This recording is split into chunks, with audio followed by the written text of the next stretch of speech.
so it's ready. We're not, yeah, we're not gonna, I don't think, use it for a bit, because the first part is it. Okay. All right.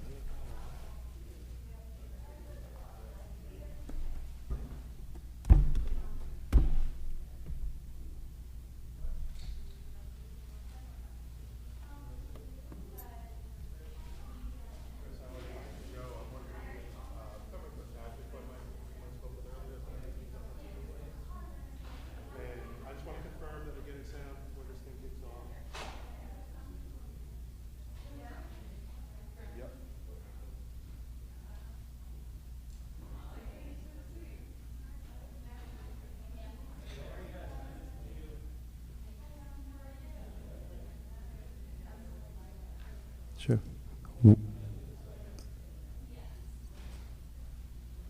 Okay. 1 2 1 2 1 2 1 2. Hello, testing 1 2 3.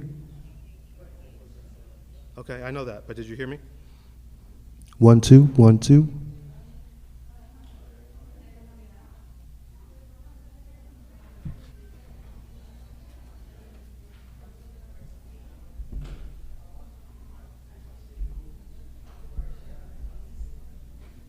No, you got it.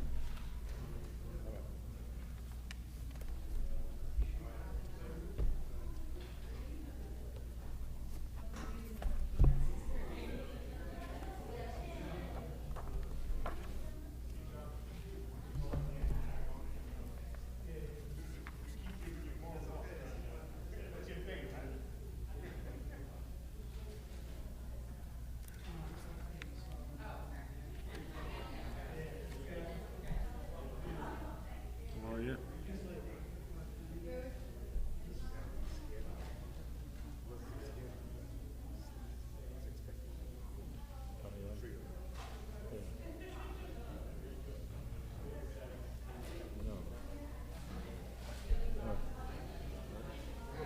Under your leadership, we will be just fine.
have any escape routes.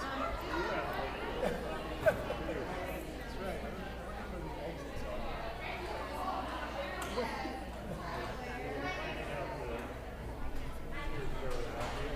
Yeah.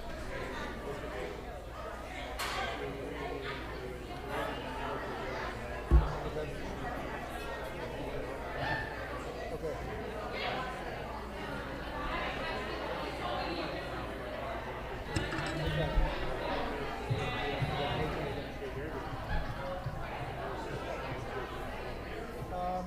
Yeah. So, okay, one more time. So, you're going to start. In the mic.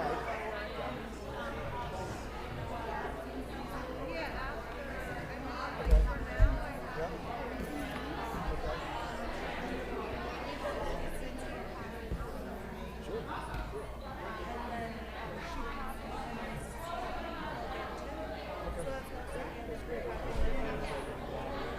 We usually have them downstairs.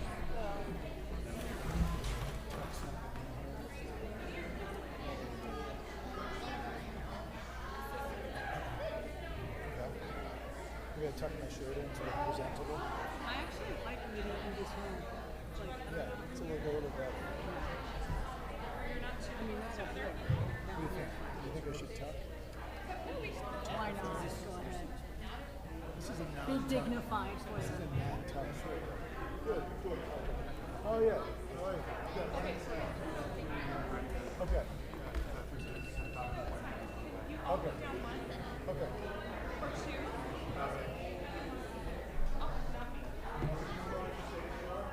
I think we're gonna. It doesn't look like it because we don't have our people here yet. We don't have the board here. Well, they're with you all the time. Like nobody's here. Good. It's amazing. They Must have been a good season. they've got a game going right now, right? What is the? Yeah, where is it right now? 3-1. Was it 3-1 or did they come back yet? Yeah, Mr. AD texted me because he's running late. It was 14 minutes ago. Please come sit in the room. 3-2, top of the sixth. That was He's like, Westlake's winning. he's like, oh, 3-2, top of the sixth. I can see if there's. come on in. Come on in. Come on in. Alright, so we're doing math. We'll do 10 years. I guess you gotta sit there. We're going to all agree. I think that makes sense, right? Or do you want Jeff to and Brody, come sit between. Yes. I have a prediction that they're gonna show up for the budget. Yeah, so we worked really hard to get this to work. This is a longer conversation, maybe this summer. What was this? The screen. So there's a way that the screen should be able to show a presentation and show the presenter. Madeline, Kayla. Who can mention somehow Britney, when they do a PowerPoint and you want to get a nice image of whatever the PowerPoint is, or whatever, and just a little box in the top. So it's built into the technology. So it can't be that.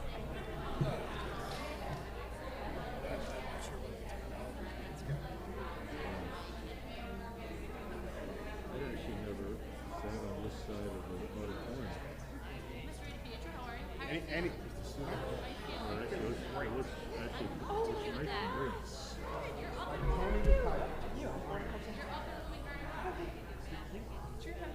So we're just handing one out. We're not saying Yeah, that's a handout. So in the tenure, we're going to do an omnibus vote. I'm thinking we're going to do an omnibus. I guess in the past, we've done one vote. so we've not voted on it. You're Run it by you, but it's Everyone on the Blue Waterfront staff is obsessed with it. Nicest, smartest. yeah. So, and I have, since I've never done it, I'm doing it for that, but I'll watch out. Absolutely. I'm gonna try to make this much quick as possible. It's 2 minutes total. Right? Okay. You're not paying much yet. My 10-year-old. Yeah, I know. That's why. Lose meeting So off. good to see you guys. This is my little house. I'm trying to get it to come to you. I'm trying to get it to come to you. No.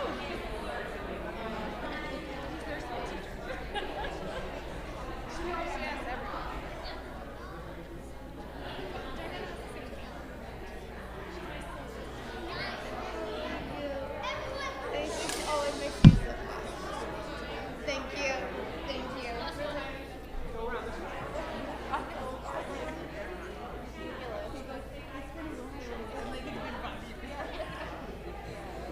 Everyone, this is Diana.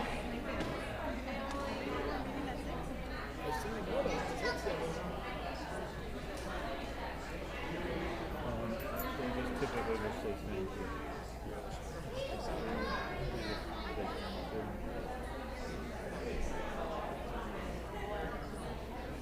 These two are like Sarah. Always good.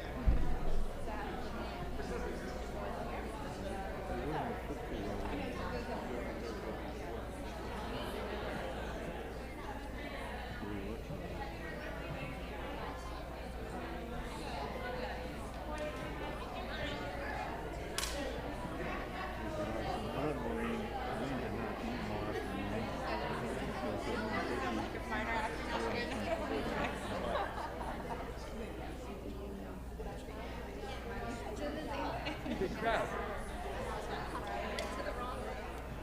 Do they know it's at 6? Everyone should. I texted everyone 4 hours ago. I knew, but No, I no, wanted I to know. I saw it. That's what I'm saying. How are you? It's good. This is my family. This is my. Aren't you He's here? our assistant principal. That's my husband. We're the my same son. way we are. These are. That's my best friend, my daughter, and her girls, and my little guy. Hastings taking the lead. How's your wife feeling? Because Yeah. Jeff, she. Hastings is now winning in the 7th, 4-3. 7-4. Fourth, in the 7th, Hastings is winning 4-3. Oh, that's exciting. And what's the baby do? Well, Beth has a long summer ahead.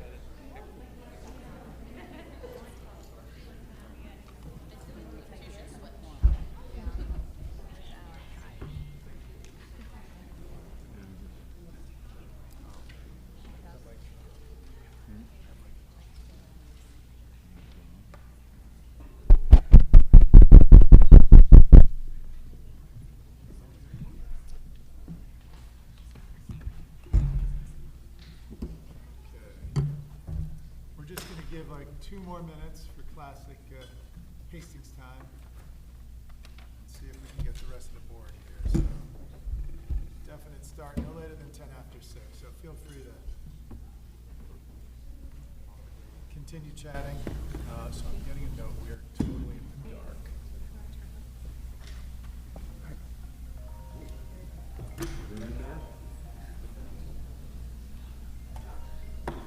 Melissa, we're supposedly in the dark. We are in the dark. Light-wise, not literally. Like the camera? Do we need?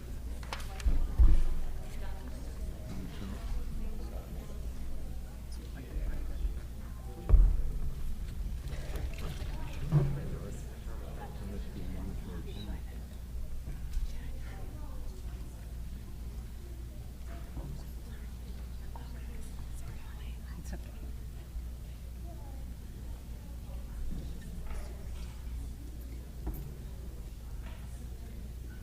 Did we start?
can't see it, but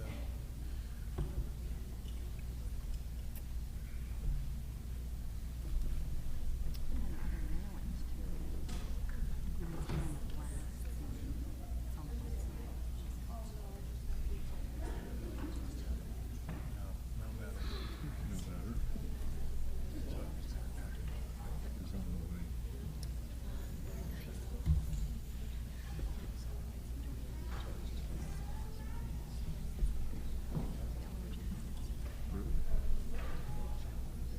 They're saying that on the TV it says it's all dark. It's not showing up.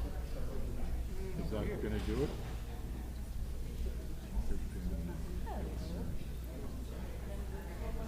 It's weird why the camera's not picking it up. Jeremy, you don't want to sit next to me? We're in the same lane. Dude, this is your spot, whether you like it or not. We can see what we can do about next year, but use my Sign on. yeah, I have it open. My mission all year. We're so excited. I don't. Do you need a? I don't think you need a password, do you? You need a No, I password. think it knows. Well, Thank I'm you. in big concept. I'm ready for it. Yeah, see, that's saying that the She's here for the drama. camera's not here.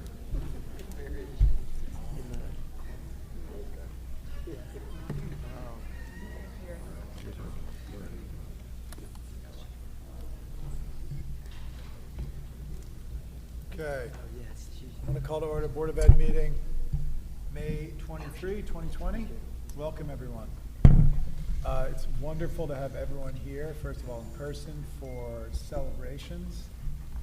Some great celebrations tonight, math awards and tenure. Good long list of tenure appointments. And so we're really looking forward to those. So with that, I'm going to pass the meeting over to Dr. McCursey, who will take us through starting off with the tenures. So thank you very much. Can you hear me? Good. We understand for the TV viewing that everyone up here may be in the dark.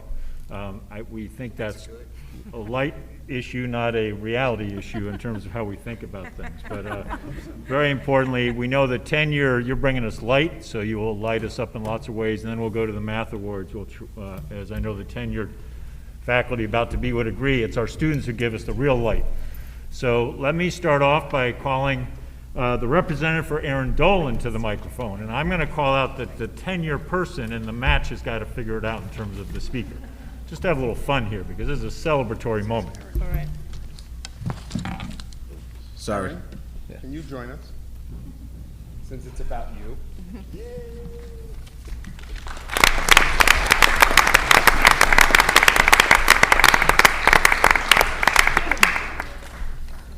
So I'll try to be brief because I know there's a lot of people that are coming up. So I just wanted to think of some adjectives to describe Erin. Risk taker, diligent, flexibility, and student first. One story I'll tell for Erin, this year she took up the role as special education department coordinator, which is a heavy role to pick up, especially for someone going into their tenure year, and she took the position, she ran with it. You know, we've had plenty of conversations in my office, emails, and you know, she is so dependable, and it is an asset to have her in our district. And one thing I really, you know, I'll speak for Laura, myself, Lou, is we want to focus on growth of educators. And I think this is just the first step for her. And I think, you know, as we move forward as a department, sky's the limit. Well, I'm going to dovetail a little bit on what Tesfa said. First of all, Erin is our go-to person. We need something, we call Erin. Erin gives us the look. I know I'm non-tenured, so I guess I can't say no. But it's really not about that. For Erin, it's what can I do to help, and what can I do to help our students, first and foremost. We talk about the ICT model for special education. This person embodies what we want for a true co-teaching model in our ICT classrooms. Her and her co-teacher in U.S. history, Mr. Buchanan, are seamless. If any of you board members would walk into her classroom, you would not know who the general education teacher is and who the special educator is. It's a seamless classroom. That's to Erin and John's credit. The last thing I want to say is she's all about relationships and caring for her kids. That's first and foremost paramount. An administrator wrote in one of her evaluations, "Ms. Dolan works really hard to build her relationships. As I observed in May of 2019, it was clear that Ms. Dolan has cultivated a wonderful working relationship with her students. It's clear that through her design of lessons and the cultivation of her relationships, she has created an effective environment for her students." That embodies who Erin is every single day. So it's our pleasure on behalf of Erin, Laura Sullivan, myself, and my assistant principal, Ms. Hardesty, to present, excuse me? It's all good. I'm sorry, TESFA, to bring Erin here in front of you for tenure.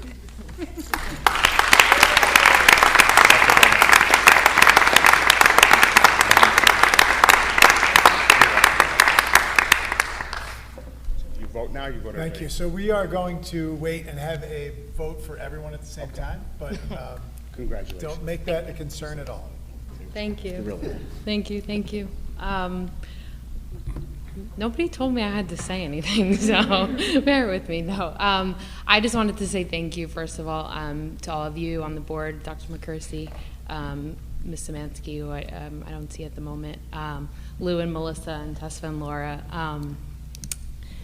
I am so blessed to be here, and I'm just so thrilled to be a part of this community. And as someone who grew up around here, I'm just so happy to have found a place at Hastings. And thank you to the other members of my department and to my family and friends who are here, and some of my colleagues who are here, and the students, of course.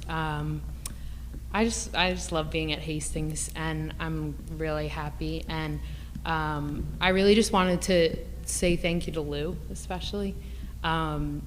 He made me a promise before, years ago, when I first started. He said that he would be here to see me through getting tenure, and I'm not sure he realizes what a mentor he is to me, and truly someone who I look up to as an educator. And he knows that I would never say no to him when he asks me to do something. But he really embodies who I aspire to be as an educator. So I just really wanted to give a special thank you to him. And thank you. Thanks so much.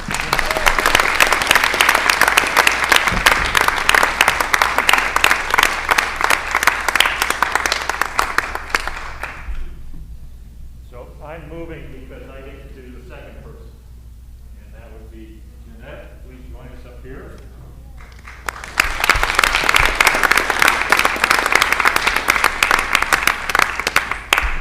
And it was noted that now Dr. Szymanski, who just walked today to get her EDD, is not here.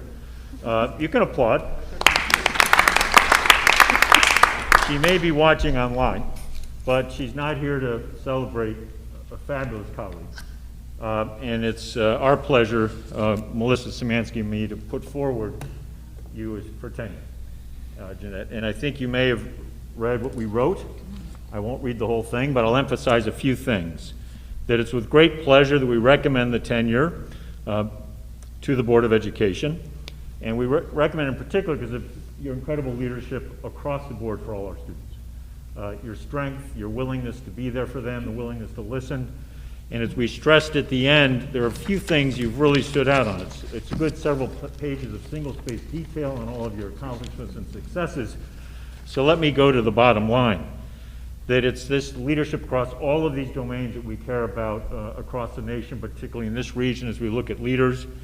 Your comprehensive knowledge of how it is to work with your students, with the subject matter, and from the counseling standpoint to understand you have to understand and have to be there for them. We're particularly taken by how much you focused on social emotional learning.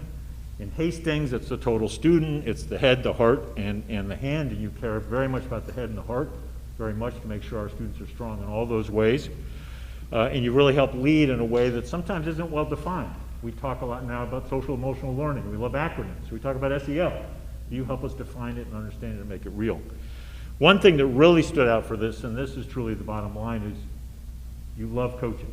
You're constantly saying, how can I get better? So since I've come to know you since August, you've often said, Bill, how can I get better? You've said that to Melissa, And that stands out, because unless anywhere we're willing to say, I am good and I can get better, we're nowhere. And you've set the tone for that, you've set the spirit for that. So I'm greatly pleased, with Melissa in absence, but here in heart for you, to recommend you for tenure here in the Hastings schools. Congratulations.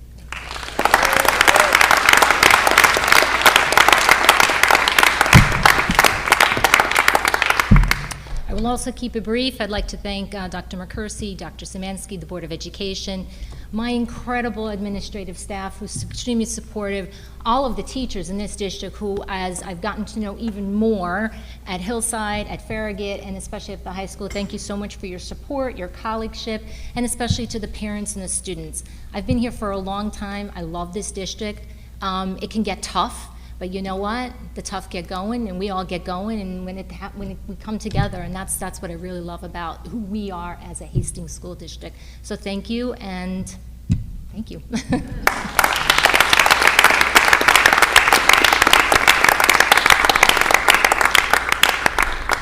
So next, Danielle Brennan. Brennan, please come to the mic, and I think you'll be joined there by at least Laura and possibly Jennifer, I think. Yes.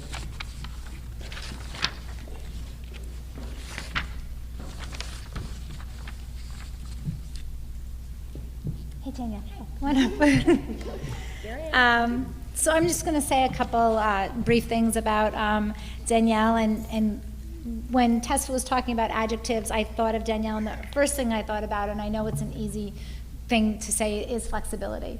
Danielle started out at Hillside, and we needed her at FMS, and she came to FMS. So that's a big jump, and we really appreciate that, and we value your skills, and thank you for going with us where we needed you. And she has extensive knowledge. Why we need her in all these different places is her extensive knowledge of content and curriculum goals and the needs of her class. She's able to plan and engage, develop activities that are materials and resources and assessments. She values parent communication and the importance of connecting with the home. She places a focus on the modifications of curriculum with the intent of having students successfully meet their needs while also being exposed to high-level content. She looks at students in a non-traditional way of how she can gain their knowledge rather than just through a pencil and paper test. How else can she understand what they're learning? She works to motivate students to be their best selves as they engage in learning academic and social-emotional practices that will strengthen their overall growth. Moving forward, this is an area that she would like to continue to immerse herself in professional learning. Thank you. I'd just like to echo Laura's comments as well from Ms. Brennan. Her transition to the middle school this year was what appeared to be just absolutely seamless. She jumped right in with the 5th grade team as a really important member at team meetings, collaborating and sharing her wealth of knowledge, knowing some of the students even from her time at Hillside and her experience with MTSS. She definitely echoes a lot of support and knowing of her students. I think that's absolutely one of her strengths. She feels it's important for all students to really have a safe place, and you can tell when observing her in the classroom or seeing her interactions with them that she does take the time to have students share their voice and ask their questions, and it's really apparent about that. Something that just really absolutely strikes me about Danielle is her support and help with the 5th grade classrooms, libraries. We're looking to enhance them, and the first person I thought of was Danielle with her background, and she took on the role with some leadership skills in the 5th grade team. Just really grateful for that. So we're very excited that you're here at FMS and a part of our team, and congratulations. Thank you.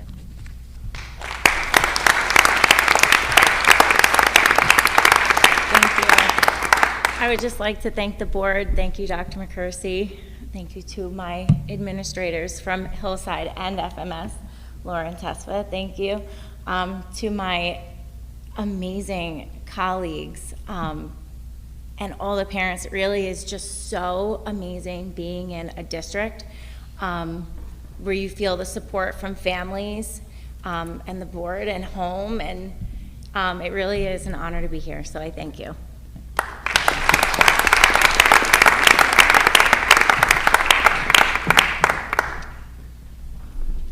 Next is Davida Cruz.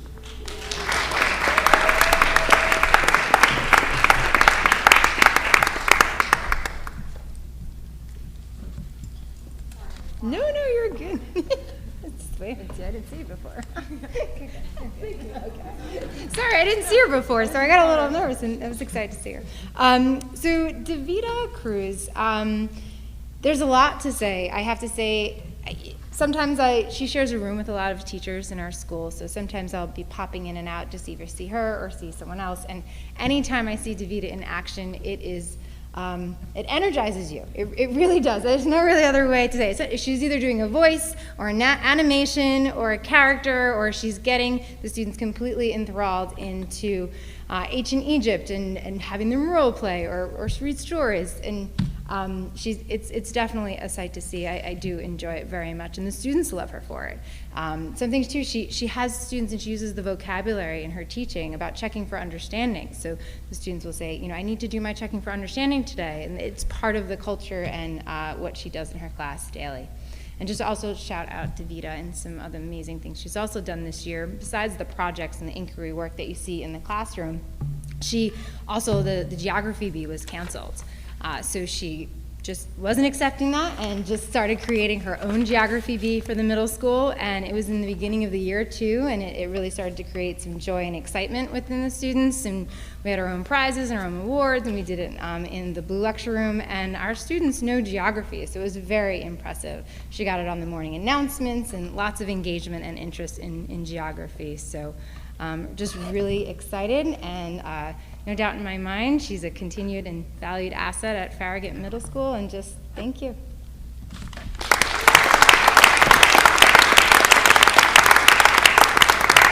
Hi, nice to see all of you again.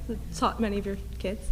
It's so funny because I get complimented on my energy all the time, and I didn't really understand it until recently. And my first conversation today with a student was him saying, well, Ms. Cruz, you're always so happy. Like, do you like your job? And I was like, absolutely, I love my job. I'm like one of the few people I know who can actually say, I love my job, and I mean that every single day. And I'm so happy to be with the kids, and it doesn't hurt that I work with some pretty amazing people. So thank you guys.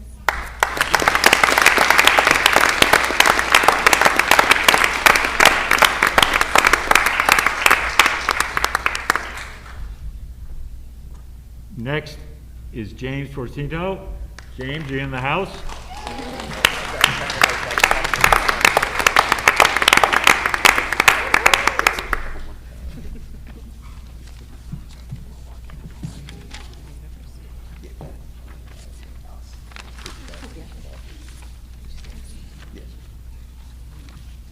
All right, I'm back. Okay, so James, funny story.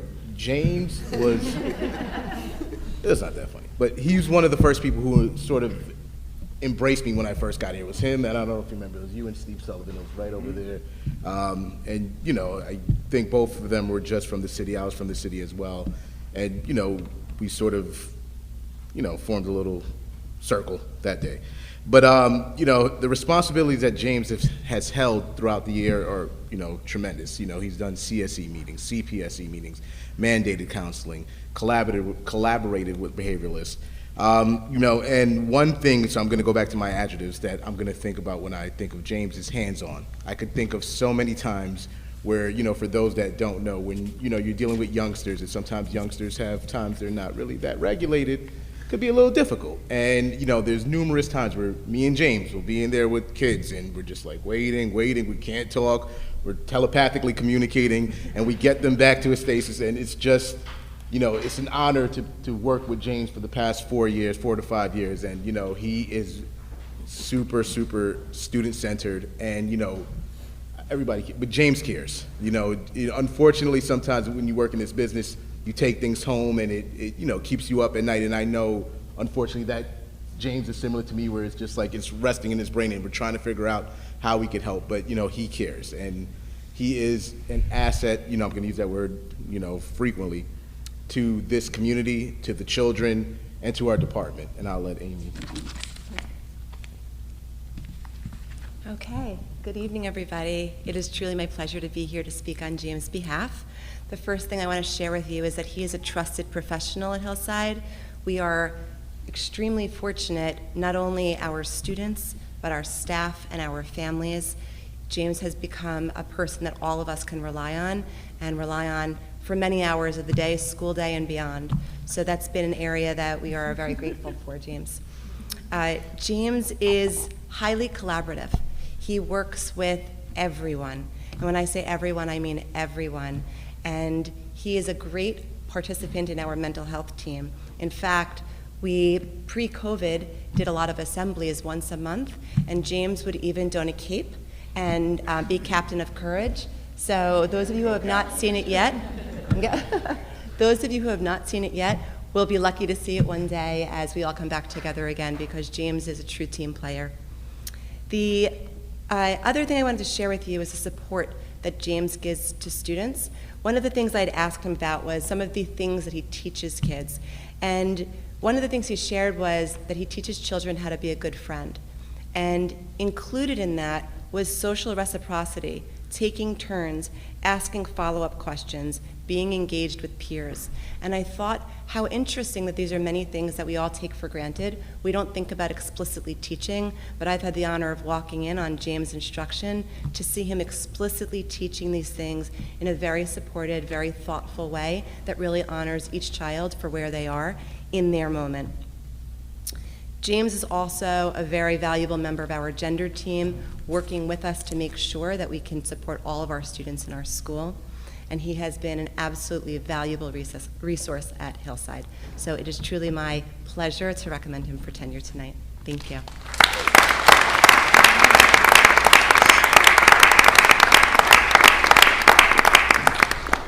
That was very nice. Thank you. Thank you, everybody. I'd like to thank the board, Dr. McCursey, Dr. Szymanski, all my administrators, Laura, Tespa, Amy, Mike, rockstar team of mental health team, counseling team, Ms. Snyder, Dr. Siegel, people that are here today, and those are the people, you know, I really rely on the day-to-day when there's something that I can't figure out. You know, collaborating with them as my support system is really, really important. So happy to kind of celebrate with them tonight too. Let's see, my family who's here, and thanks to the community for believing in me and supporting me and trusting me from the very beginning. So thank you, everybody. It's an honor.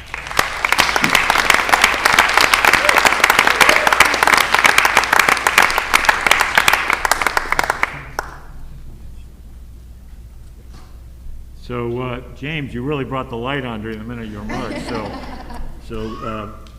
So next is Christina Ippolito.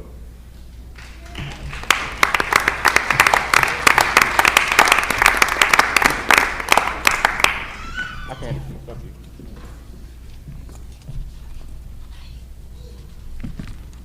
Okay. So tonight I am here to speak on Christina Ippolito's behalf. Christina is a highly collaborative special education teacher in our district who is super focused on each and every child. When you walk into her classroom, you can immediately feel inclusivity. You wouldn't know who are the students with IEPs, who are the students that are general education students, because every child gets what they need. And that's the beauty of our ICT program. In addition, when you walk into Christina's classroom, you recognize that students are empowered, and they're empowered because they're supporting each other. So it's not only teachers teaching students, but it's also students teaching students. And all students have strengths, and Christina has been a real proponent of advocating for kids in this way. Christina's a very thoughtful instructor. And one of the things that really struck me was the fact that she works with each child individually to help them to meet success. She starts out by sitting with the child and just watching and seeing where they are, and then recognizing for them what is something that they're having success in, and actually noticing it and saying it. This is what I'm noticing that you're doing really well, because it honors where a child is. And then the next thing she does is she helps a child to see a next step for learning. And that's always such a critical moment, because it's the opportunity, the zone of proximal development, where she helps the child take that next step. She's highly prepared, and as a result, she can leave each child with a little literary gift, and that literary gift is really a scaffold to help them to get to the next stage of learning. Christina's instruction is so strong that she's even served as a model for other teachers, having teachers come into the classroom to see specifically how she confers with students because her instruction is exceptional. She's a high-level communicator, working with her families to make sure that each and every child gets everything that they need. Christina has a passion for literacy, and when you talk with Christina, she says that one of her most favorite things to do is to work with struggling readers and turn them into flourishing readers, and she's had much success in this area. And Christina even volunteered for our ELA committee because she cares so deeply about this. So I will pass it over to Tesfa, but we are very pleased to recommend Christina tonight. I will be brief, but I would like to give all the tenure candidates their flowers, but specifically Christina. One of the first things I think about is Christina being student first, and also her flexibility. Christina, I believe, is taught in every model we have at Hillside, so she has seen students, whether they were in a small class, ICT, her flexibility allowed her to be successful in those different environments. Importantly, and probably one of the most important things with Christina, she is able to take feedback and apply it. And legitimately, I'm not just saying just to say, like, I've seen her take feedback from her first year, and to see her growth from now, it's amazing. It's never wasted feedback when you're providing that with Christina. She's definitely a very smart, intelligent, strong woman that's gonna help lead these children from now until you're ready to call it quits. So congratulations. Thank you so much.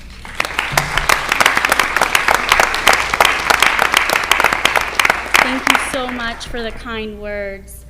Hastings is truly an exceptional place to work, and thank you so much to the community, the administration, the students, Dr. McCursey, the Board of Education, and my colleagues for all of the support over the past few years. It's wonderful to come to work every day and teach such an amazing group of students year after year, and I look forward to continuing to grow here. Thank you.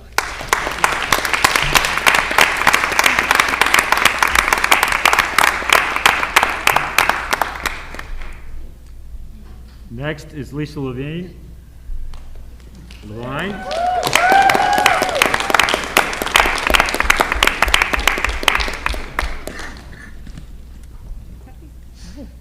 So I'm here to speak on behalf of Lisa. Very excited to share with you. Lisa, as you can see, is a bubbly, joyful educator. Lisa has a theater background, and you can expect that in her classroom, students are very engaged.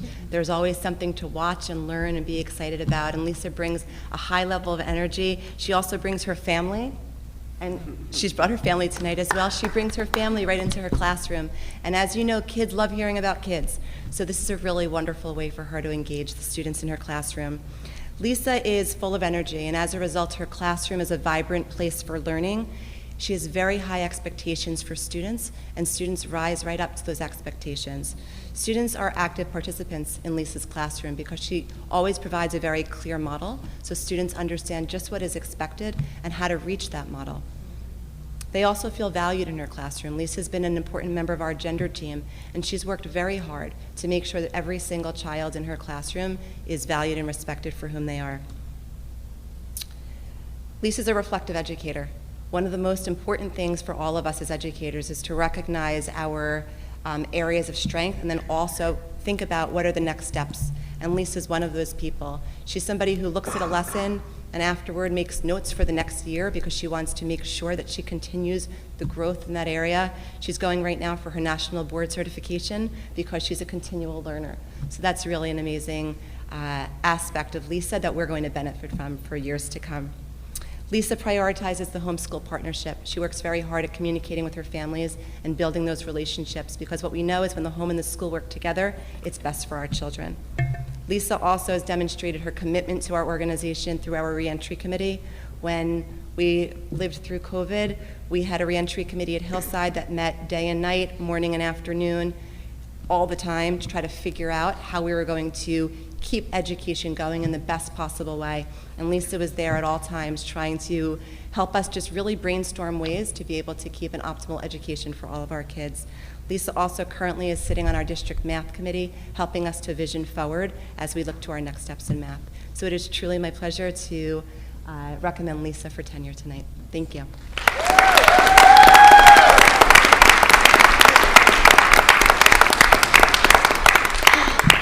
This is really fun. I am having a wonderful evening. Thank you for including me tonight. And I truly feel that life works out as it's supposed to. And I feel that so many things in my life have brought me here, have brought me to administrators who listen and who care, to a team who is there for me always, with no matter what question I have. They support me, they help me grow, they help me be the best teacher and person that I can be. And the entire Hillside community is truly just a gem. And I'm so thrilled to be part of it. And I want to thank my family for being here with me, and my coworkers who, again, support me often and always. And thank you to the board. And I can't wait for many, many, many years together.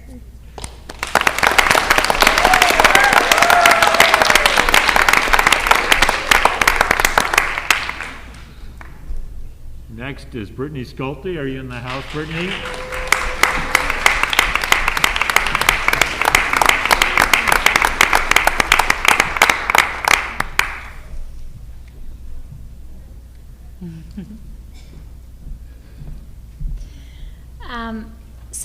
To begin with, Britney goes back several years. We hired Britney as a teaching assistant, and she worked with us and really saw such a huge impact on the way that she just could change and bring out all of the great things in the students that she worked directly with. That really just knew what kind of teacher she was going to be. She wasn't just somebody that was there to follow along a child. She was in that child's life. She was really supporting them, and that was an indication that she was going to be a rock star of a teacher, and she has. She is a team leader for FMS, and is really just is there at any point. That I talk about when Erin said would never say no. Britney doesn't even let me ask her, because she's always, what can I do? What do you need? What can I do? It's budget season. What do you need me to do? It's placement season. It's projections. Do you know projections are coming up? We should probably start thinking about that. She's on top of it. What do you think? CPI training. What do you think we should do about this? I don't have to think a lot of the time, because she's just right there with me, and I'm like, that's a great idea, Britney. Email it to me.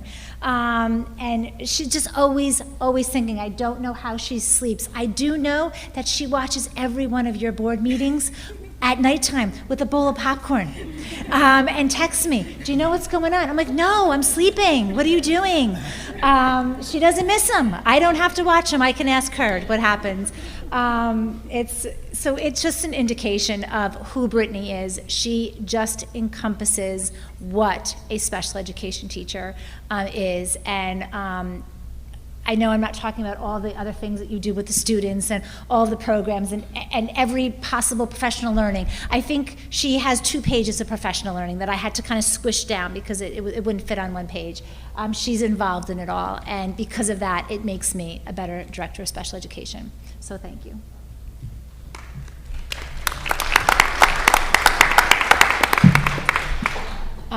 Laura, you definitely covered a lot there. Britney is a huge asset to our team. She is an absolute leader.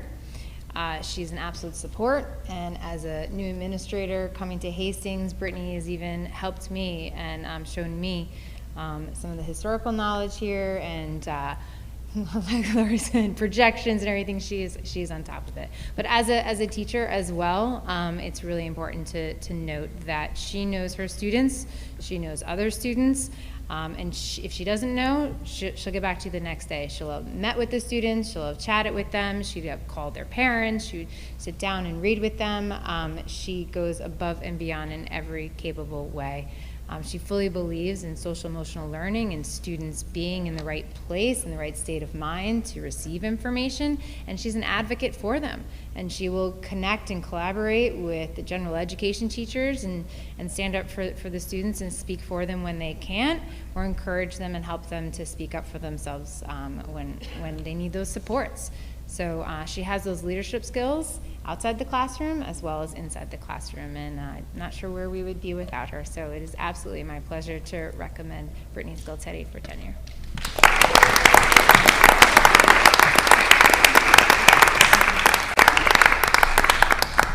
Thank you to everyone. So as a Hastings alumni, I know how special Hastings truly is, and I'd like to thank all the teachers within the district as well as administrators for really helping me turn out to be the person that I am today. In addition, I'd like to thank the Board of Education and Dr. McCursey, as well as Laura, Tesfa, Jennifer, and Ken for their support, as well as my husband for dealing with me as I watch all the board meetings. He watches along with me. The parents and students that I've been selected to work with, but last but not least, I wouldn't be half of the person I was without the special ed department in the middle school. They're real rock stars, and they've helped me a long way, so thank you so much.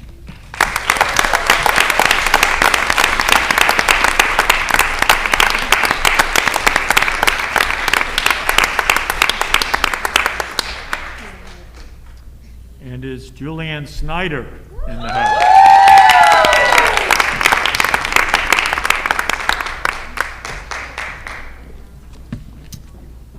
So there's a reason you heard that applause, and it's Julianne.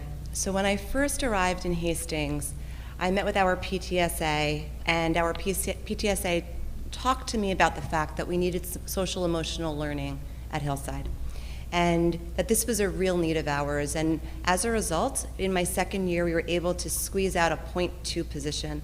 .2 is the amount of 1 day a week. So you can, if you were to divide it over a few days, you understand how little that actually is. However, when it came time to interview for the position, Julianne, lucky for us, sent us her resume. And when we brought her in, forget about the interview, which was wonderful, we brought her in for the demo lesson. And I will never forget this demonstration lesson because it exuded care. More than anything else, you saw a person here who was willing to give it 120%.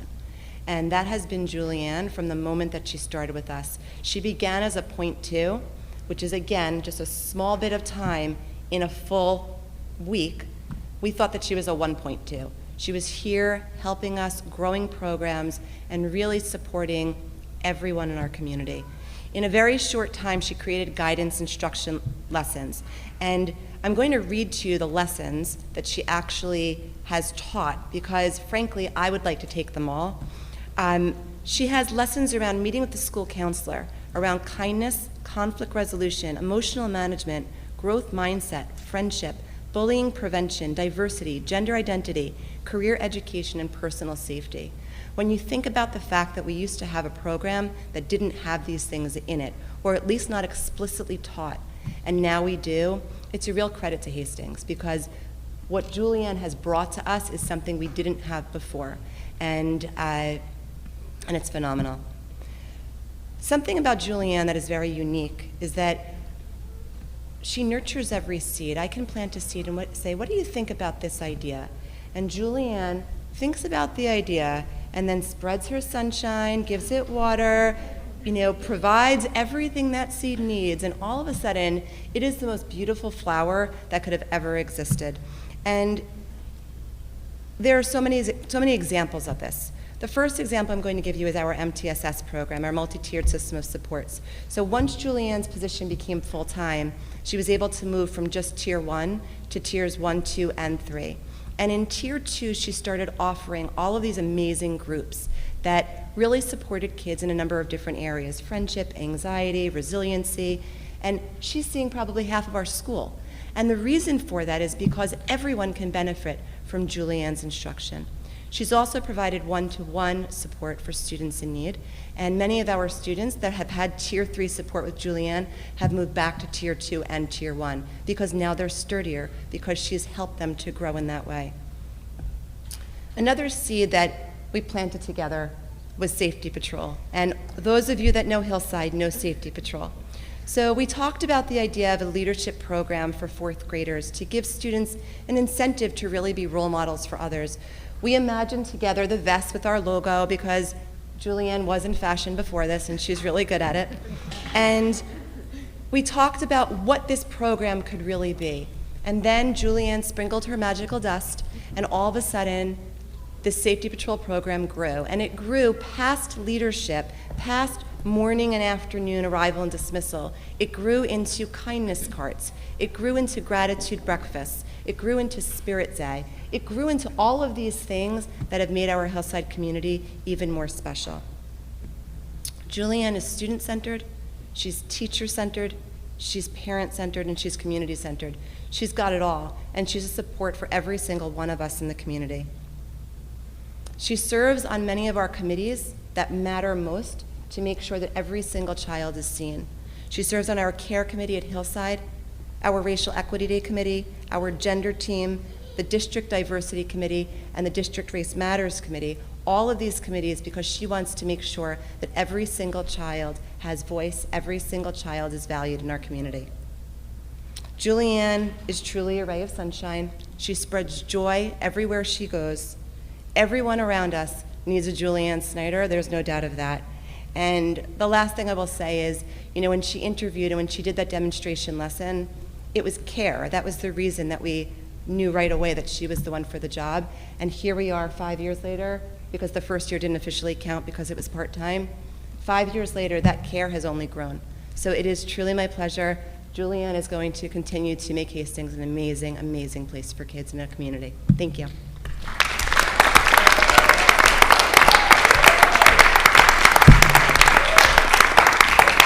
I'm just going to add 2 words to that. Energizer Bunny. I go to Hillside, and this woman is running around, seeing students, running her groups, doing all these wonderful things. And I want to say from the counseling department what a wonderful asset she is. And I want to thank the Board of Education for seeing the value in an elementary school counselor.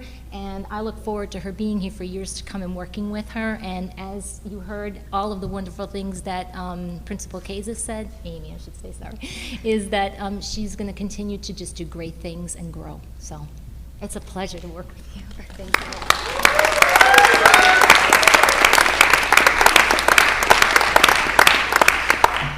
I'd like to thank the board. I'd like to thank Will and Melissa for their leadership.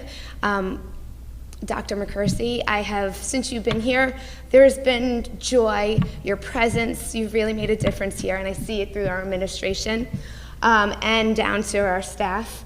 To Mrs. Kayes and Jeanette, thank you for your leadership. To my family, thank you so much for reviewing every lesson with me, for letting me go over every last detail to make it engaging for the students.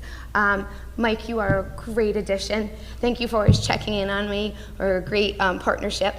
To all the staff at Hillside, what an amazing, amazing group of people. Every single one of you have been such a great collaborator with doing what's best for the children. I am so lucky to work with each and every one of the staff members there. To the children of Hillside, you are my why. And to the parents, thank you for your continuing partnership in making the school counseling program an amazing, amazing place. One last shout out is to my counseling department at Hillside. They are great partners, mentors, and thank you, everybody.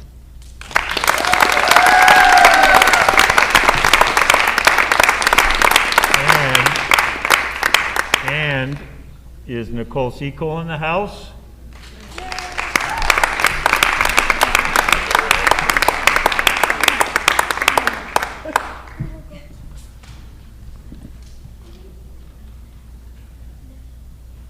Dr. Seacole. Excuse me, Dr. Seacole. Yes, Dr. Seacole.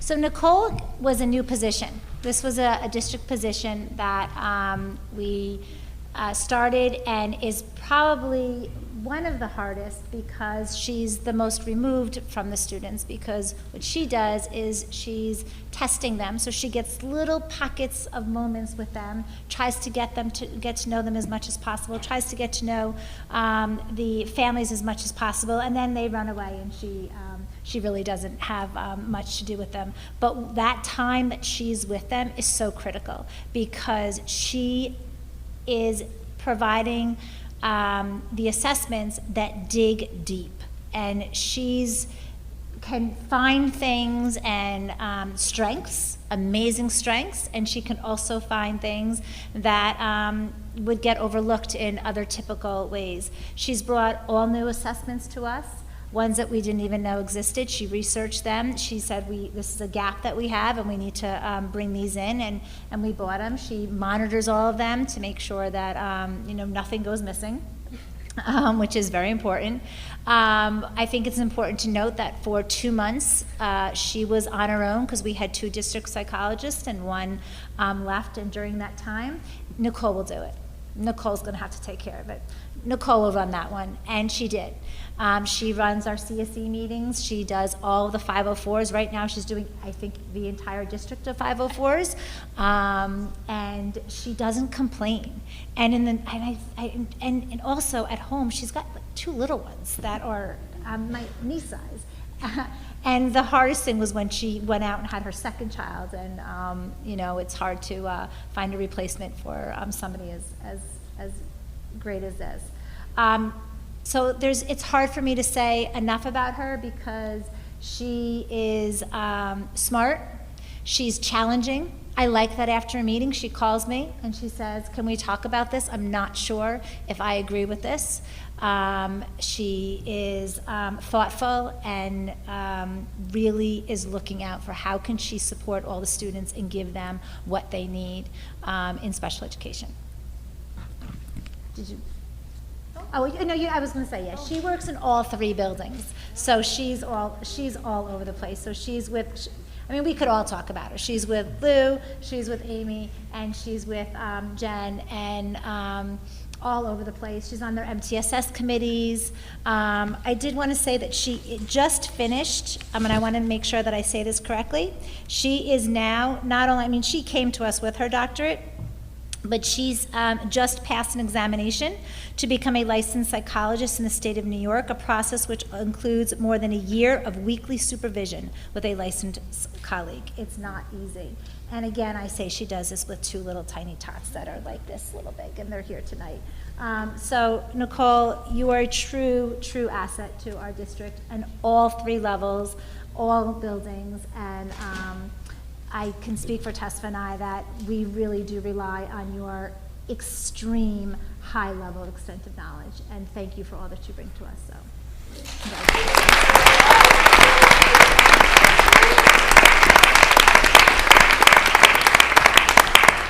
I just want to thank all of you for this honor. I've had the distinct privilege of working with every administrator in this district, and they've all been so supportive.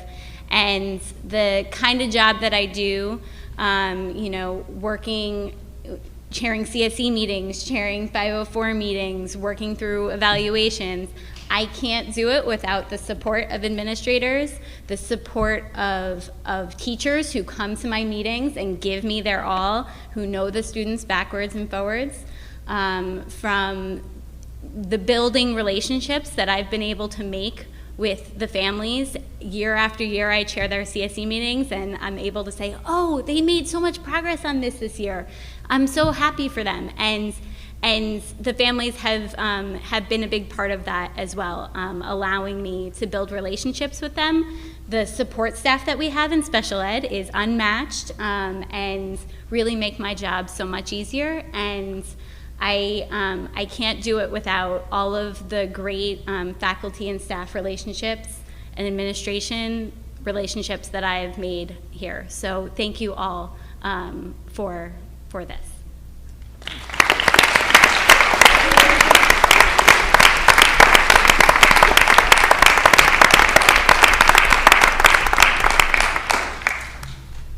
Okay, so now we have to make it official. So, do I have a motion to approve all 10 people who were just a bit of a formality now more than anything after you've heard those presentations from the Board of Ed? Do you have a motion to approve the tenure for these 10 professionals? So moved. Second? Second. All in favor? Aye. All right. Congratulations. Did you get that, Melissa?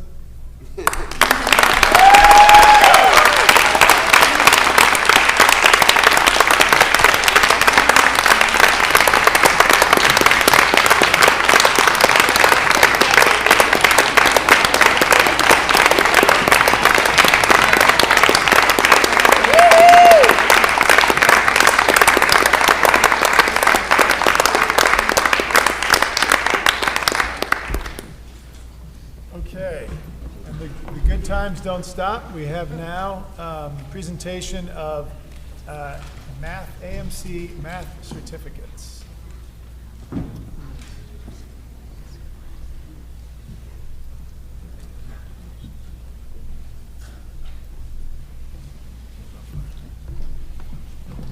We have Dr. Stevens, our math department chair, myself, Jennifer Spirelli. I have some awards and some comments to make about our AMC math recipients.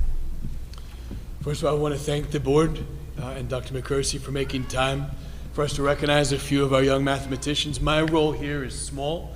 I'm here as the math chairperson, really to provide some context and then turn it over to all of you.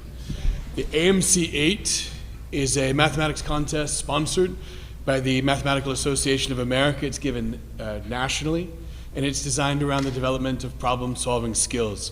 You can't answer these questions by applying a rule. There's no formula sheet, and there's no calculator. Instead, you have to figure out how to use what you know in unexpected ways, to look for patterns and strategize. These are math problems written by mathematicians to intrigue and puzzle our young mathematicians. In high school, the AMC 10 and 12 serve a dual purpose. They continue to be a problem-solving exploration. They're also the first round of several in the selection of the U.S. National Mathematics Team. Tonight, though, we are celebrating mathematics in middle school.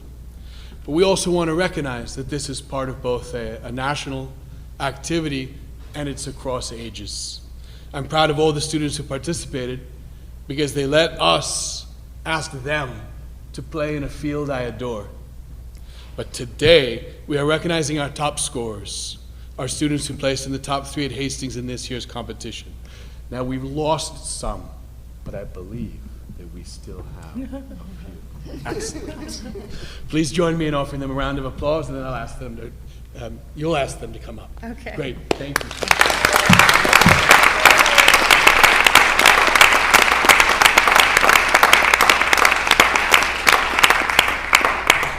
So I know it is a tough night, Monday night, to have our students here, but we do have 6 students that we do want to recognize, and thank you so much. Doug and Dr. McCursey have their certificates, so I do want to verbally share it out and at least have their names be recognized. So we have Maxwell Boyd.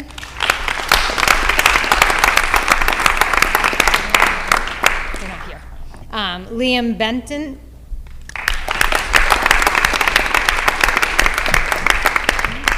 Jacob Charney. Harley Griffin. Claire Zhang. And thank you so much, Sadie, for being here. Sadie Nell.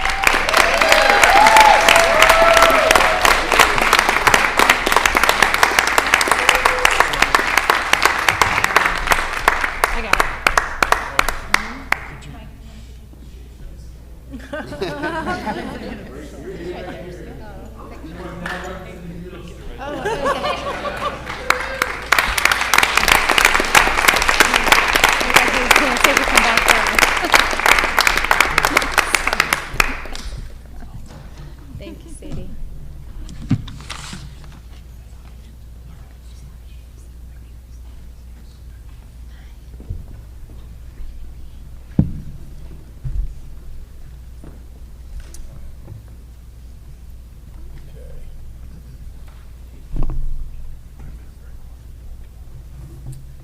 Yeah, so we will take a 5-minute break while we figure out the theatrical lighting. Thank you. And we will be back in like whatever your watch says, 5 minutes later. Okay. Thank you.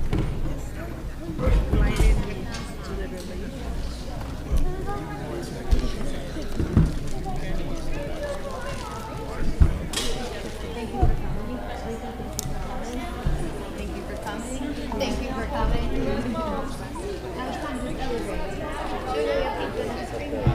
Congratulations.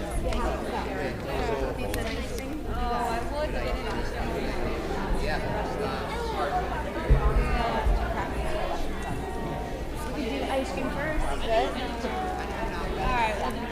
Okay, thank you. We didn't hear about her accomplishment. Oh, you're right. I was about to do Euro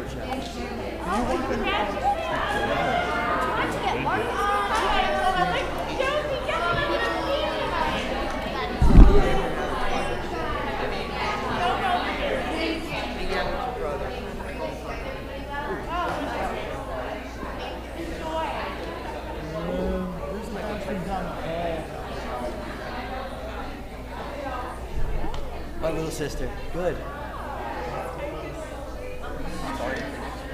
I'm trying, but I'm working on it. Trying to get through the businesses. It's great. So interesting. We're going to stay here the whole time. We're not going to move to the other room because we can't set up all the microphones. That's what I was like. It's really easy to be People manage. We can listen, right? People That's about it. move it up. The only thing we could do is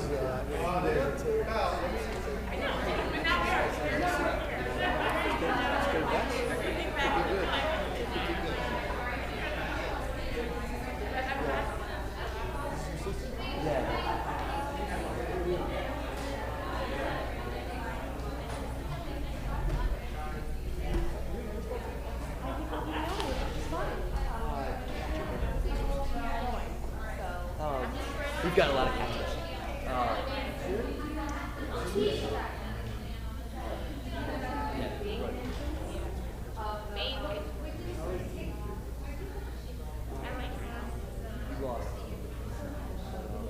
Softball.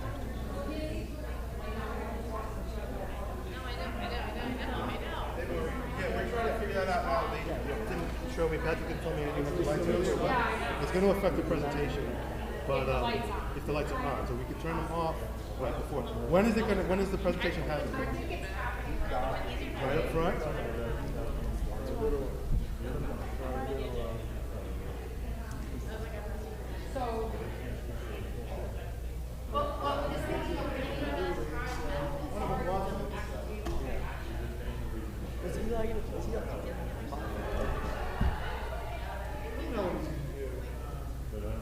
I mean, the other issue too is there's a lot of cables and wires.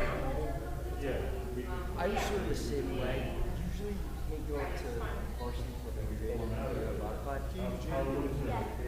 As a 7th grader? I mean, they're, as long as, if you're just going to nudge it out a little bit, they're just teaching the light cables and stuff,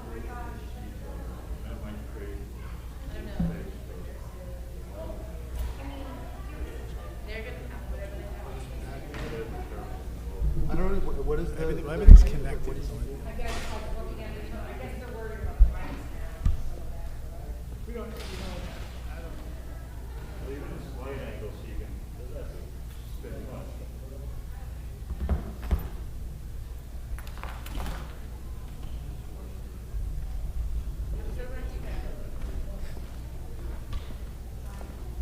Do you want me to ship this guy over?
spots, we should use the spots.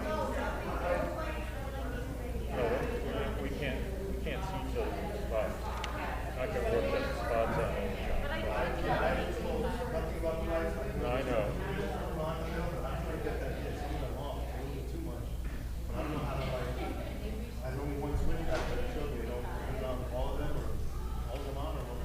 Well, you know what? What happens if we put on the projector for the screen?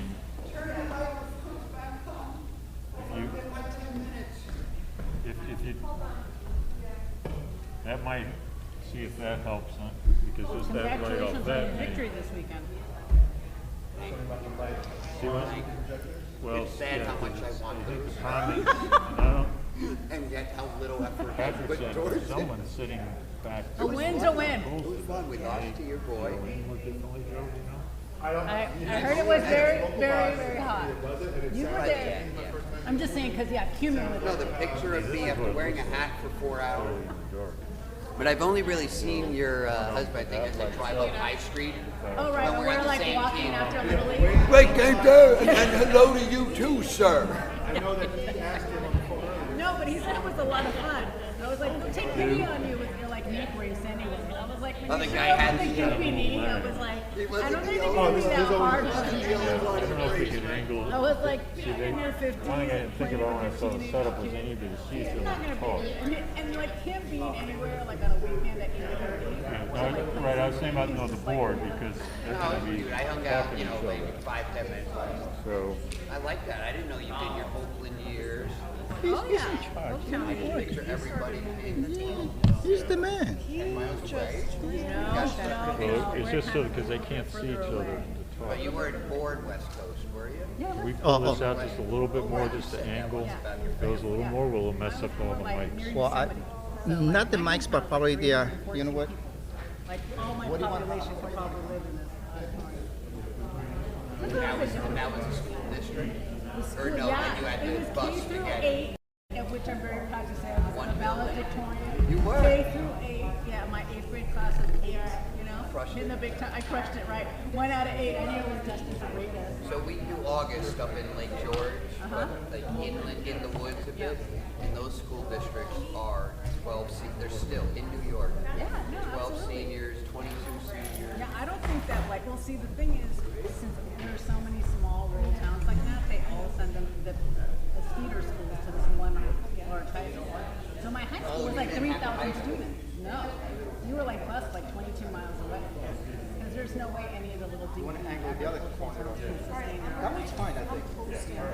So let's put this one back. The Adirondack Park ones, they manage, but they, I remember actually when we were interviewing superintendents some time ago, there was a gentleman who was like a superintendent in his district, but he was like bus driver, superintendent, and like teacher. I'm like not even exaggerating. Okay, maybe he was an assistant. He was an assistant. He was like the director. my brother's a principal, and every now and then I send him a listing. I go, hey Mike, you could be superintendent She's a of this freshman. district and take a 50%. Yeah, she's applying to Yeah, there you go. Exactly.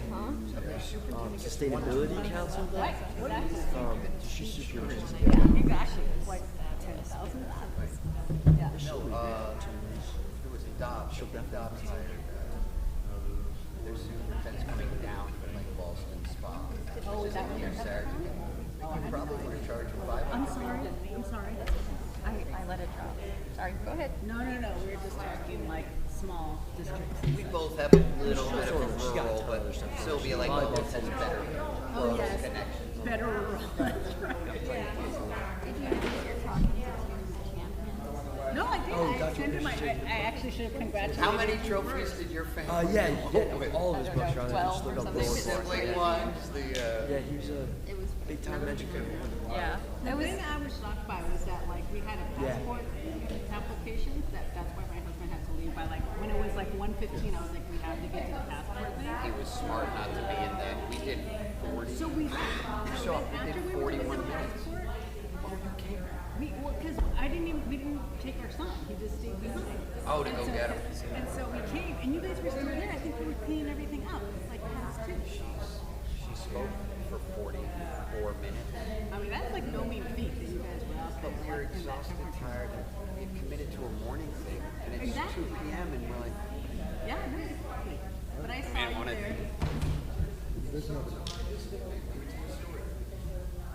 guys were working hard. It was tough to be respectful.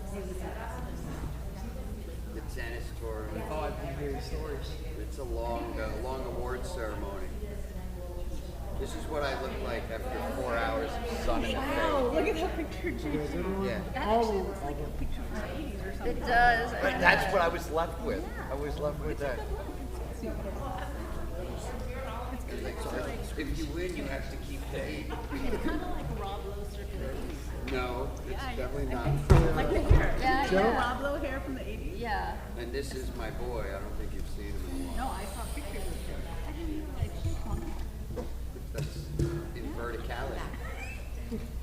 And then Doreen and I hung out afterwards. Oh, nice. There you go. Dancing. My kids were there too, that's for sure. Wow. Dancing next. Dancing. I don't know how you had to do that. Yes. You didn't even have a jersey to show up. God bless you people. What is the dance? Both of our kids take MK dance. And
thumbs up whenever your audio's on. We're just testing. Okay. All right, guys, audio's back on. We've already called this meeting to order for a great tenure ceremony and awarding of math certificates. We want to keep the meeting going. Dr. McCursey, do you have announcements that you want to make? We thought we'd go right into it, but for the benefit of the board, just one item, COVID-19, just to give you an update, the county reinstituted, at least this morning, its Monday meetings with superintendents. What came out of that meeting is that the county has no intention anytime soon to change its policies or procedures regarding COVID. They're tracking hospitalization rates, all the rest, but until there's a major uptick, they will not be recommending any shifts in policies or procedures. The districts around us are keeping masking optional. And then the end of year events, ceremonies, all the rest, every district is determining how best to do that. And in most cases, as reported this morning, every district's going to do their end of years, graduation ceremonies, moving ups. They're going to do those as they always have done those. So everyone's working to be as normal as possible in the midst of the COVID situation. We have, and indeed, we're not going to be meeting again on Monday mornings for the near future, at least until the summer. And there's not an anticipation there'll be any shifts in COVID policies, procedures from the state or the county, at least into the fall at some point. That's not due to lack of concern. Let me stress that. Everybody's taking COVID very seriously, but they are determining that right now the existing mitigating factors and strategies we're using are the way to go. So I think that is, given there have been some concern amongst parents and families, I wanted for the board to reiterate that. Last thing, because we did have some families going on to look at the state and county data counts to compare that to us. Unfortunately, there's great inconsistency we learned today in the submission of that data. Some districts such as us are submitting both the antigen and the PCR results. Others are only submitting PCR. Some are not submitting at all. So when you have families going on to look at that data to compare Hastings, you can't do it anymore. So George Latimer has agreed he will look into that to determine if they're still going to require that reporting. We will still do our daily counts. It's based on PCR and antigen. That's quite thorough. The quads are also doing the same. So at least we have, within Hastings, have a sense of things. But let me stop there. I just thought that was a pretty important update relative to an ongoing concern for us. Otherwise, I think we should move on with the rest of the agenda. Okay, great. So we will take things mostly in order, maybe a little bit out of order, just to make sure we leave appropriate time for the budget discussion, but I want to pass the meeting over now to Gus Renzen for our student report. Alrighty, so I've got a pretty big one today. First off, I don't know how many teachers are back in the room, but just from the student body, just extend a big congratulations to all of them. Now they're stuck with us forever, our Hastings student body. But really, school would be the same without them, so it's big congratulations and big thank you. We also wanted to congratulate those middle school AMC winners who don't seem to be here anymore, but we can't wait for them to be in high school with all of us. We'll definitely be trying to recruit them and all their peers from a bunch of different clubs and stuff, so we're excited to have them in these hallways next year. So academic field day was last Wednesday. I don't know how much everyone knows about that. There's this great Hastings High School tradition where teachers spend the morning teaching classes about whatever they find interesting. So just for example, I went to one about global affairs with Ms. Heckhouse, whose sons are both officers in the Army. And I went to another one with Senor Lopez, who was teaching about the difference between being a traveler and being a tourist.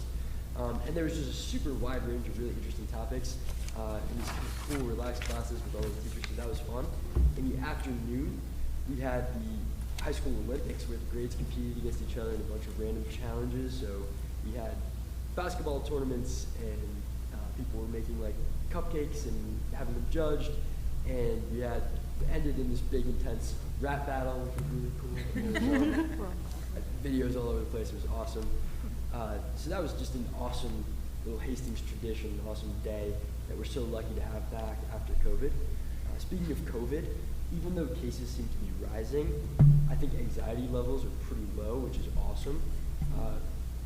For me and all my friends, all the people I know, we're really confident in sort of the community to kind of keep us safe.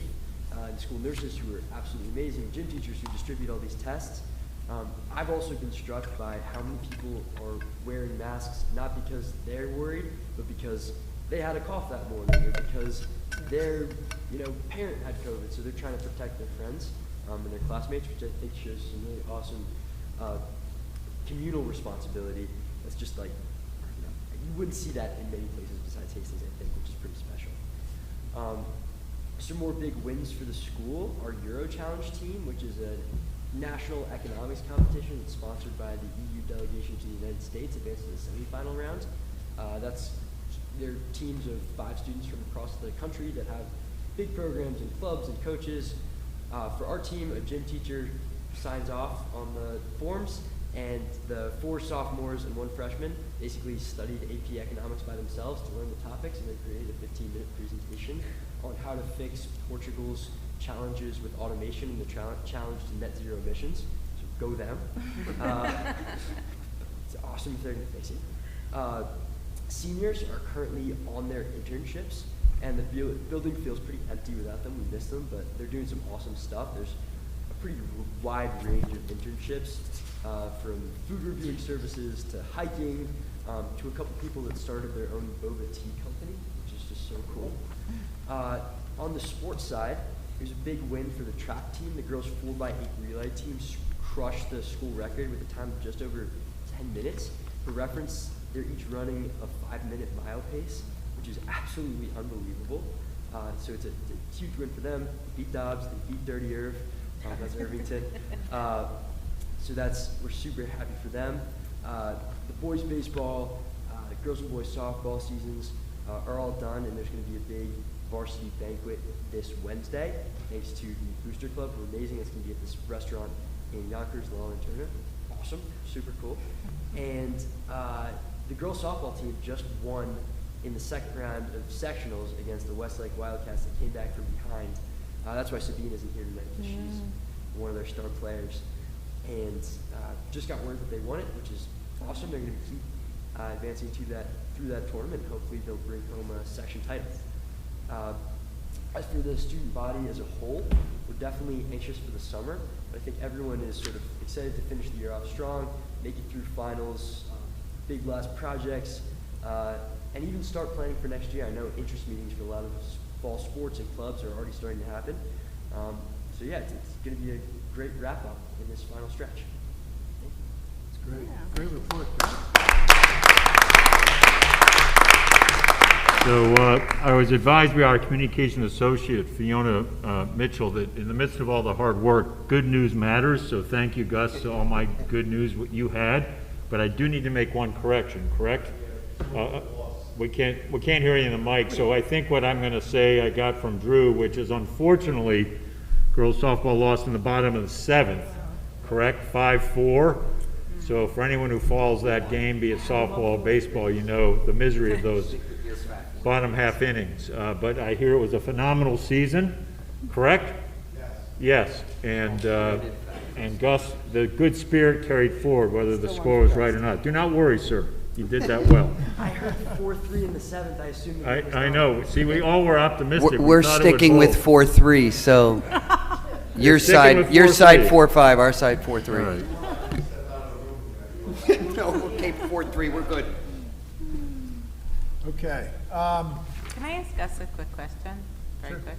Yeah. I just want to know if there was any talk in the school about the school budget and whether the fact that it didn't pass. Does anybody pay attention to the students? How do they feel? Or no one really notices? People are like, I mean.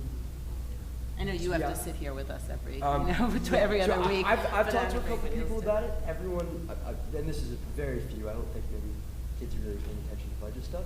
But I think everyone was really surprised that it didn't pass. And everyone's sort of saying, you know, it didn't pass because everyone just assumed it was going to pass, so nobody voted.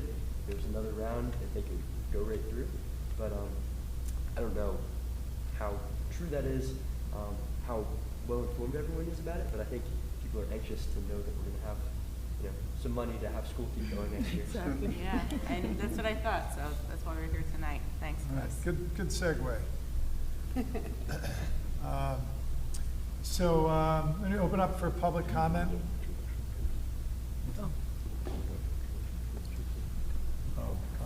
Sure, yeah. Okay, we're going to do just a quick intro to the budget conversation that's coming up, and then we'll do public comment.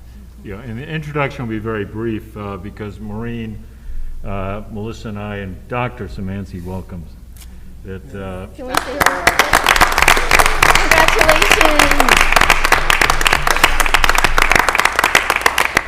congratulations? We'll be doing a more complete presentation for the board and the community, which is posted. And we're working through all the technology here. It may take us a bit, but anyone watching, please know the document's posted in several places. It's posted on our budget information page. It's posted on board docs. And I think we'll get it so you will be able to see it on the screen when we get to it. But very briefly, what we are bringing to the board and the community tonight is a response to the budget being voted down. We understand it was voted down by a very close margin. At the same time, we have to take that vote very seriously. I respect it greatly. So we're going to bring to you a bit later, but we want to just frame this quickly ahead of the public comment. Two pieces to the budget process. First piece would be a revised budget with about roughly $500,000 in reductions. That's about a 1% reduction.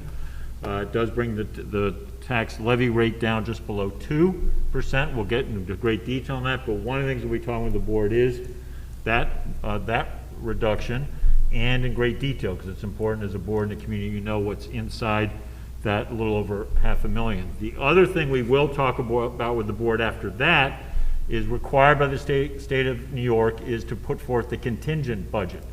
And that is the budget that if this second vote does not pass, that's what you immediately go into. So it's very important tonight that you also hear that. So to be very clear, and I've had to act this out, we're going to talk about one budget. That may be my left hand. That's the $500,000 reduction budget proposed, but it's for the board to grapple with. The other later is the contingent budget, which would build on that and is obviously more severe. That's a larger set of reductions. So we just wanted to frame that before we get into public comment, and then once we come back, we'll give you good detail on all of this. Great, thank you. So as far as comment from the public goes, we did suggest to show up here either at this meeting or send emails.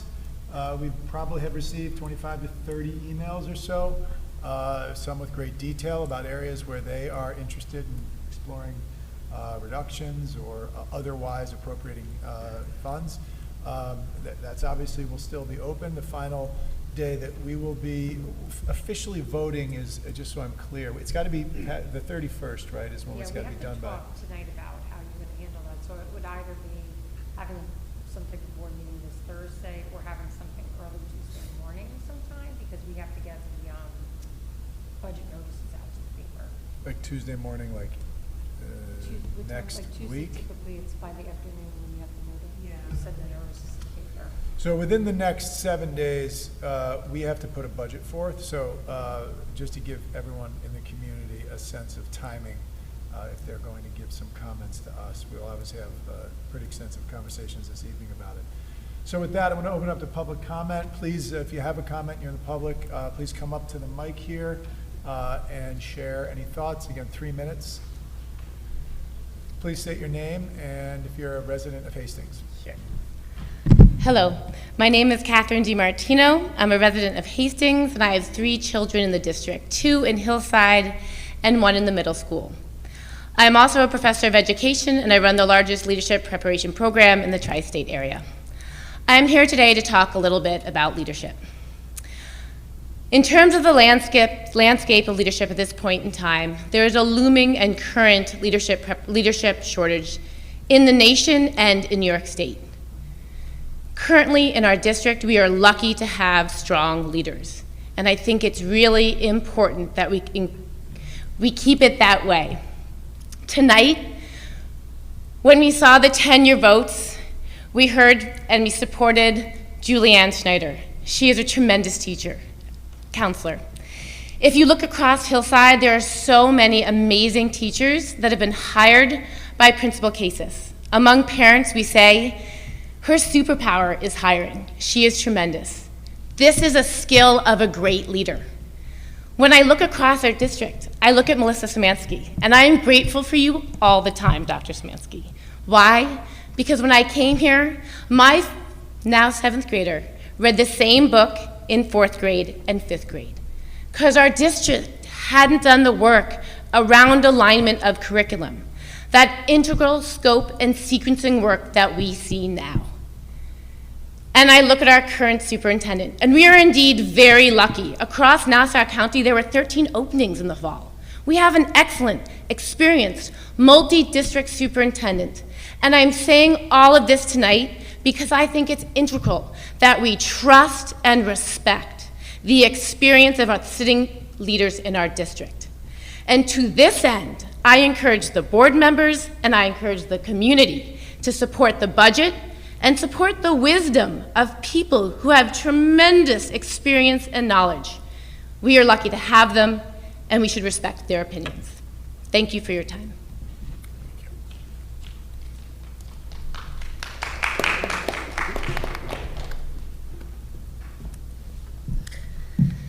Good evening. My name is Cassandra Sweet. I am a Hastings resident. I am a mother of 4 children, one in 5th, 4th, 1st grade, and a 3-year-old who will be entering the system soon. And I'm a political economist by training. So I come to you all tonight sort of on behalf of, I would say, a group of parents in our community who feel truly ashamed at what has happened with this vote.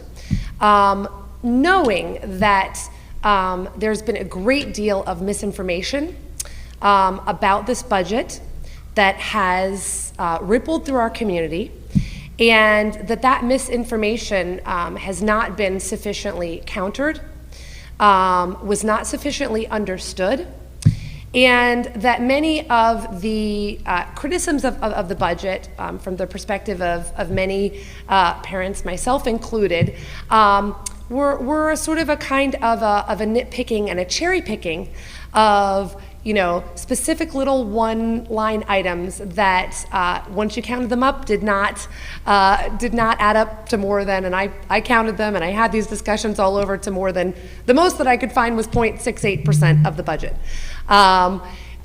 even of the most critical. So, you know, I applaud you all for re-looking at the budget. I'm sure that it was not easy. As a child who has an IEP, I am constantly in contact with the school about the services you all provide and the extensive legal requirements that our system faces in order to respond to those very complex needs. So my message to you all tonight is do what you need to do, but please don't slice too deep. And the burden is on us as parents in this community to stand up, to be more articulate, to be more forceful, to be engaged, and that is really difficult when the whole community is overwhelmed. And as a working mom, you know, we all know what it means to take the time out to be in these conversations. And for so many of us that have not been in the schools for years, not had that emotional connection, not been to that 100 years of kindergarten celebration, not yet toured, you know, the extension of the school, which I know is happening on June 1st. And I know the doors are going to be open and everyone's going to get to experience that.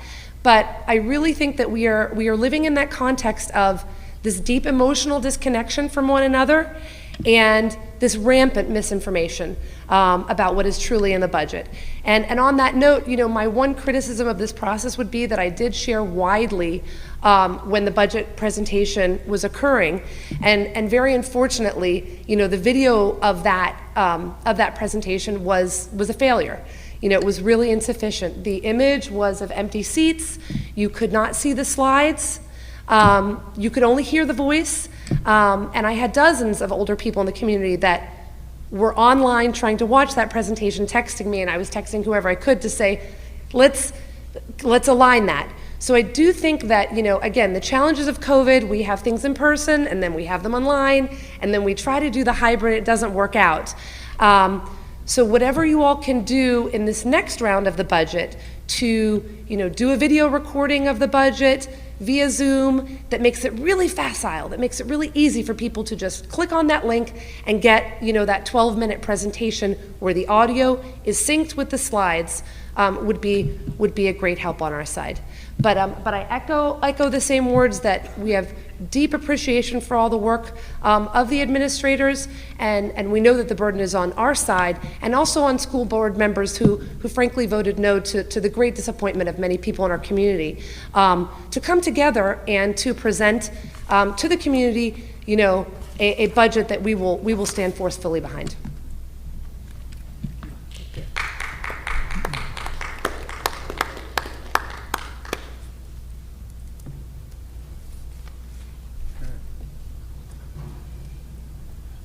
Okay.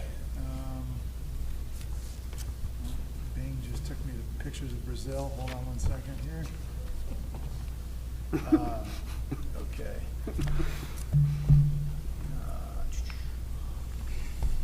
So, yes, I think what we're going to do is move right into the budget presentation. Sorry, I was a little late. Yeah. Couldn't see out there. That's okay. Spotlight. Bob McKinnon, Hastings resident, father of 3 in the district. I just want to say, echoing some of the comments that were said earlier, one, thank you for all that you do. This can be an unruly community sometimes. A lot of people who are advocating for various things, who feel passionately about the education of their children, their system, who are educated, knowledgeable, willing to sort of dig in and try to figure out what they can do, but sometimes it creates a bit of a mess. I also want to apologize. I think that sometimes it's very easy to be complacent. Some people trust the board, they trust the administrators, they trust the leaders of the building, they assume that things will sort of move smoothly. They don't see things coming down the pike that could result in a budget failing, and so I just want to apologize for not saying more to support you publicly at the time when the budget was being put out there, and to talk to friends, to rally people to go out to vote. It's easy to sit on the sidelines when you're taking a lot of heat. I also want to acknowledge that I know that budgeting is a very difficult process. It's easy. We all have different skills. We look at it, we see things that maybe we agree with, disagree with. We wish we could do more of this, less of that. No one wants high taxes. I completely get it. We vote for a board to make some of those difficult decisions for us. And I trust the board implicitly. I also understand and appreciate that inside of a board or any organization, you can have disagreements. People may want more cuts, less cuts, different kinds of things. I get it. I want to echo what was just said, though. I do hope that when we go to the next round of this, there can be more of a unified front, that you can sort of come together and say, you know what, we made the hard decisions, we did the work on behalf of the community, so when we go out, we can have good debate, but not the kind of dissent and disinformation that sometimes sort of belies what otherwise should be a good and unified process. On my end, and I'm sure anyone who's watching or listening, if there's things that we as a community member can do to sort of support the board moving forward in whatever skills we have, I would be happy to sort of volunteer to do that. And the only thing I'd say is I understand sort of, having watched the presentations you've put forth, looked at the board and the budget and things like that, I understand some of what's going on, and I also, appreciate the challenges of doing it. I hope that you don't sort of look in what you see in terms of that vote and take it as any kind of sort of referendum on the performance of you or on what should be happening moving forward. It was not a vote to sort of cut or slash programs. It was not a vote to sort of find $1 million or $2 million here. It was people who probably weren't as informed as they could have been or should have been, or out there as vocal in support of the work at the schools. We have a fantastic school system that delivers incredible results for our students, and would not want this process to lead to things being cut and people wake up the next morning being like, wait, what was that? And I didn't realize it. So thank you again for all the work that you do. And again, there's a silent but complacent group out there that hopefully comes out and votes and avails themselves to help in whatever we can to make your jobs a little easier. Thank you.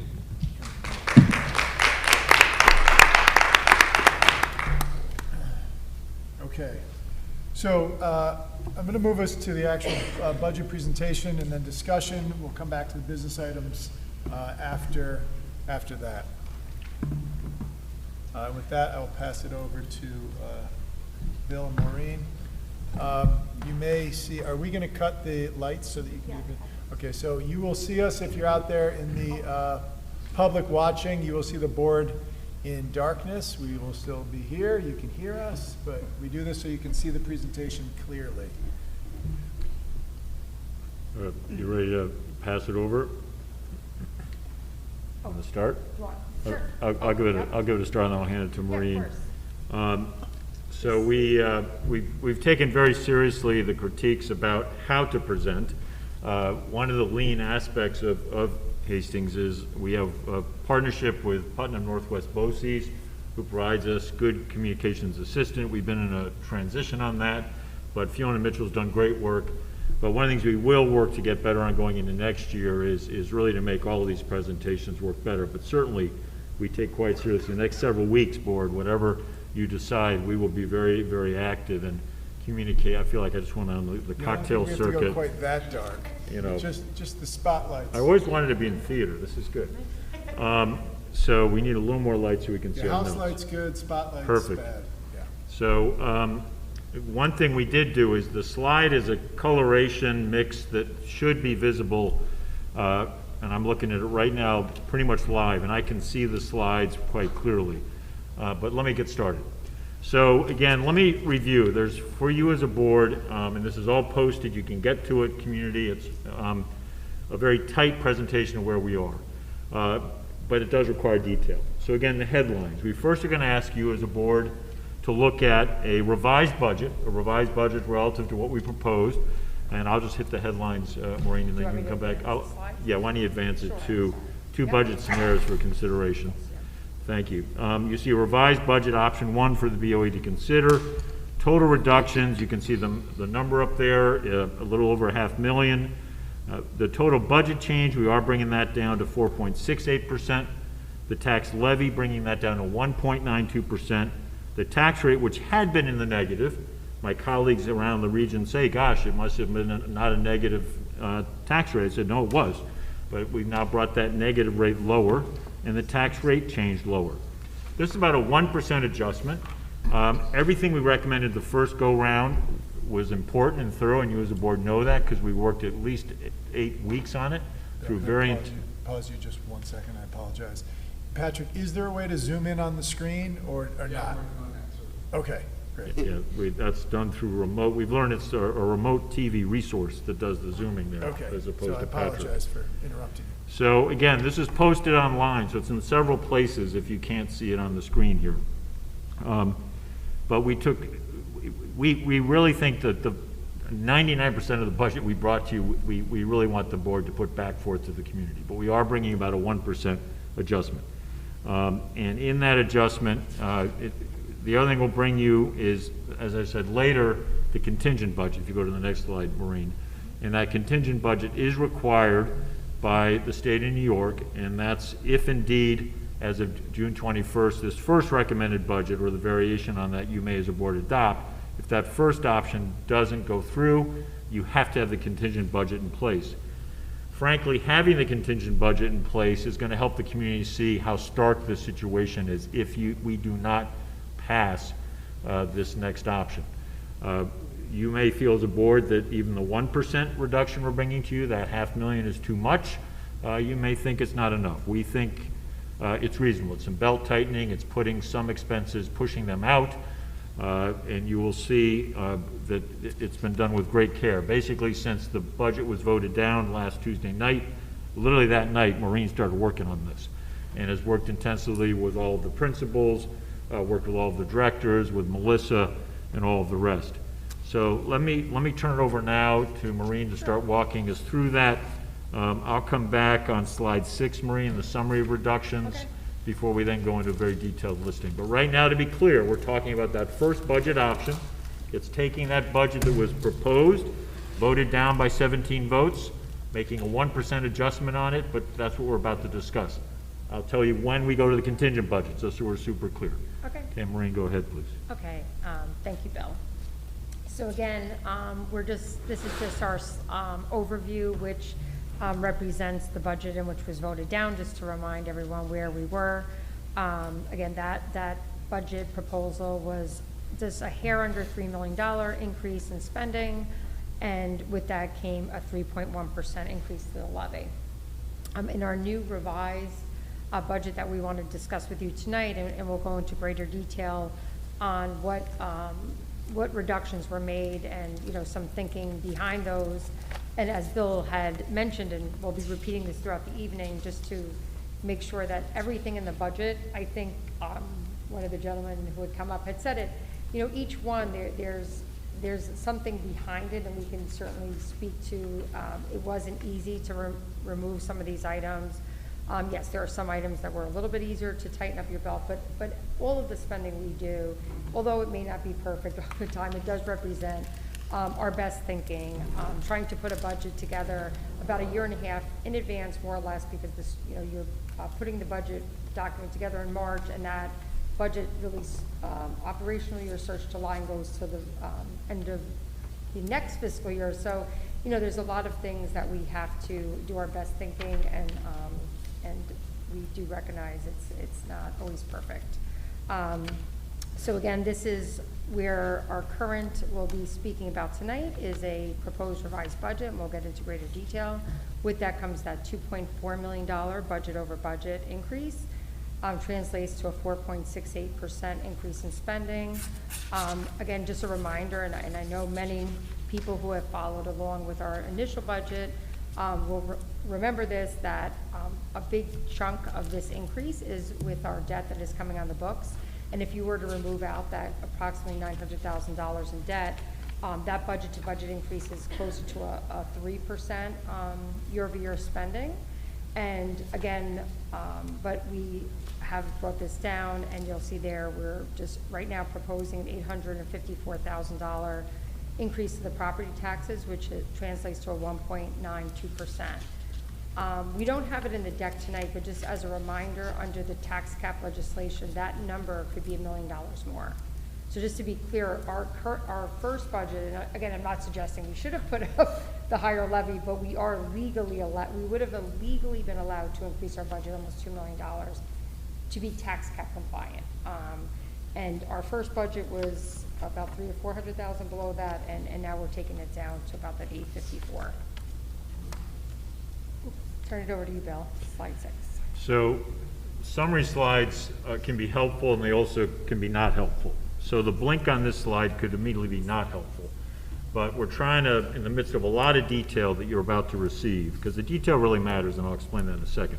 But you see up on the slide in front of you, and I'm double checking, yes, you're seeing that the reduction of $525,000 breaks down as follows. In curriculum development, instructional expenses, professional learning is about $360,000. That could look very troubling in the sense of why are you going to that extent? Well, that's about 62% of this reduction. These are all things that will not directly affect the classroom. Melissa is here, can speak to questions of the board of what is inside this in a second, well, after we go through all the detail, Melissa. But the total budget equated to this area is about 82%.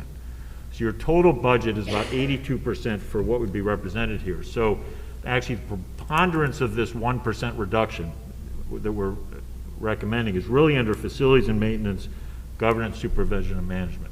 So we're putting a proportionally much higher set of reductions there. So straight up dollars here can become misleading, but you're about to get very detailed listing following the budget object codes as to how we got to this 5.25% reduction, because it's very important that you as a community, you as a board see where we're going for this 1%.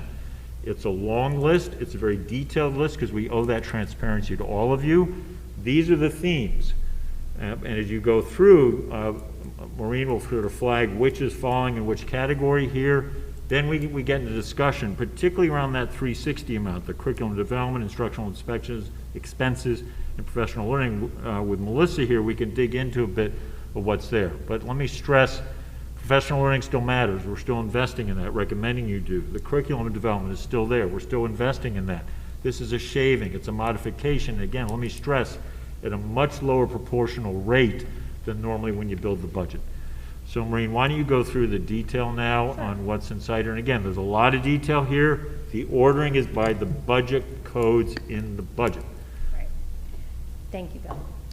Yes, so we're really going to break down and go through each item, and certainly, I think the intent is to go through it. We'll be able to field questions about individual changes we made, so I would just recommend maybe taking some notes. It may be easier to come back later to them. So again, this really goes in the exact order in which our budget is legally required to be laid out by expense code or chart of account codes.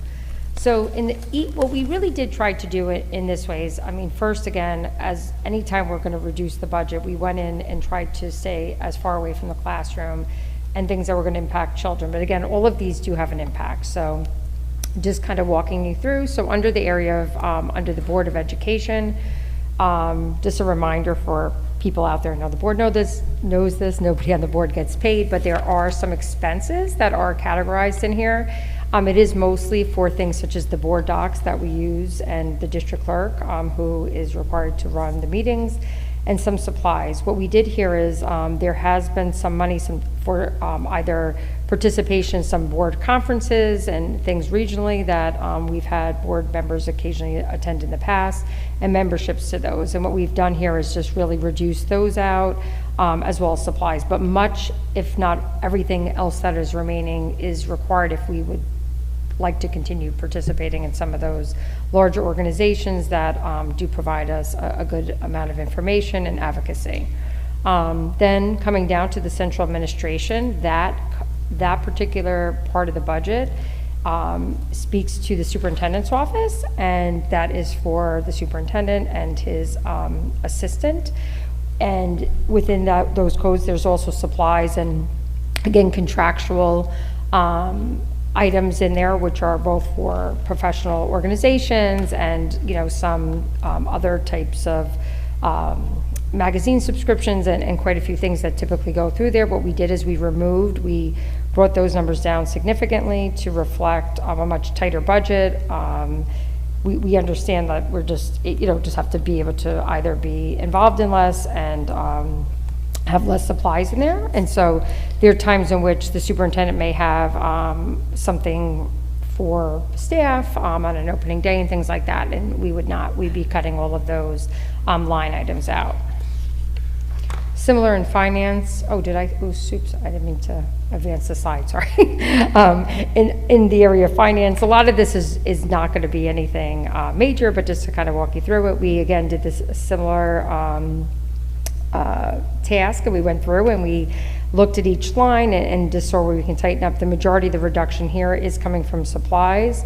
In this particular area of the budget, which again is my office, but there's many things that are required to be accounted for under there, which are both external and internal auditors, which I'd be happy not to have. No, I'm kidding. But and because we're getting a lot of additional federal funds this year, we're going to be required to have an additional audit for those funds. So unfortunately, there was some movement of increases there, which are again out of our control, but are due to having some additional federal funding coming in. But similar here, we did cut back some of the supplies and things for the office. And we also do support the copy room in that budget, but we'll just make do. The next area is personnel. Similar there, just cut back some supplies and some contractual services. Typically, the contractual services for the personnel department are to either place ads or when we have job fairs and things like that, and we would be reducing that down a bit. Partially, we think we'll probably have less staff to hire, so we're going to try to tighten up that line there.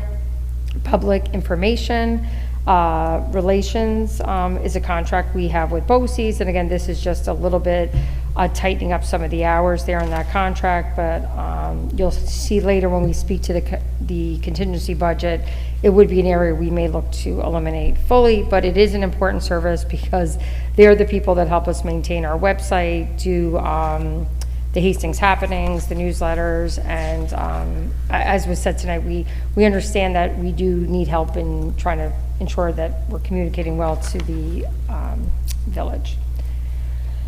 Reduced custodial equipment. Okay, so over time, this one was one I really struggled with because quite frankly, although the budget to budget was going up, our actuals for this year are trending closer to like a 250, 260. And although, yes, we're feeling a little comfortable to bring that down because we're out of COVID, many of the board will remember we've had enhanced cleaning protocols. I mean, they're great. We're now kind of used to them, but we were looking to kind of key those back a bit. We've done different cleaning shifts throughout lunches that were not something we were able to support prior. Not that we don't clean the tables, but we really have had a much higher advanced amount of cleaning. And we also, similar to other areas of the budget, we, just as an example this year, we had 2 of our staff members that were out with injuries. I mean, this is not something that I could easily let's just reduce the overtime, but we also need our buildings and grounds staff to open the buildings, and on Sundays when there's theater productions and all this, but we are tightening it up. Joe and I spoke at length about this. A lot of what we're deciding to do is we're not going to clean any of the offices this summer, any of the central offices, we're not only central office, any of the school offices and a lot of the common areas. We're going to reduce the amount of work. A lot of the painting we're going to put off. So again, each of these things, we had kind of saying, it's not that it's that much, but each one of these things, I just want to express to you that it's not as easy as it may seem, because we were kind of tight on that. And again, we're also assuming full coverage. We're also assuming all of our staff will be back in this particular budget for next year. Equipment, again, just deferring some additional equipment costs. I believe this one, it was for, was it for a scrubber? Joe had we went back and forth between what piece of equipment he would delay purchasing.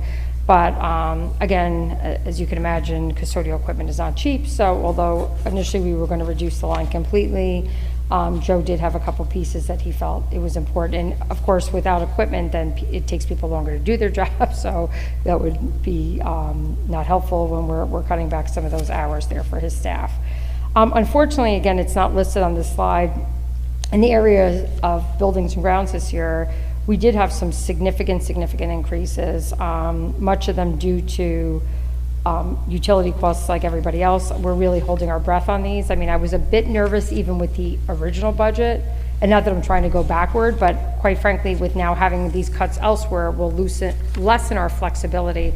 So as an example, our Con Ed bills 3 times what it had been a month, like last year at this time. It is significant.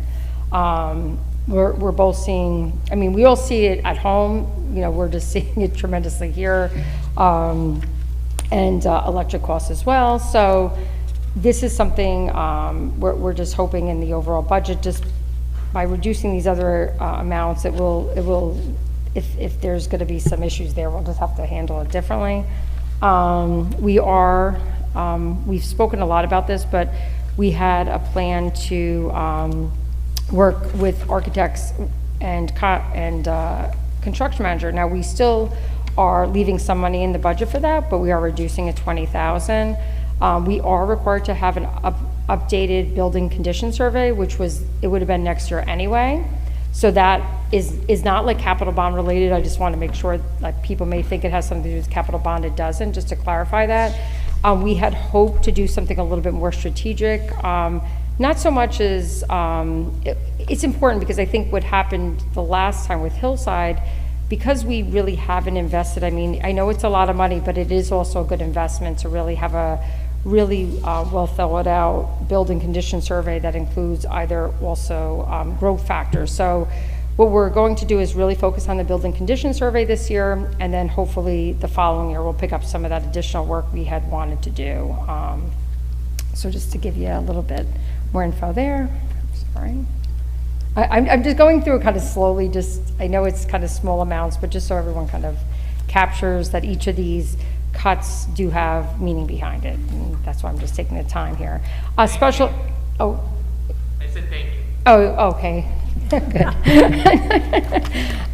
Special items. This is an area of the budget, and actually I was able to reduce, as we were going through the budget to do the revision, one of the items that's required to be budgeted here. So this is, again, terms that I don't make up, it's just the prescribed language. They're called special items. They include insurance. We pay a fee to the town of Greenberg for our sewage taxes. We pay borderline properties back to Dobbs Ferry for children that attend schools there. And we also pay our BOCES administration fee that also is in that part of the budget, all of which is, those numbers are given to us, they're not anything we have any control over. The way I was able to reduce this is because we actually just got the bill from Dobbs Ferry, and it is just slightly less than we had projected, so I was able to adjust next year's to reflect that. Reduce curriculum development, so I just want to go make sure I'm in the right part here. Okay, so this is under Dr. Szymanski's office. I'm going to call you Dr. Szymanski today. And similar to as I had mentioned earlier with the other offices such as the business and the superintendent's office, there are line items there for contractual and supplies. The little bit of a difference with the curriculum and development office, this allows, they're not necessarily used for the support of the office, but rather for things that maybe teachers or somebody may not have budgeted for, and it gives a tiny bit of flexibility to either send somebody for a conference that wasn't originally accounted for in our staff development, or some supplies that people may be interested in purchasing. It's not a tremendous amount of money, but we did scale it back. There is still some money available, but again, as you can see here, we did reduce that by $5,500.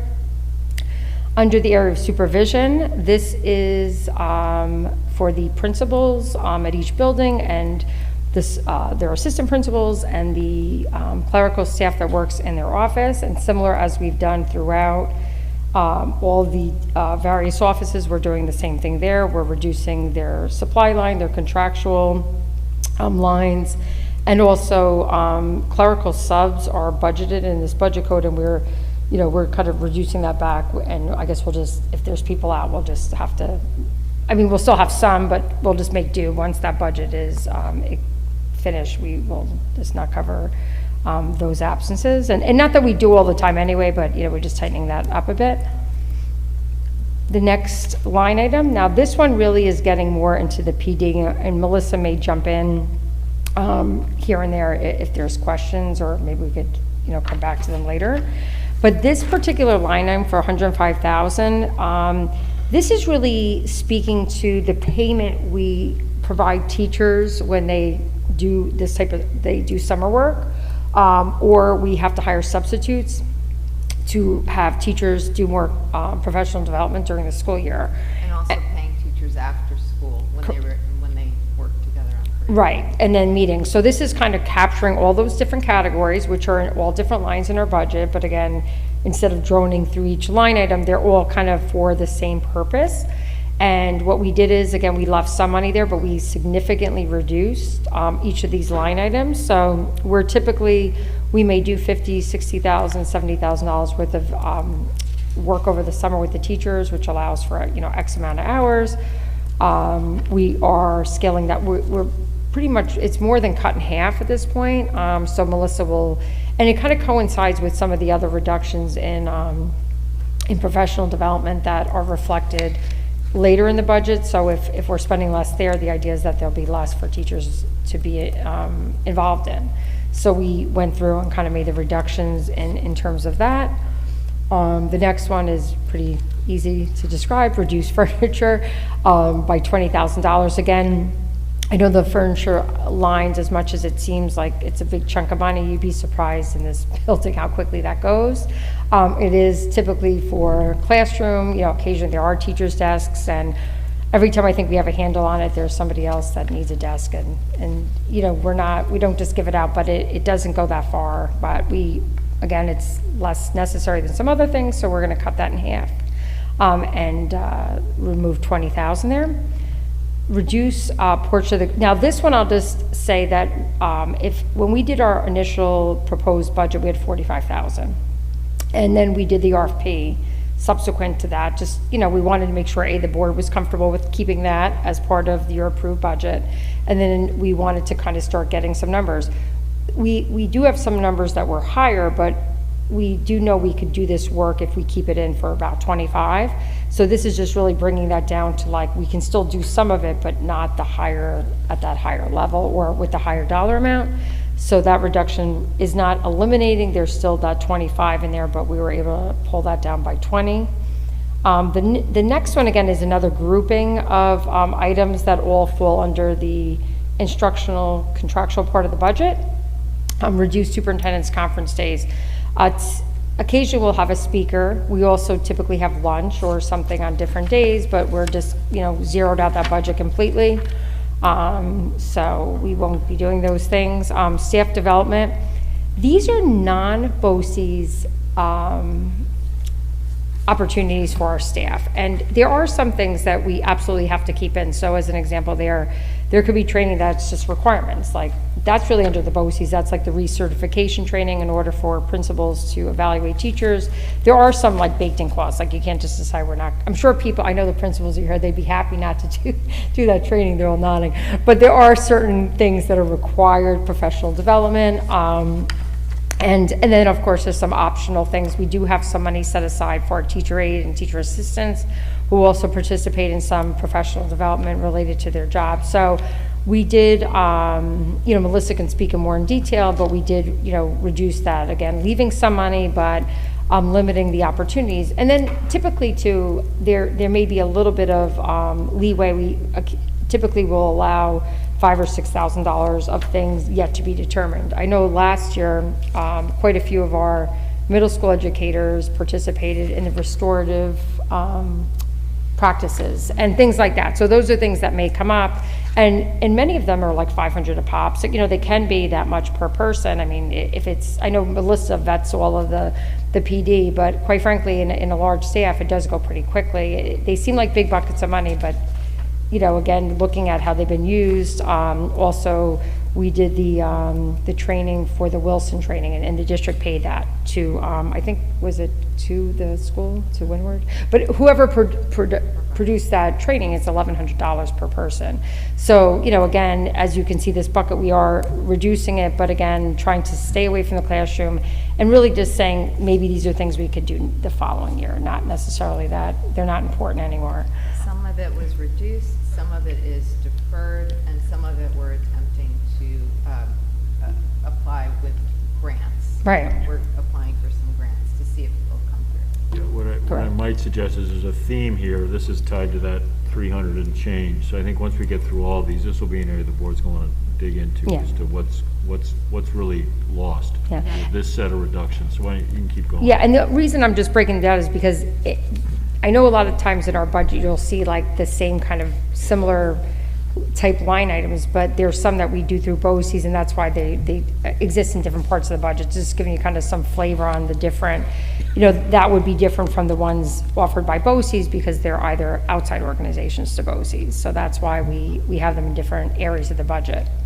Okay, again, in this, we did have a line item, and this line item has been here for years. I know the last few years, I know Melissa works closely with this. It's the outside education evaluator. That's a person that really helps mine the data and helps us with the APPR scores. We did years ago have a much higher contract with them. We really haven't used them, but I think we had left a little bit of money in the event we needed that professional resource, but we did remove it. And again, just those all added up are about $68,688.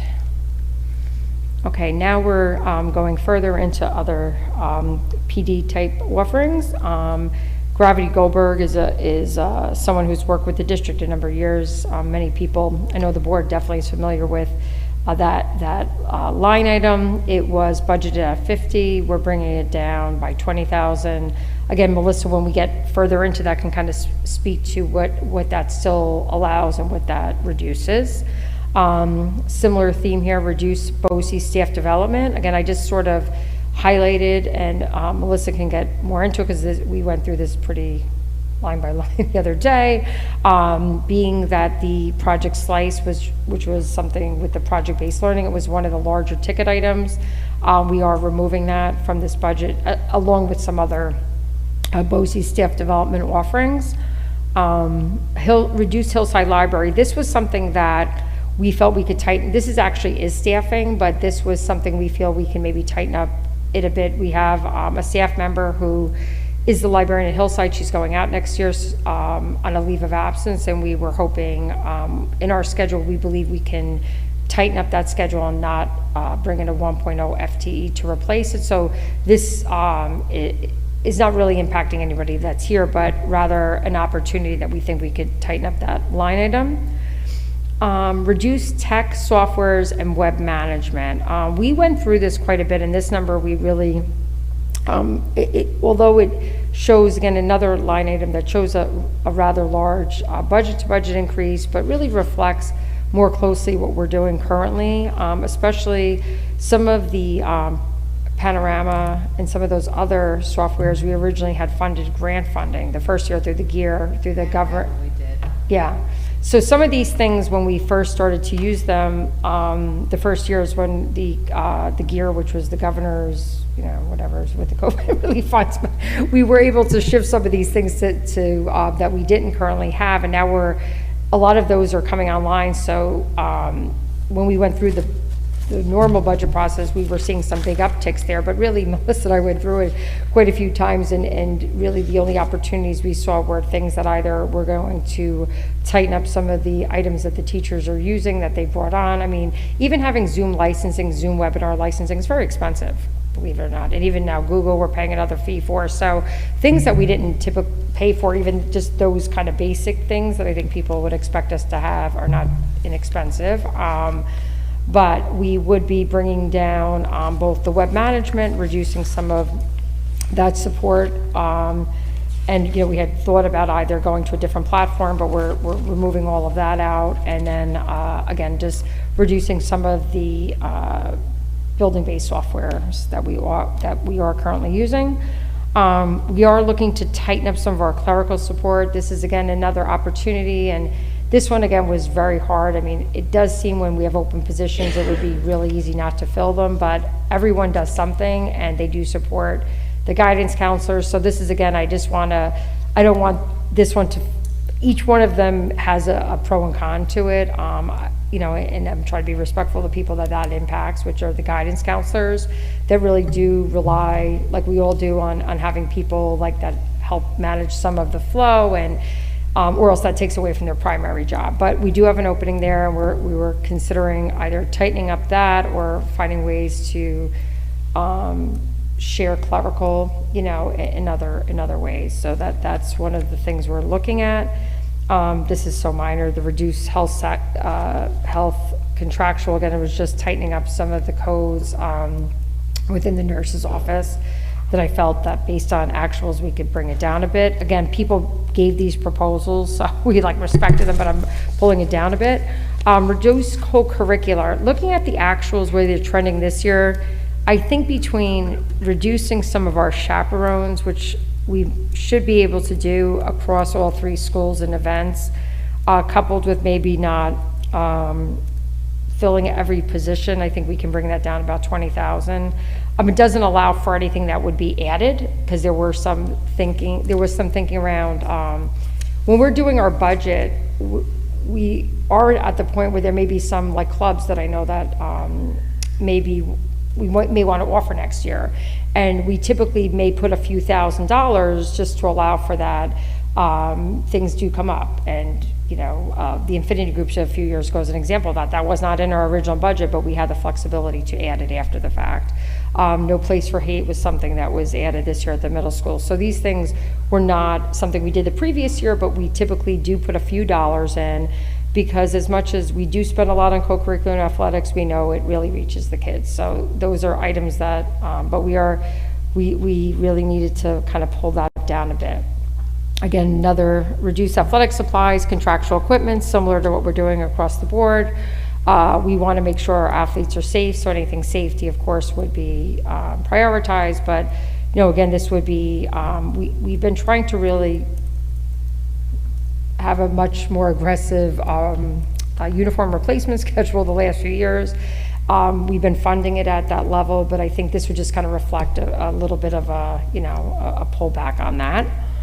Again, reduce interfund transfer. Each year we do about $100,000 of work, sidewalks typically, not large capital projects, things that are doable in the summer but are a little bit bigger than a maintenance project. So we would be reducing that 30,000. So we would be just reducing some of the sidewalk replacement we had considered doing. You want me to do this one? Sure. So you have on here, we're at the second assistant director, correct? Yes. Yeah. Yep. So this is actually an ad. It's an ad of 30,000. We've done a lot of thinking the last week. Laura Tesfa and I have very much listening to a number of people. And so we're pulling this back, but we're not giving up the resource. So right now we're saying, let's redirect the focus here. So we would hold on to the inclusion facilitator, because that means a lot to us here. And you may recall with the special ed recommendation, we were very much, there were two pieces. There was immediate work this coming year, part of which was the assistant director.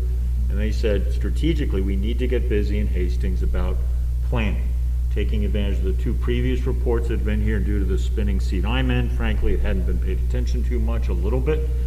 My hunch is that we will end up back saying you need more management oversight. I'm watching other districts around us with larger management operations for special ed going there. But they're getting there through an inclusion discussion process. They're getting there through what we're planning with the program review. So our sense is, let's pull this back, hold on by title, by label, not add the administrator now. Keep that planning, that review going. We'll see. My hunch is coming out of that with parent input, professional input, external input. We may end up back here, but let's get there in an inclusive plan process. Pull back on the assistant director, but keep that resource in the budget, so we actually have to add money to do this.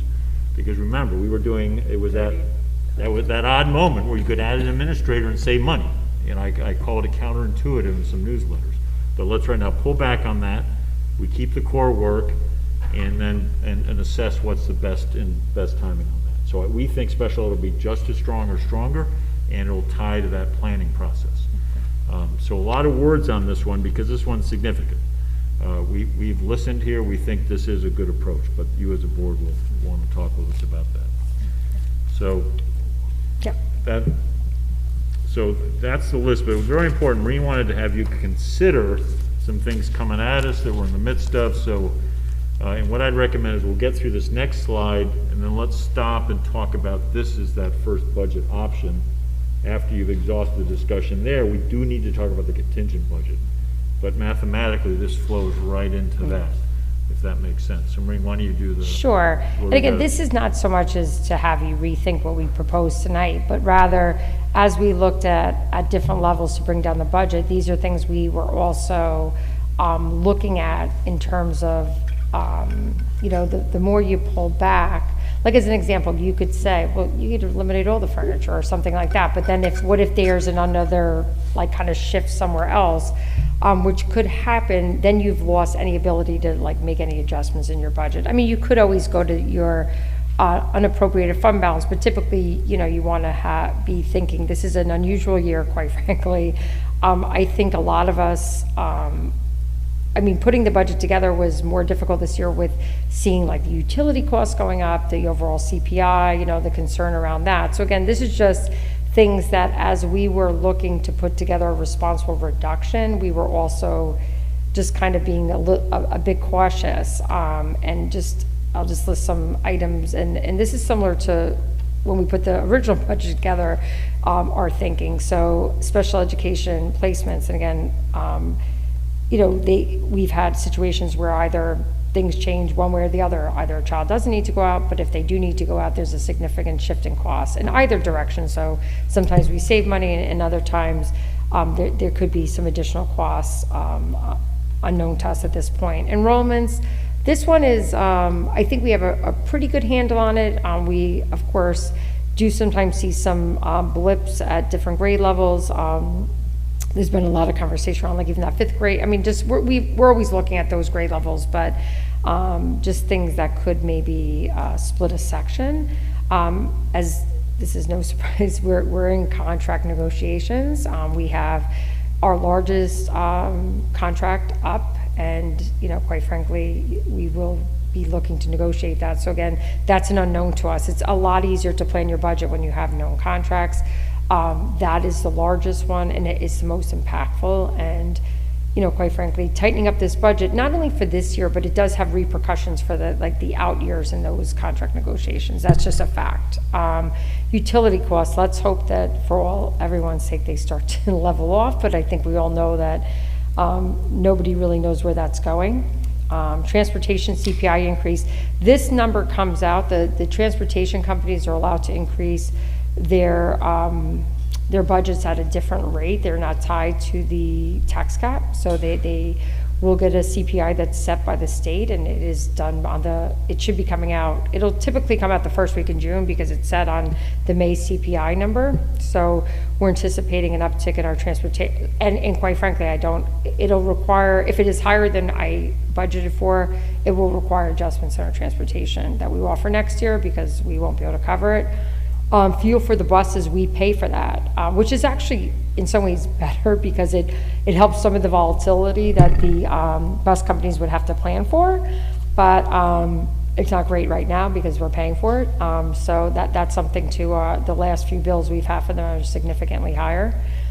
Special education settlements, we currently have, as the board knows, we've been settling with some families, and that's fine, and we do have a reserve, which we will have to talk about getting some more funds in there as our liabilities next year are closer to about a $1 million mark for a year.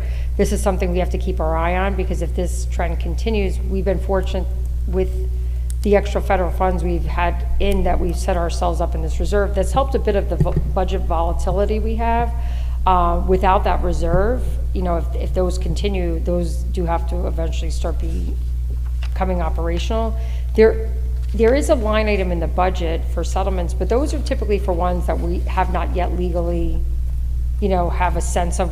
They're either not filed on or we're not sure. So the others that are in the reserve are typically ones that either we already have an existing settlement with the family because they need to have some reason to be reserving for them, or some talks of settlement.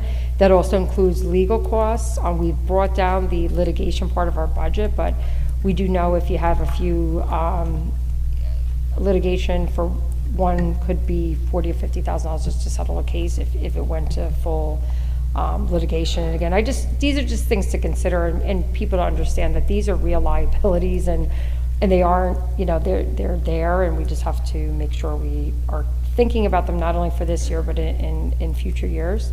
Unanticipated expenses, that could be anything, really, like anything that we don't anticipate. You could have, I think we're pretty well staffed for E&L, but like as an example, we've had volatility there where I've been here where there may be a child and we need to either add an aide or an assistant or additional staff to ensure that we can meet their needs. Yeah, our teacher can go out. So there's multiple things. I mean, people have it goes up and down. We could have a teacher, like I was saying before the custodian, we had 2 people out because they had injuries, just happened.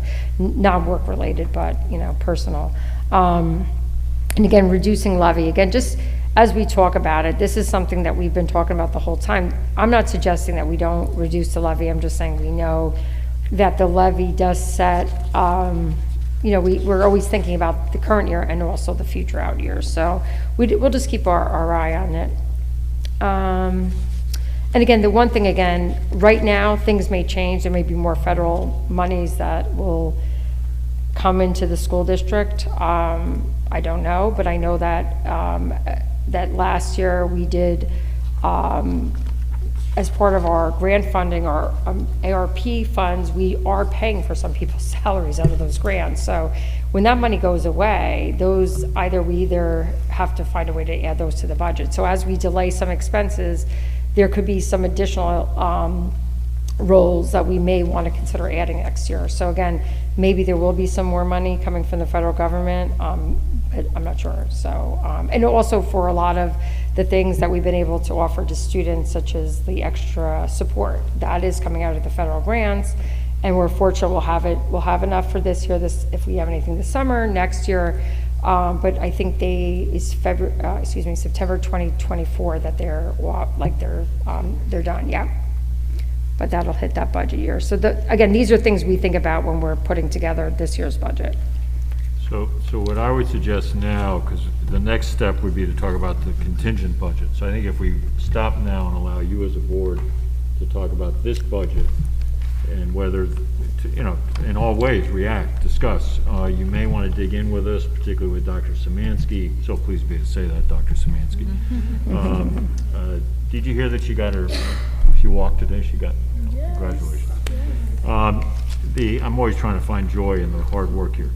Talk, I think in particular, it's what's going on in that curriculum piece, what's going on in the professional learning piece, what's lost there.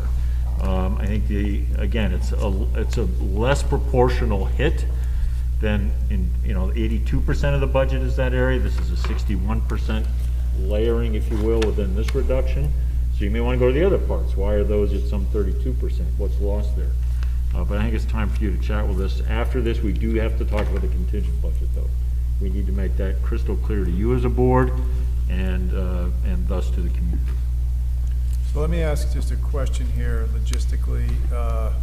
Does it make sense to turn on the spotlights and put it on the board right now so that we can have a conversation? Because this is what the public's going to see, a slide here for the next 25 minutes while we're having a conversation. You just pull the slide back one trip. Put the camera on, Gus. Maureen, why don't you pull the slide back to the budget one slide, Maureen? Excuse me? Just pull, if that slide's good, go ahead. Yeah, I think Patrick's gonna. All right, go ahead. He's gonna do that. Okay, so we don't have to, while Patrick's doing that, we can start the conversation. So what's before the board right now? We, as a board, have to discuss and decide on what we want to put forth to the community. And so what the administration has put together is a set of recommendations. It's certainly our job now to, excuse the aggressive term, but interrogate those recommendations, ask questions, and get a sense of what we want to put forth to the community. So I'll pass it over to the board to open up. What I would suggest is there's a lot here. There's probably, arguably, 4 or 5 hours worth of potential conversations we could have here. And so I would ask that everyone, picks their couple of key questions they want to ask. We will not leave here if there's still unasked questions and there are things that you want to know more about. But having said that, there are 7 of us and there's probably a lot of questions, so I'd ask everyone to be respectful of everyone's time as we discuss and consider these recommendations. I'll pass it over to the board for whoever wants to Do you want to speak. just go in a row, Doug, maybe, and everybody? Yeah, I have my timer. Sure. It took a lot, so Sure. I have my timer. Happy to go in a row. Alex, if it's someone- either you or me. You can go first. That's a bad idea. Sure, I'd try to follow with Bill's ideas of, maybe hitting on the positives. And I would say we had a lot of budget discussions and updates and feedbacks before the vote. But I think it's really easy to appreciate the process since that vote of our residents, whether it went down or whether it was split 50-50. The process since then was a board meeting where we talked and tried to give direction to the administration. And I think at that meeting it was really clear what direction was the consensus of this board. And this board has a very strong consensus that if we gave the residents a second chance at this budget, it probably is going to pass, and it might pass significantly or easily. And I think the administration took that direction clearly. And, I suggested, I believe I suggested quite a few areas where I would like to see a change in the numbers, and the board consensus does not agree with that, or even anyone on the board does not agree with that. And I think that's why the administration is proposing 99% the same budget. And I think that process has been very positive, and I think there's a lot of reason to think that the next vote by the residents is going to be significantly different. What I would like to talk about, though, is 2 years ago, 750 people voted no on a budget that had a teeny increase. And last week, 650 people voted no.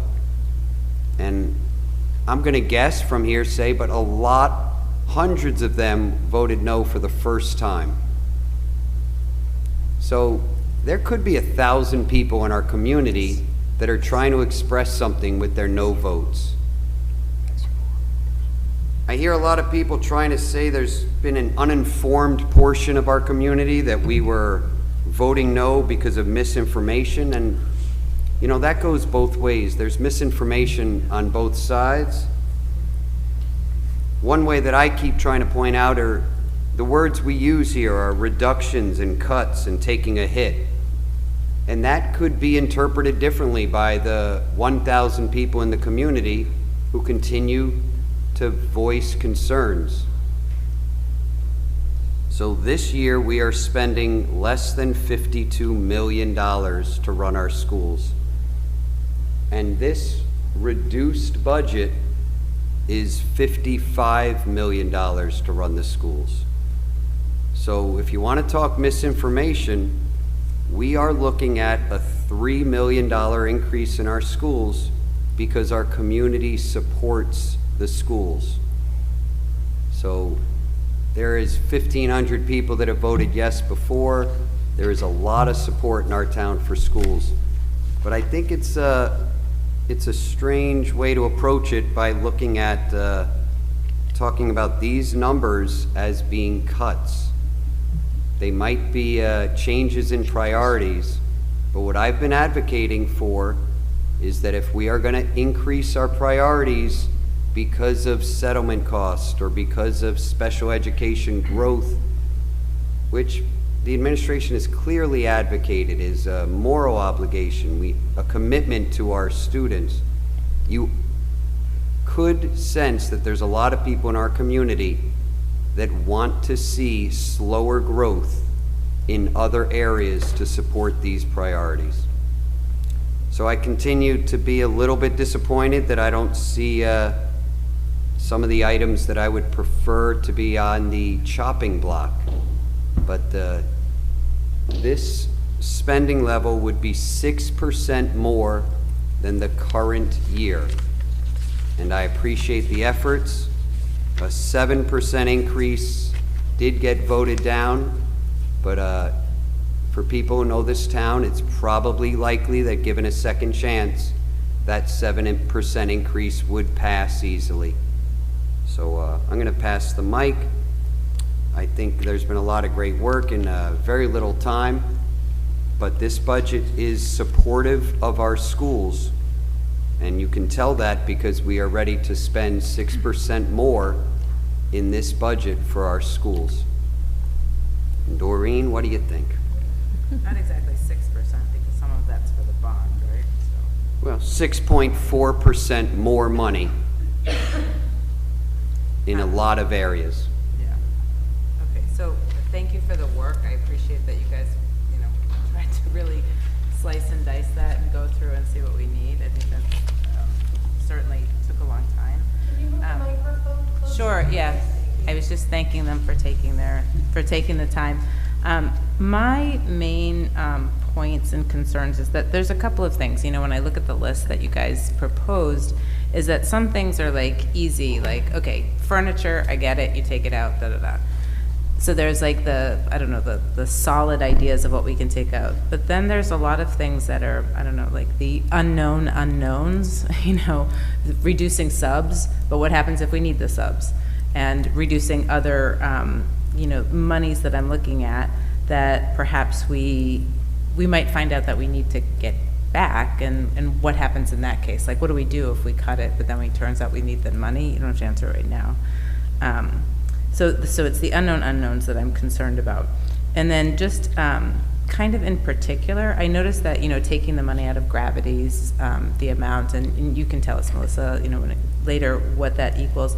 But I'm also curious how many other consultants we have, and if there's an opportunity to reduce there as well. I can't remember if Gravity's the only consultant or if we have some other consultants that we might be able to find some space there. And then I just have a couple of very specific questions. So if you reduce the money for the superintendent's conference days, does that mean there are no superintendent's conference days, or you're going to just rework what happens there? Yeah. Okay.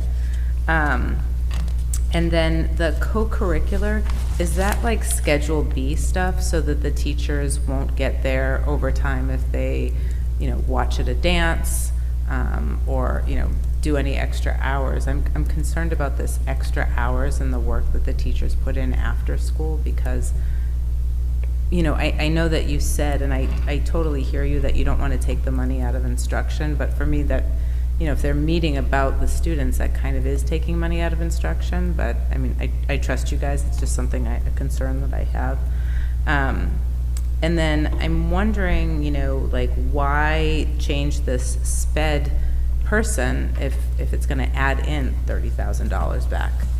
You know, I'm not sure that that makes sense. I know that there was some confusion and we've been talking about it, but if it's adding another $30,000, is that the right thing to do, unless we cap out the teacher who's doing it so that they can't ever work overtime for it? So those are just some of the specific questions that I had as we were doing it, but I'd love to know from Maureen and Melissa and Bill, which ones of the line items did you put in, but you're like, you know, I'd really like to not take that out. You know, that's something we really need. So that's my overall kind of comments. While I get that it seems like it doesn't affect a lot of the children in the instruction, ultimately I fear that it does a little bit. Thanks, though. Doug, do you want us to kind of gather the questions and answer, or go one by one? We're happy either way, and because I think there's a chance here now for Melissa, for example, to speak to some of the, what you call professional learning, instructional, curricular. That's going to be a question that's in a lot of people's minds. So Yeah, maybe at the end. Yeah, that's what I figured. That, Sure, yeah, so. and we might even have questions after somebody else speaks. I might have some questions about that. If there's anything I missed, just jump in and remind me. So I want to start off by saying, with the concept of professional learning, right? And we consider that what's called a leading measure, meaning we believe in education, we believe in continuous improvement.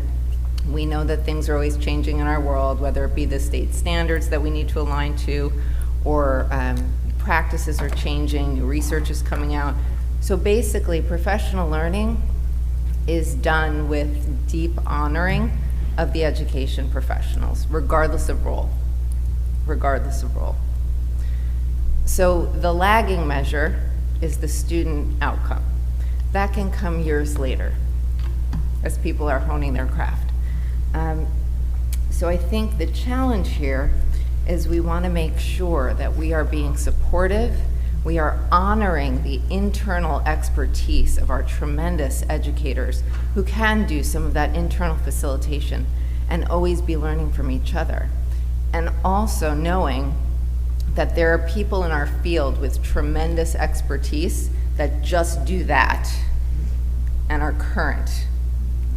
And so in making these reductions, you know, Maureen and I literally went line by line by line with everything.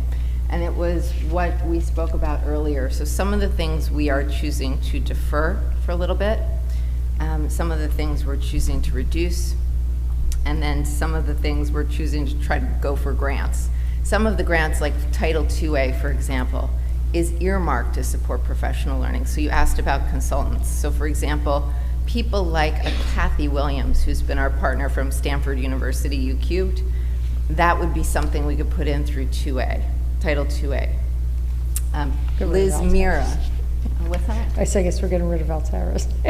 Well, being able to no, I know. through No, I'm how saying that things everything shift, is in right? and out. Yeah. Yeah, and so that's the work we would have to do, is kind of juxtaposing that and prioritizing that. With Liz Mira, who's our new science consultant, we put the RFP out. Melissa Shandroff and I worked very closely together. We had more than one talented person put their name forth. Melissa is really quite an incredible instructional leader in her department chairperson role, and she and I worked really closely to make sure we had the right fit. And the feedback I got from the elementary school is it really was some of the best professional learning that they've ever had working with her. And that is specific to changes in state standards and the need to realign and be supportive of people as they're doing that.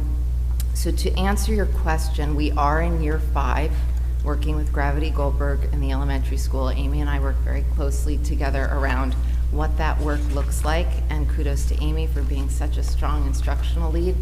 And we were thinking through about what the work is. and and had to make some pretty quick decisions. So it was one of the things that I reached out to her, frankly, and I said, it's going to look like this. Can we make it work? It was just, so it's less sessions, perhaps less participants, maybe the need to turn keys. So we have to still work through that. But there was a quick decision because we're trying to pivot. So that's one example. Buck Institute, project-based learning. So we offered this last summer, and we had a project slice workshop. It was optional, so there were 35-ish teachers district-wide that actually opted in, and they were investigating this interdisciplinary project-based learning, which is, frankly, a really innovative opportunity for our district, and kudos to the teachers who are interested. And we had earmarked some funding for that, and we'll defer it. With the leadership goals, so each year we think about, and this is, soon you'll be hearing more about the work of the Professional Learning Committee around the curriculum review cycle, right? And so some of the decision-making around what's happening here took the input from that particular committee in mind, thinking like, well, what's next on the pike and what do we need to be prioritizing? Also thinking about leadership team goals and what we've been doing over time and where we're headed, and thinking through, priority areas of focus. And so, for example, you asked Doreen about the question about the after-school pay.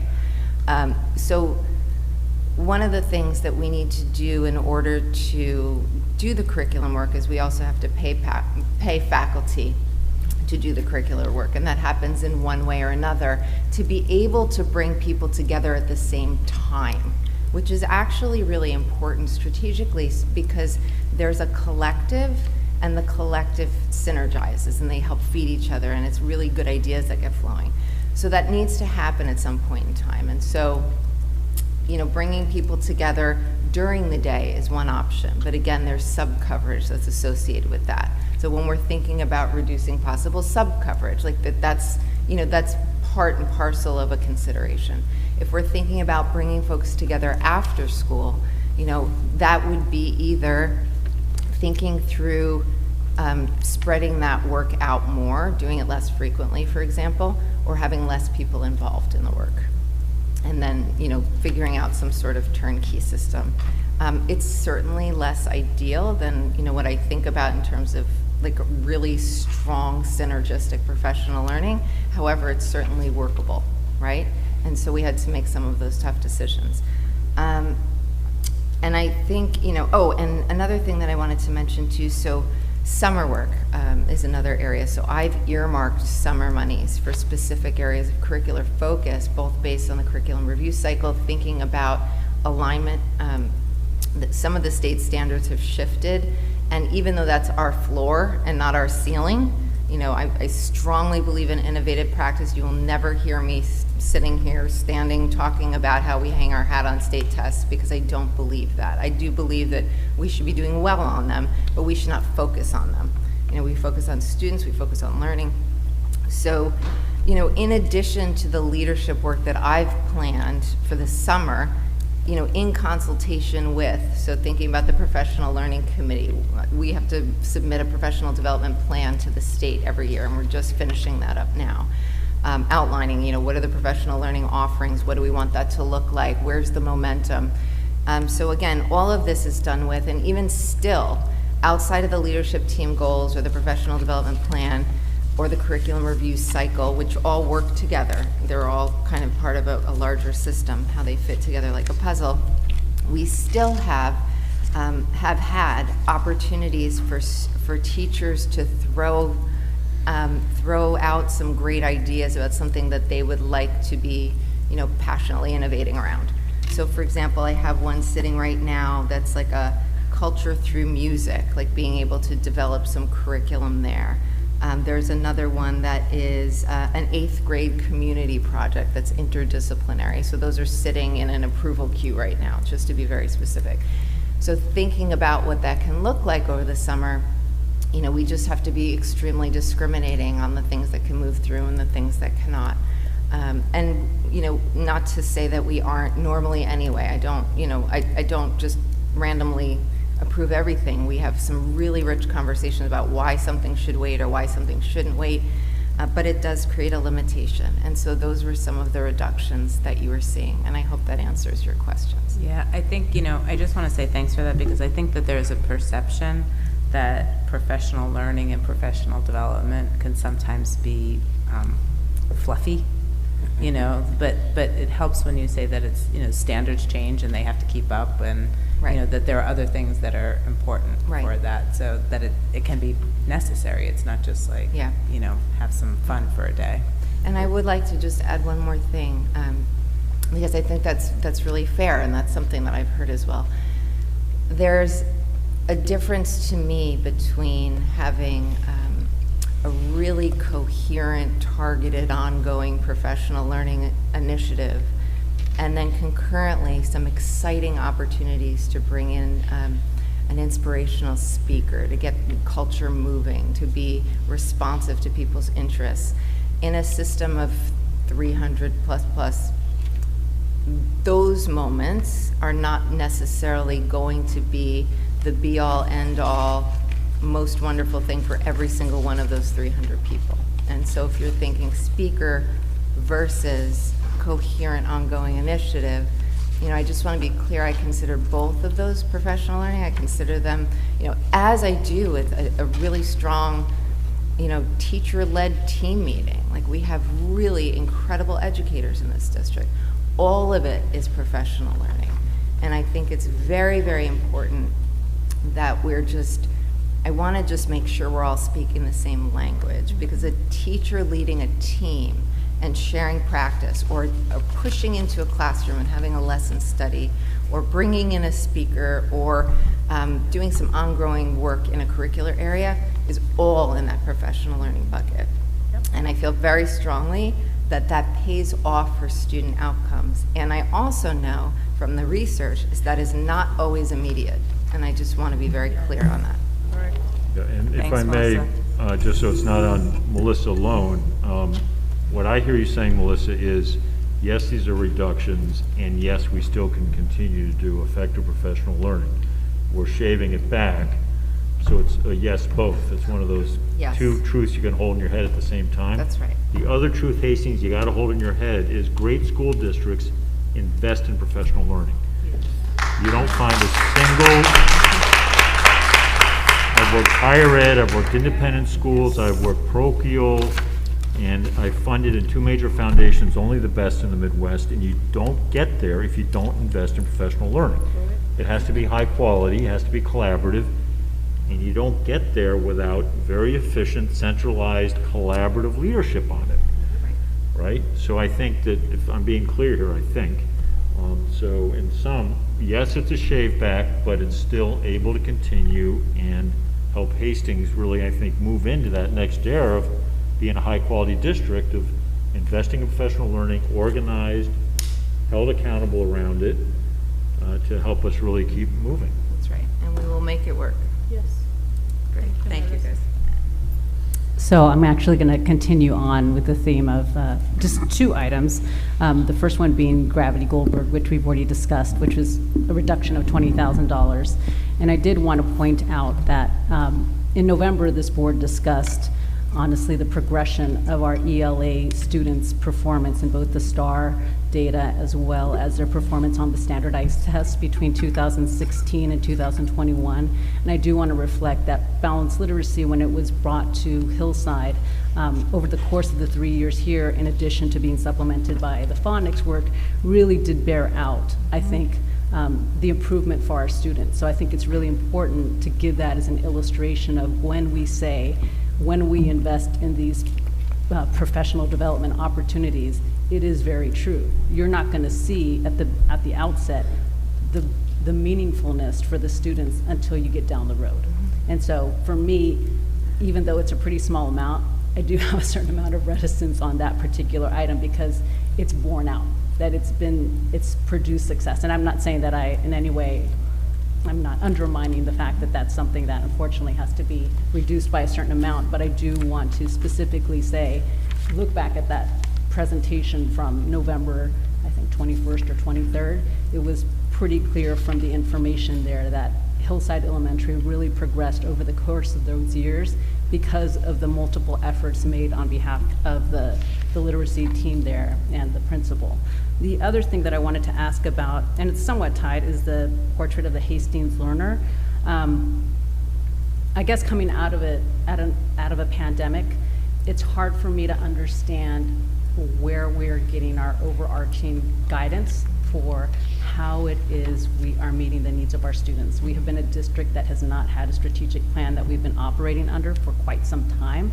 I would think that it seems intuitive to me that at a time, you know, as we emerge from an unstable time, that would be the ideal time to really ramp up and invest in that and bring all the, you know, various stakeholders around the table to get that up and running. So while I respect that, you know, given where we are with the budget, we might have to ease in on it, I do think that it's kind of, what is it, you know, penny smart and pound foolish. You know, these are not like massive amounts, and I know that it probably makes people feel better to say that they can just be dismissive and everything can be done in-house. But I do think the fact that we have not invested in this for, I don't even know how many years, but for several years, it's something that we need to give very serious consideration to. And in saying that, I don't know that I fully have can fully comprehend what our overarching and guiding vision is. It's not in any way to be disrespectful of all the positives that both the two of you, especially Melissa and Bill, have brought to the district. It's just more where do we go from here? And that's yeah, and I can be really, that's a great point. On the Hastings, the market's speaking to us. We cast an RFP. The lead choice that we'll bring to you if you endorse that person, this is their budget. So we will be able to have one of the best, frankly, you can tell I'm pitching the person already based on the work, but that we were able to get a good, solid, full year's worth of work out of this individual, and the record's very strong in the 9 or 10, 11 districts this person's worked in, some quite prestigious, rigorous places like Hastings, also complicated places with wonderfully involved community. So at least for this coming year, all the way out, at this amount, we can get the job started and rolling. And then I think you will want to be reviewing as a board, is this enough? It's at what, 25? We've brought it back down to, so we cut 20, but it's still sitting at 25, right, Maureen? Is that right? Yeah. Oh, sorry, For yes. the Hastings of the... Yes, yep. Yeah, yep. so you will get, so I know there's been discussion of why do this. You cannot do it internally. You need that external part. You need the leavening. And we are actually very leanly staffed here at the top. It's the first time I've not had a director of HR. And Weston is 2,300 students, 4 buildings. We had a director of HR. We cut that out for a year. They put it right back in. Because you have to be high quality with your personnel, but you can't have the 3 of us doing that, and because we owe it to our staff to have high quality. So I'm just giving an example. So I think you need the leavening, you need the help, and you can be assured that at the 25, you'll get a good year's worth of work and the kind of stimulating work we need. So.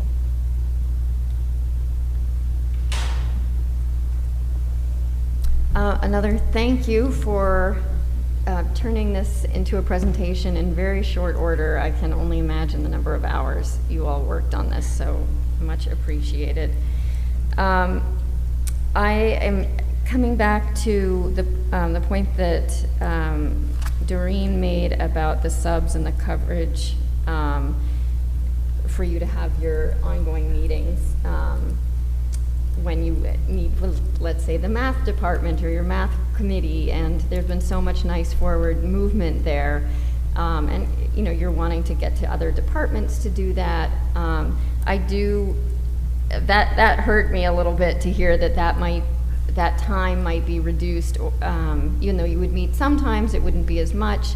I would be interested in seeing some of those meetings restored. I think that's how you make progress. And I think you've shown that in the past couple of years in meeting those groups. So that would be my personal preference, to look at that and see how can we, I see it dropped 105,000. Maybe there's room for a little add-in so that those meetings are frequent enough that you feel real progress could be made next year. there was 28,000 dropped for the guidance clerical help. That was a little bit of a concern to me too. I know that those guidance guys, they're working hours and hours and hours. They're hard people even to get on the phone. They're just, every period they're meeting with somebody. So to have, eliminate their clerical assistants means, just like you were saying, not, if you didn't have a head of HR, then you are charged with doing that work. I do worry a bit about the guidance counselor not having that clerical help. I mean, it's like reduced, it's not a full cut, but it's like a 50% or so. 50%. Yeah. But again, if you all think that's a reasonable load, then but that stood out to me. I wasn't sure when you talked about the 20K reduction for curriculum and clubs was in that line. Where I didn't hear if you meant club. The co-curricular? It was under a curriculum line, and then I thought you mentioned co-curricular maybe. Yeah. I mean, there's clubs, are there clubs that just have extremely No, low I think attendance, we're keeping everything that we have. Okay, Occasionally, like I said, when we went back and we kind of just went back through the line, and actually this year, like as an example, I think to Jeremy's point, there's certain things that are like a little lower than they were like pandemic, like in terms of just the amount of clubs and some of the other things. So we had kind of brought it back up a bit, like just to kind of like pre-pandemic level, like the co-curricular, where we would either allow for something that could be additional, and also we were like pretty, like as events would come up, we would be able to like provide chaperones. So the thinking was just to be a little bit more, I mean, it's not the end of the world, but just kind of either not add anything unless there was maybe a swap out of something else, which is, again, is still possible. There may be something else. And then also we would just tighten up the amount of events that we either have, or just tighten up the amount of chaperones. So it was really just kind of going back in and being very, just bringing it a lot closer to actual, and then just understanding like that we would just have to kind of work within that. The co-curricular, even this year, quite frankly, the actual end of year is a bit lower. I mean, last year is not a good reflection of that, because as we know, not everything was, operating. I mean, this year was a little bit better, but that was one where we kind of, I feel like we're comfortable taking it down a bit, but, I don't think anything's lost that's existing. I did want to point out to people listening, Jeremy mentioned a 6% increase. But for people to remember that a lot of that increase is driven by the bond, the teachers' salaries and benefits, which have risen. Inflation is part of that 6%. And that means for any construction, for busing, because of gas and all of those things, that's built into the 6%. And for special education, there are more kids who were diagnosed as having needs, and so that number went up. Those are the majority of what's driving that 6%. So it's not just, wait, let's add on 6%. There are very tangible reasons that it has gone up. And then with that in mind, I'm just throwing an idea. I have no idea if there's any appetite for this kind of thing, but I know Jeremy has talked a lot about busing, but I wonder, and maybe this isn't for this year, but the following year, if there's any interest from parents in either eliminating the in-district busing to school, because we are small, or expanding the area, by which you're allowed to take the bus. Maybe if we consider the walking distance just a little farther, or something along those lines, because the transportation is just an enormous cost. So anyway, that might be something to float to our community to see what the response is, in my mind. Maybe it's a huge hardship, maybe it's not, I don't know. Let me just see if that was everything. Oh, and some of these cuts along the way, if they do happen, or these reductions, I hope that we can really publicize to teachers and to you all where possible to go to the PTSA, the booster clubs, because they like very specific items that can be purchased, or projects to support. if it comes to something like that, that you all feel, oh my gosh, we had to do this to respond to the, the voice of people who voted, but we also think X is really something we want to have. I would just put that out there because parents do want to fund what you think is really vital. So. Thank you.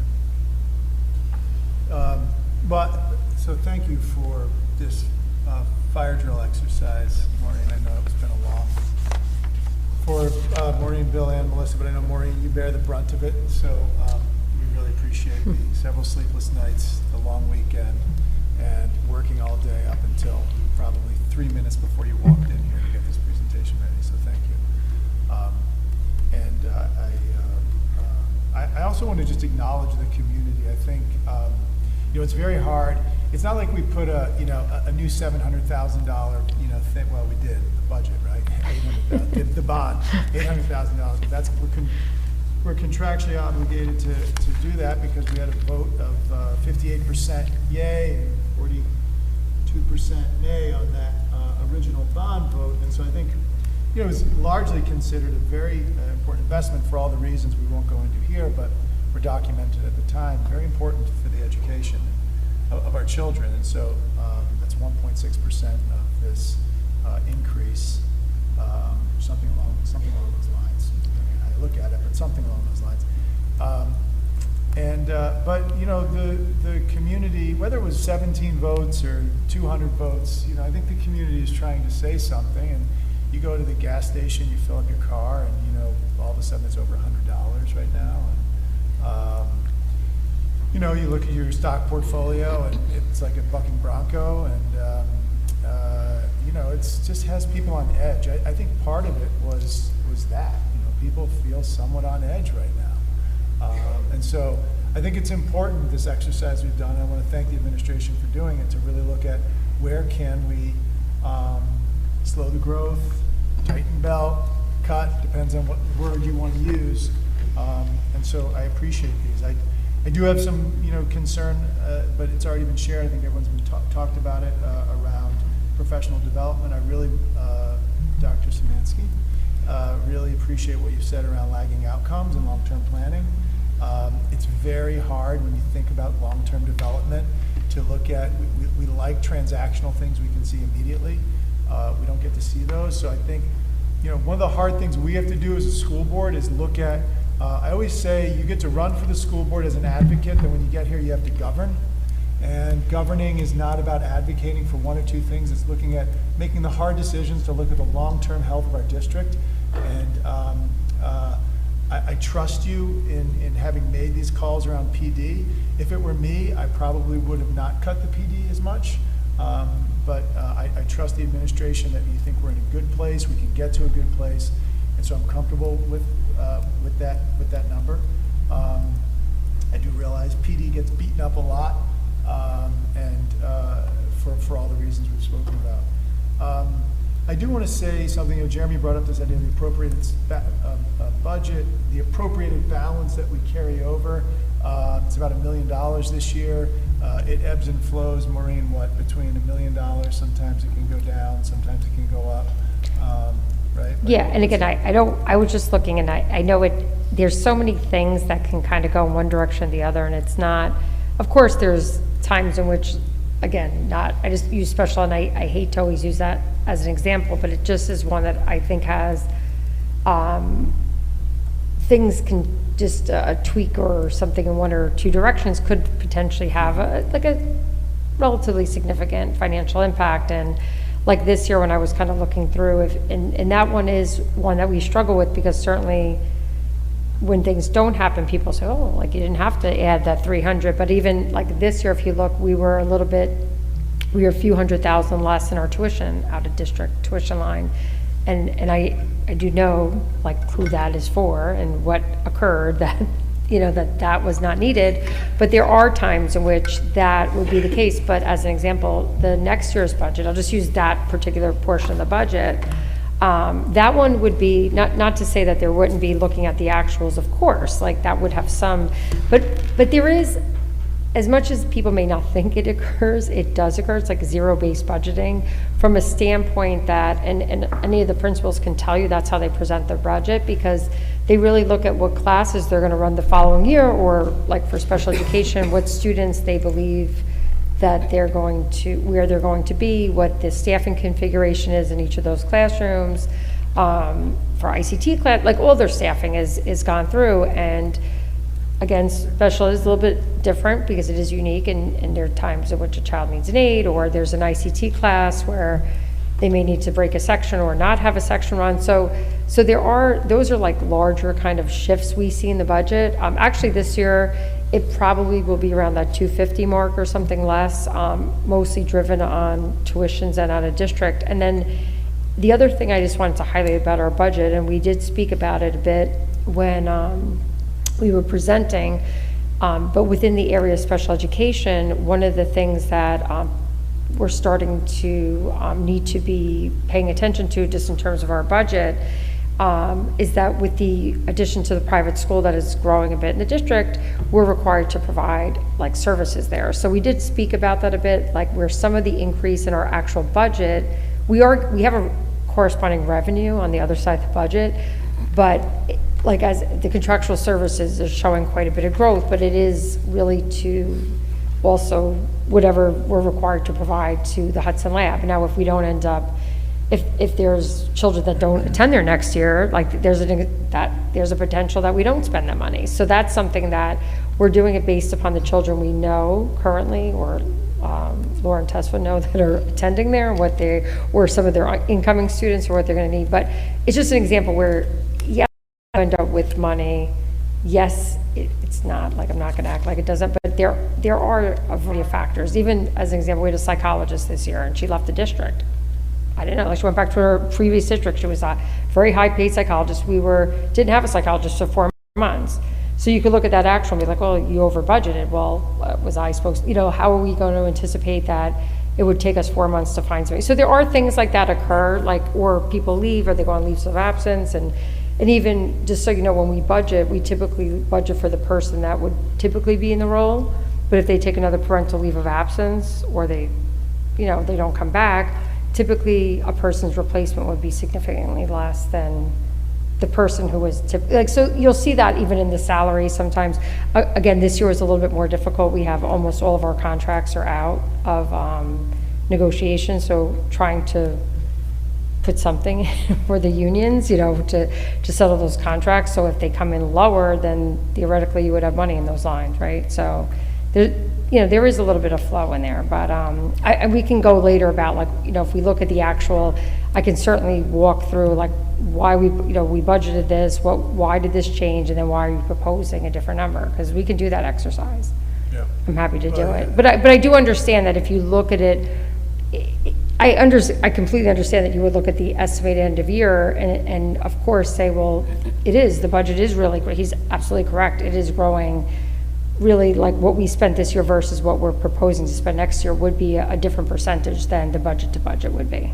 So right. that's absolutely the case. Yeah. So I mean, it's an extra 1%. So if it's 6, no, but we can, and there are things, I'm not going to say it's a perfect science, but again, just using that special education, and you can see it clearly that there was, where our actuals ended up there were less. Yeah. But I'll end by saying that what I think we should put forth to the community is something that respects the people in a town who voted no, because there's a voice there, and I think it's important to listen to that voice and take that voice into account. And at the same time, we have to plan for the long-term health of this district. And I believe, I would probably, if it was up to me personally, add a little bit more back into the PD budget. I personally believe in the value of professional development.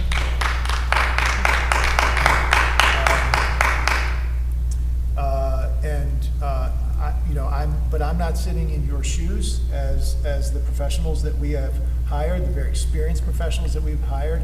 And so if you sit here in this meeting right now and say, I think we will be in a good place, and this acknowledges the people who have voted no, I will vote for this budget. Thank you. Hi, good evening, everyone. Can you all hear me okay? Okay, thank you. Let me move this here. Okay, I first want to, actually, let me start my time. I first want to acknowledge the public comments that came in, and one of the things that I want to do is for me to be my own voice.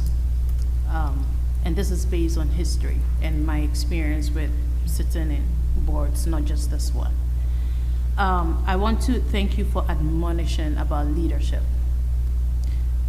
For the most part, we as a board, we work really well together, and I've heard it from people that have been here for a while. But I know it can be better. I will also add that leadership will require for us not only to know what our responsibilities are, but also to share with the community that also serve as leaders. They voted no, not us. Leadership requires that we do not pass judgment without doing our due process to seek out clarification when we have ambiguity. We as a board are community members too. And our work is a work of individuals. I don't think so. It's a work of the collective. So far as I'm concerned, I take my work seriously. Anyone who knows me knows that I take my work seriously, and I take this work very seriously. And I truly respect our teachers. I truly respect our administrators. These are no vain words, but I'm laser focused on all of our students, regardless of what anybody else may be thinking. So far as I'm concerned, what I understand, and I stand corrected, is that the exclusive authority of school boards are just three things: hire and evaluate a superintendent, do policy work, adopt and propose annual budgets to voters. I want to take this opportunity to clearly state that this budget, yes or no, is not a reflection of the leadership team. It's not going to be fair to them. You can clearly see that we have shoved our responsibilities to them, and because they are good at what they do, and I totally respect, and no one else can say anything else. So some comments have gone out about people being more silent on the board and others talking because others are doing their homework more than others. If you know the board's OML laws, you will understand that there is no way that a board members can talk about anything concerning anything that the board has to do and come to a decision outside of us meeting here. So this is our place of deliberation, and I'm going to read word for word what it says a board meeting is defined as, and you can check this yourself with New York State. A board meeting is defined as the official convening of a public body for the purposes of conducting public business. So I come in with all the questions and with all the clarification just to gain an understanding and not to talk and belittle the expertise of my colleagues here on the leadership team. Like my colleague Jeremy mentioned, a no vote or a yes vote, it goes both ways, at least. I know for a fact that I never contacted Jeremy to determine my no vote, and my no vote reasons are diametrically opposite to his. Our no votes, this is for the community because I know what is going out there, because I watch it all. Our no votes were separate reasons. My no vote did not propose any cut at all. I just wanted the money to be redirected into the classroom. I believe in the special education proposal that Dr. Makesi gave. I was confused. I did not want it. I was confused, and he explained it. And I wish that we can reorganize the money to go into professional development. I organize professional development in my college all the time. Why would I want to cut it here? Like I said, I need to be my own voice, because it's easy to pass judgment without listening directly from the donkey's own mouth. And it's okay, I'll call myself a donkey. I want to give full transparency. Full transparency. And I say this, and I know it's being recorded. All the affiliated groups I'm with, not one person can stand here and say that I told them to vote a no. In fact, most of my colleagues voted yes. Most of them voted yes, because I'm all about looking at both sides of the coin. And I am saying it again. I did not reach out to any community member asking them advocacy, because this board knows the first time I stepped here, when I proposed a communications and engagement committee, I disliked the ganging up ideas. Doreen, we've spoke about this many times, because it does not help.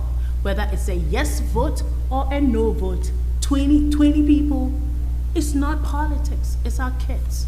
20 difference, yay, we would have won. No, we wouldn't have won. This is not a win thing. This is about our kids we are talking about. And I take my work very seriously, or else I would not be sitting here. But I need to be my own voice again.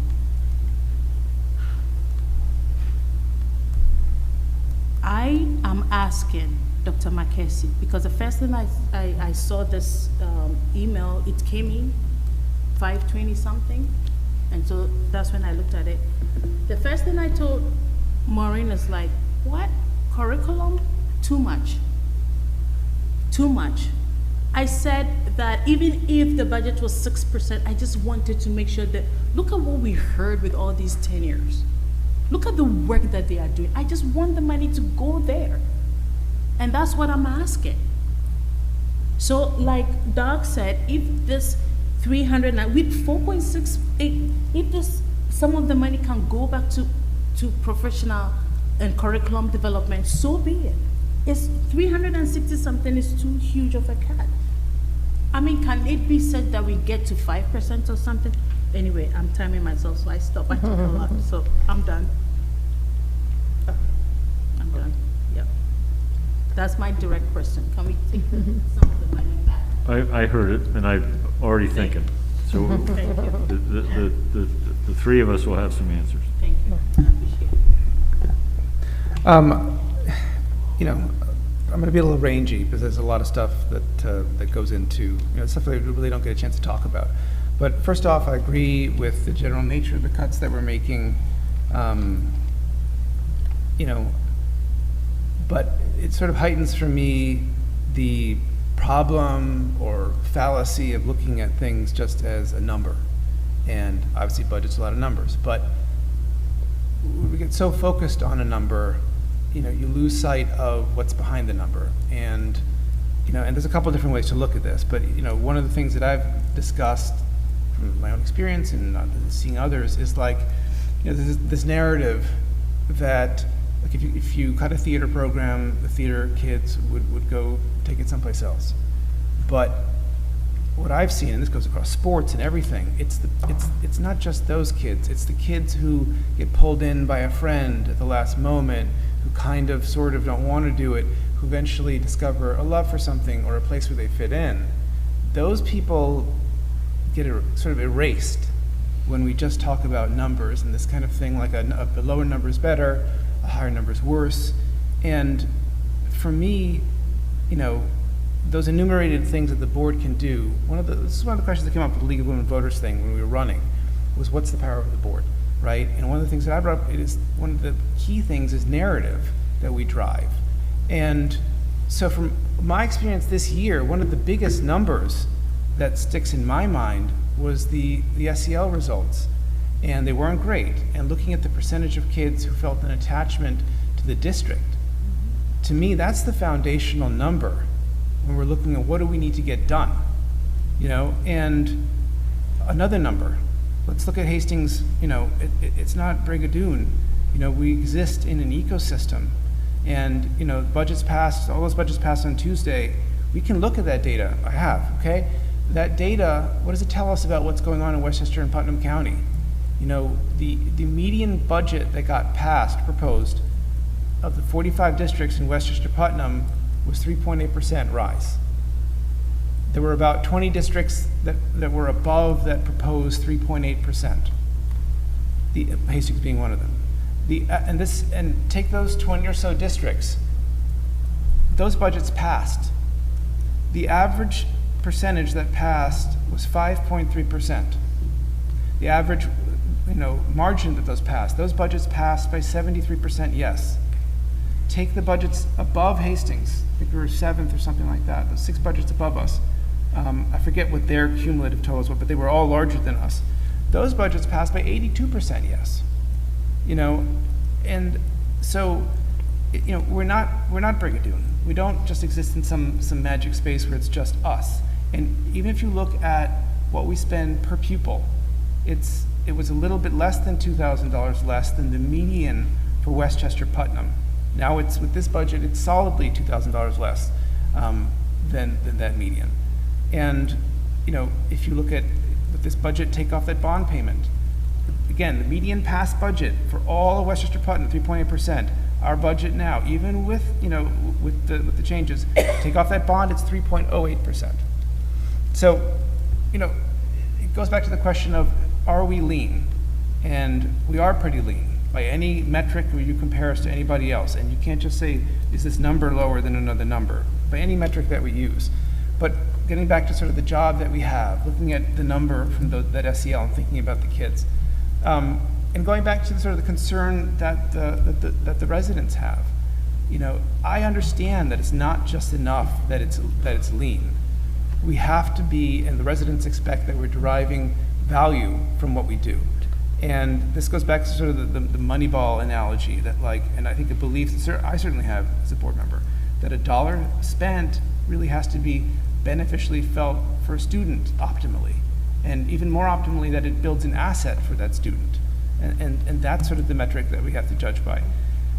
And so when I hear residents that have legitimate complaints about the nature of things, how we live as a community, as a county, as a state, you know, a lot of those things get solved in the village and in the county and in the state. You know, if we go back to when Anaconda was here on the river a long time ago, okay, when it started shutting down in 74 into 77, I forget the number exactly, but Anaconda, you know, paid over, you know, don't quote me, you might know, paid over 20% of the school taxes. Mm-hmm. And now obviously we're not going to reopen a wire factory on the waterfront, but, you know, the lack of a commercial base has dogged this town and lots of towns, and it's going to continue to dog us. And to Doug's point, there are all sorts of challenges ahead. You know, we live in the New York State ecosystem where we don't get really the foundation aid that we would optimally get, where statewide special education funding has never been funded past 40%. That's New York State not following its own law in a sense. You know, we live with inflation costs and the high costs that we have locally. But and unfunded mandates. I mean, when people don't realize when in New York State or New York State region says we'd like you to teach this sort of thing, you know, go figure out the details. All the, you know, there's so many, there's a list somewhere I saw, there's like, we operate under like 120 yes. Unfunded mandates, and all those things have to be paid by us. The special education has to be paid by us. And so what I'm trying to say really is that the school district is downstream most proximally of the village. And so, you know, when Anaconda was paying 20 whatever percent what it was, you know, nowadays our commercial base pays just a little bit over 1.3% of the school budget. It's all on us. And that percentage, you know, has been dropping over time. There's no miracles, but, you know, it matters. And I said this at the end of the League of Women Voters thing last year. It matters whether Graham School gets developed with doctors' offices or some sort of commercial property. It matters that the Hastings Lofts, you know, were supposed to have commercial and didn't. It matters that the waterfront, you know, and I understand the difficulties. I'm not saying, we all know nothing's easy. You know, my father has a great saying, easy is what somebody else does, and it's true. the waterfront is, largely unchanged, not contributing to our commercial base 17, 16 years later. We have a key corner in downtown Hastings that's been shuttered for a decade. I mean, it goes on. And these things all matter. And so if we want to support the schools, we have to, as a community, consider the whole community and support the whole community. It means things like, understanding why affordable housing is a key component of a broad tax base, how aging in place for older residents is a key component of a healthy tax ecosystem, and all of these things, even just narrative things. The fact that, I'm sorry, just to state this personally, the fact that we have village workers that haven't had a contract in 3 years, that are working under a frozen contract, that matters.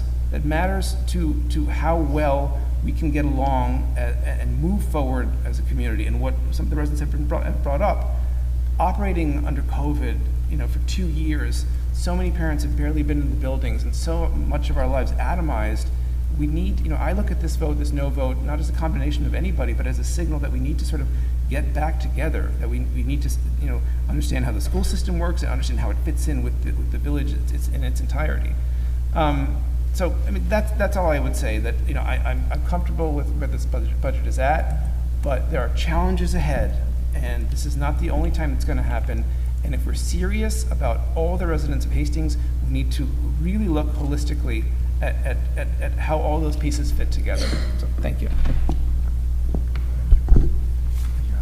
Thank you to all the board members for sharing your thoughts. I think what we want to talk about now is next steps, and let's just maybe step back and just go logistically over how this is going to go over the next several days, and give us a sense of timing.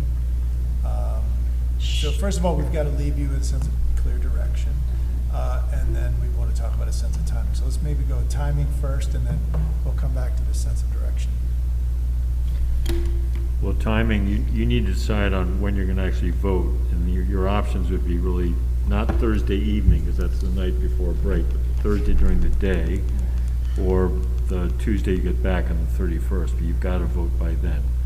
So, and then the rest of the timing Maureen can explain, but not on that list is you need a meeting set to vote on, so you can backtrack from that, but go ahead. So there was a couple dates that we wanted you to consider. So again, just as a reminder, we looked at the timeline for the second vote. Again, this is given to us. And then kind of looking at our calendar to try to ensure we hit these dates. So again, the first date we need to be focusing on is the first line, which again, a lot of this is tied back, as we had mentioned earlier, to the ability to meet the legal notice deadlines that are dictated by the newspapers that we publicize in.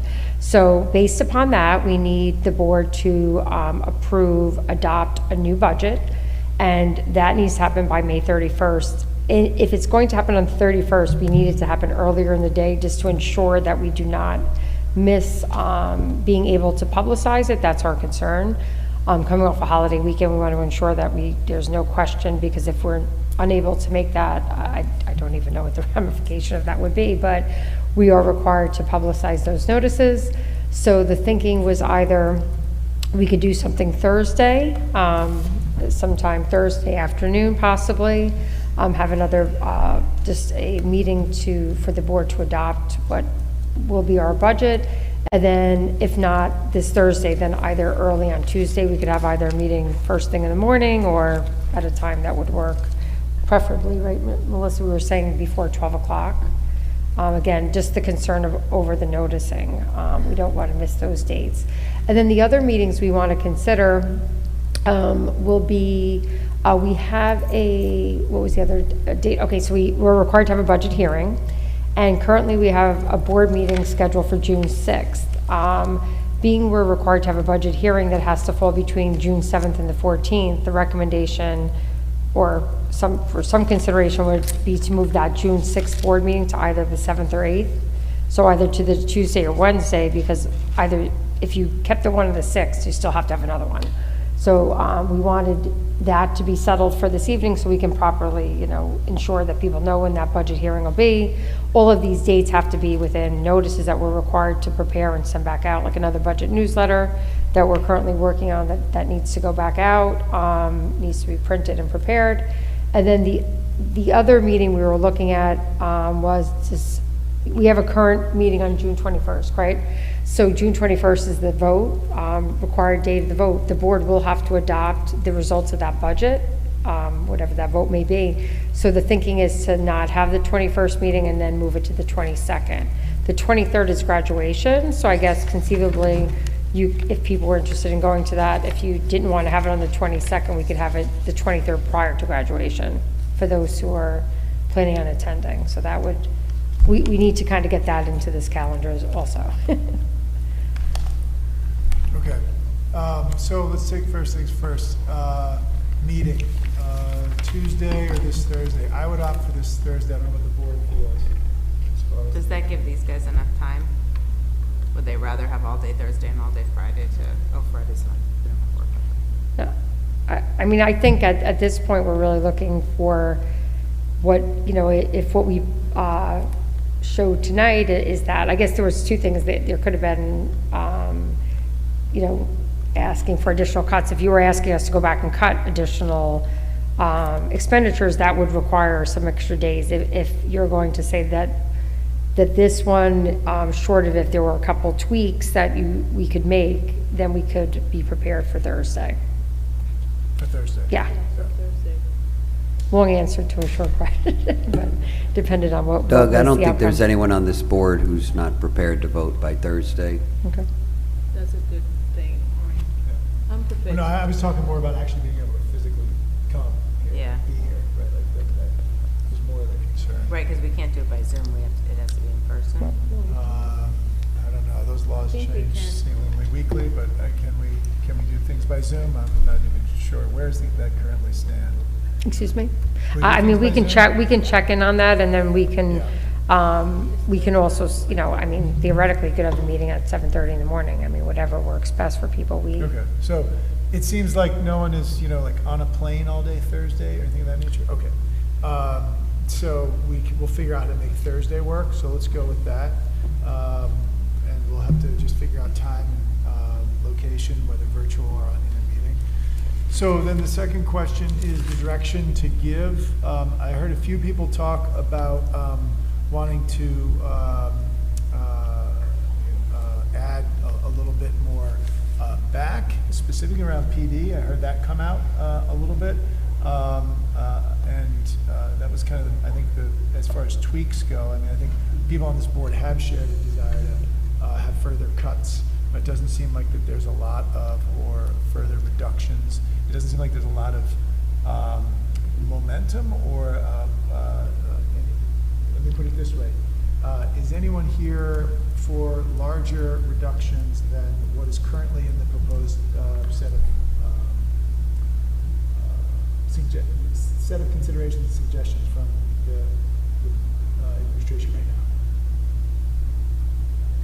Well, yeah, I think that's quite obvious based on the last 3 months of our budget meetings. But I'd phrase it a little bit differently. I'd once again like to credit the process that the administration listened at our last meeting. And I think, you know, the 6 of you spoke about keeping the cuts smaller than what the administration just proposed.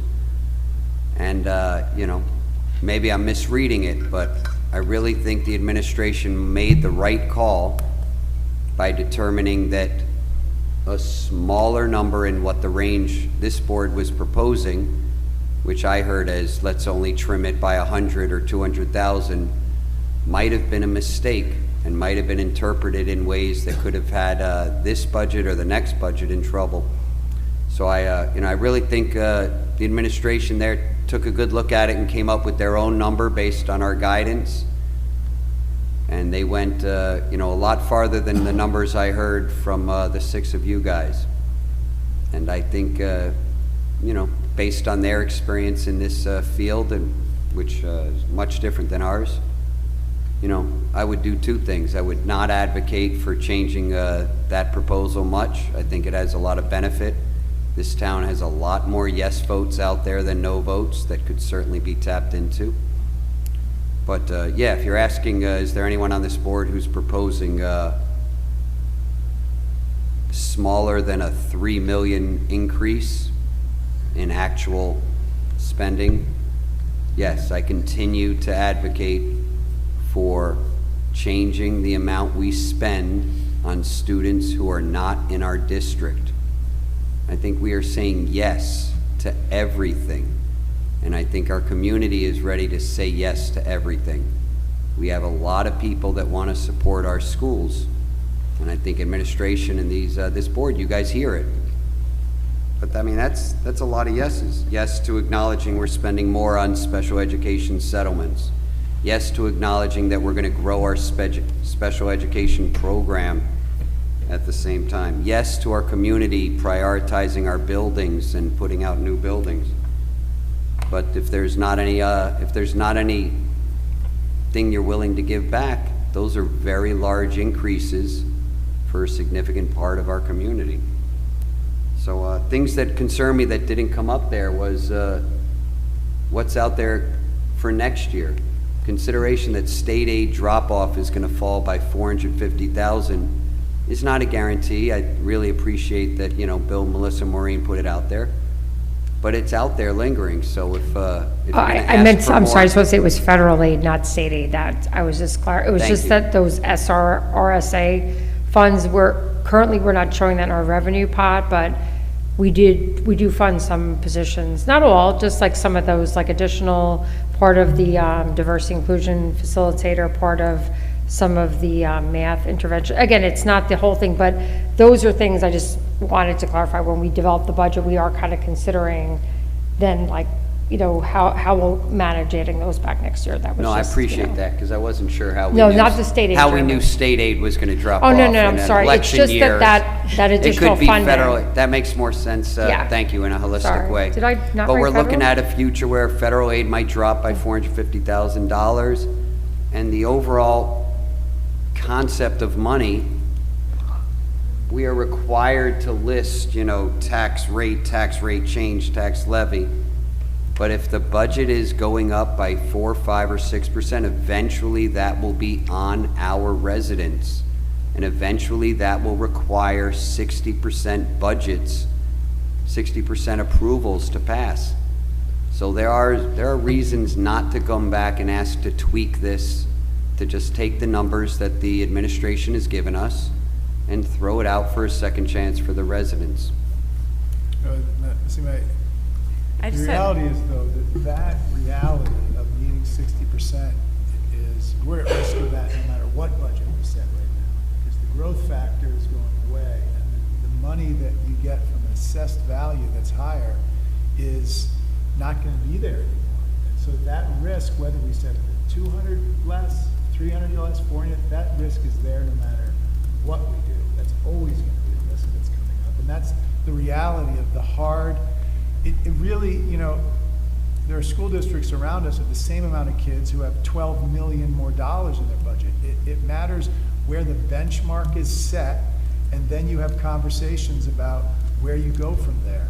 Because the reality is we're at risk, and all the districts around us are at risk of very tough budget seasons in the coming years. And there's just nothing we're going to be able to do about that. Whether we cut 2, 3, or 400,000 right now, that is coming down the pipe. There's no way around that fact. Well, I'd respond to that, but I think Maureen was about to jump in. No, I wasn't. I'm sorry, just listening. I was probably Maureen, I correcting my head. apologize. I get my M's and D's mixed up. I meant to say Doreen, and I know we're adding another Maureen in the near future. But I would jump back in, Doug, but I heard Doreen say it. If you had a comment about Doug's, I can say later what I was going to say.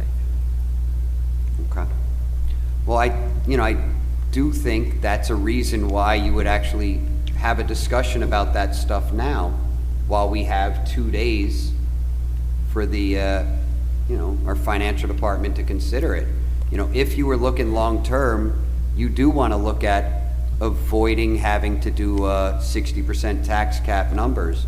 So one number that, not a lot of us are prepared to discuss because, Maureen's working 25 hours a day and we're getting this at 5 p.m.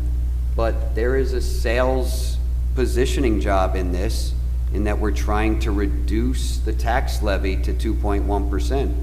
If the board wants to talk about that, do we really want to reduce the tax levy number so that we can't raise it in the future years? And it's just a trade-off of, do we want to use less reserves and higher taxes so that in the future we're not looking for trying to pass a budget with 60% of the community, if that's something you wanted to consider? Or is it that you trust the administration's take that right now there had to be significant changes in the second proposal so that there was zero chance of it getting voted down? Yeah. There is a big change in dropping that number from 3% tax levy to 2% tax levy if you're looking out 1 or 2 years and you're saying it's coming, you know. So I'd be interested if, Bill, sounds like you were about to jump in. Yeah, I appreciate what you're saying, Jeremy. My sense right now, and you've heard me say this before to the whole board, is yes, it's year by year with the budget, but it's a marathon. We're not going to get everything in this year's budget, so how do we get things over several years? And in the next couple of days, we're at the point of the law of diminishing returns kicking in. So I think that I really appreciate you saying, Jeremy, we went out, and Maureen went out and really looked at this really carefully, backed up by Melissa, and yeah, I weighed in a little bit, but the team does great work. So I think right now, asking us to do more right now would probably not the best thing, as opposed to, we might be doing a little fine tuning, keeping it still roughly 500 north, because I think that's key. It relates to the 2% figure on that tax levy. And that would be money maybe just to soften a bit of the impact on the professional learning. We're also a little concerned about the clerical side, as some of the board members have raised, but keep it right in this area where it is. Speaking a bit to what Jeremy, you said, we came back with more reduction than anticipated, but we could put a bit more back in. So we feel good about the professional learning. I think you would, and the clerical piece is important. But other than that, I would suggest right now the board decide whether it's thumbs up or not on this one. Allow us to get busy then on talking with you about the larger one the community has to know about, which is the contingent budget. And then we have a big communication. As you've heard from the community, we got to be that much better at communicating what it is you've endorsed at whatever vote you endorse it, ahead of that June 21 vote. Jeremy did raise an important point. I just want to make sure that we actually have this conversation, because there's a world in which the budget stays at 4.68% increase, but the levy goes up to 2.2, 2.3. I know there's a psychological value in having it below 2%. Let's just be really honest about what's going on here. There's a psychological value for the town to have it below 2%. Maureen, in your opinion, as you look at the numbers and you look at what's coming down the pike, and you look at that, even if we left budget to budget the same, but we made the tax levy 2.25 instead, does that make a difference? How do you think about that? I mean, it does, but I think what you're now doing is, you're not going to make, I think the vote went down. My guess would be, I don't know what everyone's impact, but typically votes go down. Most people are mostly concerned. I know about what the tax levy or what the tax impact is. Typically people don't really, I'm sure there are many people who did consider the actual budget to budget, but I think I'm guessing now that many people who would vote it down would be concerned about the taxes, like the tax impact to themselves. So trying to kind of, I think that is something, I had considered, like, in cutting this down, do we like adjust up the levy? But I think anything that we would do at this point would be, we're significantly under. I think we also don't know how that would, maybe people that would change their feeling on it if we pull up that levy. So I guess, if we wanted to get I would be, I just don't even think at this point. There's a piece as much as I like to do that. I think at this point the budget went down. It's a different day. Maybe if this was prior to putting a budget up, we would talk about adjusting the levy up. But I think just trying to, my guess would be that there is a concern about the levy. So I think if we're going to propose reduction, we may as well just leave it. And then, each year is going to be a different year. I think really since the tax cap there, I don't feel like we've had many budgets that I find are easy, but at this point, just moving it, getting it, like how much above then do we want to go above the 1.9%? Like it's going to be a game, like 100,000, 200. You know, it's not going to be significant enough, I think. I mean, I'm not trying to say that every dollar counts, but I also don't feel like I want to also respect like that we were trying to lower the impact So to let's just residents. keep, I want to make sure we hear from board members. And Jeremy spoke, I spoke, some other board members with regards to what is the direction that we want to give. Do we want to give it where it came in here, 5 and change reduction? Is there a different number? So I want to actually sort of give an added perspective to this.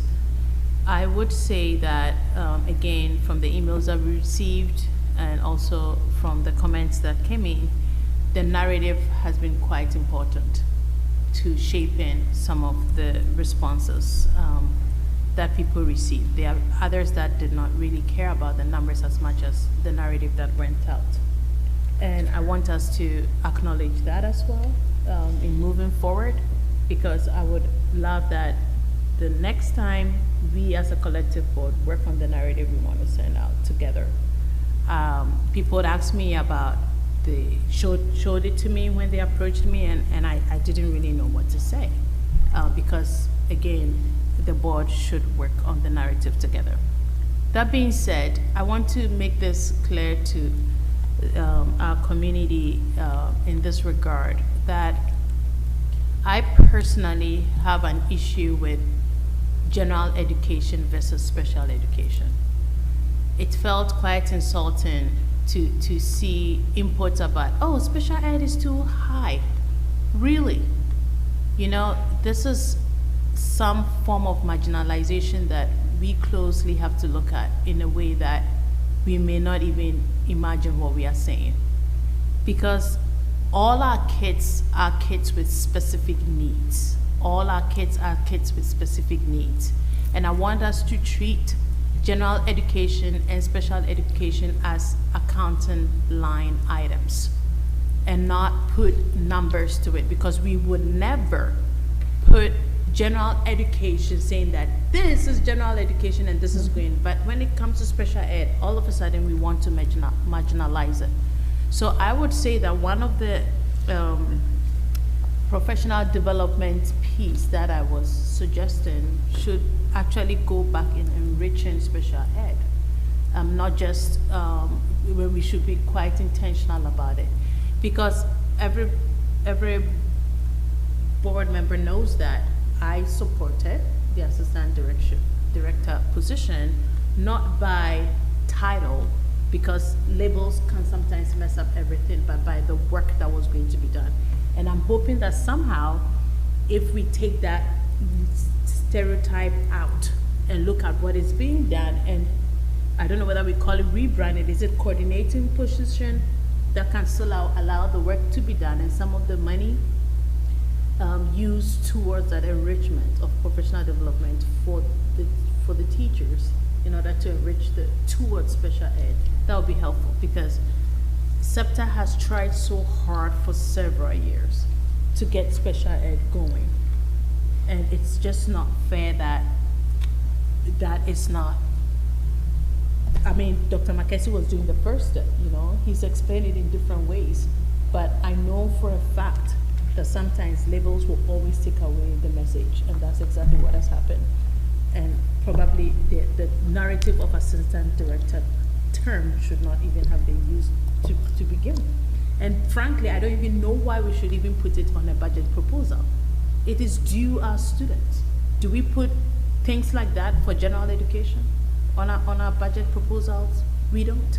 So why do we single out and spotlight special education that way? When it, in fact, I know by law, it should have its own line item, but I don't think that it should be a narrative that should be subject to debate. Mm-hmm. So that's really what I'm trying to put out there. So my specific ask is that if our leadership team can please go back and add, not cat, I'm not saying cat, but I mean, I think the cat is too large for the curriculum and professional learning part, that we sort of take some of the money and rather use it towards the kids in terms of special ed for professional development. So that's my direct ask. But hey, I'm just one person at this point. Dr. Shabansky, do you mind if I just hop in with one question? I'm getting a couple messages with students asking about the library position, how changing that from a full-time to a part-time, how would that impact the library? Just people asking. Is it Hillside? Sure, it would be at Hillside. Students would still have access to the library collections. They would not be receiving lessons within the library. Got it, okay. Well, this is at the .8. That's if we reduce the whole thing. I think part of it too is the sections are down to Hillside next year, so it's just, we write that. I think they would still all have library. I think it was. Still have some lessons. Yeah, because it's still the .8. It was just a combination of a reduction, but I think Melissa's right. There may be like a tweak to like maybe 2 minutes per section of library, right? Direct instruction. And it's specific, and again, let me just be more clear on that. It would be at a certain grade level, for example, so it would have to be reconfigured. So there would, based on, I want to say, and she's not in the room right now, I'm pretty sure it would be kindergarten specifically that there was a shift. I'd have to follow up on that, but we talked through that would impact one grade and it would be a shorter number of minutes. And then we had to make sure, just based on, contractual obligations, that direct instruction wouldn't be delivered by the person who is guiding the children and supervising them in book selection. That's specific to a teacher role. Oh, got it, thank you. Bill and Melissa, can you speak to Dr. Lang's suggestion in around professional development special ed? I see we have the position back in plus 30,000. We saw some reductions in around PD. Did those impact special ed? Was that otherwise? Can you talk a little bit about that concern that's out there? Sure. Yeah, I work very closely with Laura and Tesfa when we think about the work that's happening. Maureen is letter of the law on where it sits in the budget codes and where it makes the most sense. And so there are definitely grant monies that are allocated in the area of special education and are really specific and allowable in terms of that pot. And then, with mine, there are pieces that can fit in there, but not in the special ed grant monies, right? So we work together sort of symbiotically to figure out where that would happen. So for example, if there's grant money that's being used in the area of special education for, like, let's just say, for example, an internal program review. So the group comes together and takes a look at the external reports that we've been given and then plans some direction moving forward and thinking about, what would make the most sense from next steps perspective based on the outcome, right? Then there would be discussions made about where that sits. Does it sit in my budget line? Does it sit in grant monies? But I did not yet, in my budget line, did not earmark for that. I do know that we have grant monies that are earmarked for the program review. So it's just a matter of figuring out where that would sit. Yeah, I know that Laura, in that contractual code reflects some money that you're marked for professional development and special education. Special education, in addition to what's in our budget that we propose, we do receive grants. Every school does that are. This is prior to COVID. These are just like standing grants that are earmarked specifically for special education, and in that is where we typically have about another 30. Depends on a given year, but in the past we'd had like J&R was in there. J&R worked with inclusive schooling. So because there's also more, there's specific opportunities for special ed, we tend to put that in there. But we can also look, I think the other question was, with bringing that position back and potentially not leaving it as a inclusion facilitator, there could be maybe an opportunity to slice out some of that money, because we know that that position will be open, like, to be filled by an external person, or I guess an internal person. So there may be a chance where there could be some money there that could then also go toward PD, Melissa, possibly. I just want to say one thing about special education, which is this is the case, when there's something called maintenance of effort that you're required to make. And I agree with you, sometimes it feels, I mean, there's a budget code that's associated with special ed, and it does sometimes feel like we spend, it is something that it's like, it puts a lot of spotlight on it, but there is, I think the reason though for that maybe was probably a good one, was that they wanted to ensure that districts really properly funded special ed, and when we report it, we actually have to do, in addition to our normal end-of-year financial reporting, we do this calculation each year with maintenance of effort, including grant funding. And in order to qualify for grants, you have to show a like if you make a reduction in the area of special ed, you actually have to either qualify why. And typically it would require either like a large reduction of students or something. So, I mean, there are some, I mean, now I'm just kind of going a long-winded, but even with special education, I think there is this thinking like that there should be always not an area in which you would normally reduce, I guess I'll put. So, I mean, and if you do, you actually lose other funding, interestingly enough, so. And I just want to add one more thing, which, and I couldn't agree more, I feel like the special education is definitely about general education. I'm thinking about even the big ideas work that we've been doing. The special educators have been participating in that. So, so it's a little bit hard for me to answer the question because I didn't earmark something everything that I've earmarked includes consideration of special education, in other words, right? So even and this year again, just using that as an example, Big Ideas, we've been doing our monthly polls, and we've been working with the consultant from Big Ideas and just to really learn the resource because she has expertise in the resource. And then we've been working together to think about implementation, but the special educators have been part of all of that. So it's not like we did this separate thing for the special education team. It is embedded. And then there are certain initiatives that are specific to special education because of the importance of really keeping an eye on small group populations, especially that have been historically marginalized in many different places, right? So we do keep an eye on that, and then we work closely around where that sits, how it's funded, and who's participating. So let me just try to move this along here. I would be prepared to back budget you've put forth. While I've said I would like more allocated to professional development, I trust you as professional educators who've made this call, who've looked at things systemically, and I would be prepared to back what you've put forward here. Just want to hear from everyone else.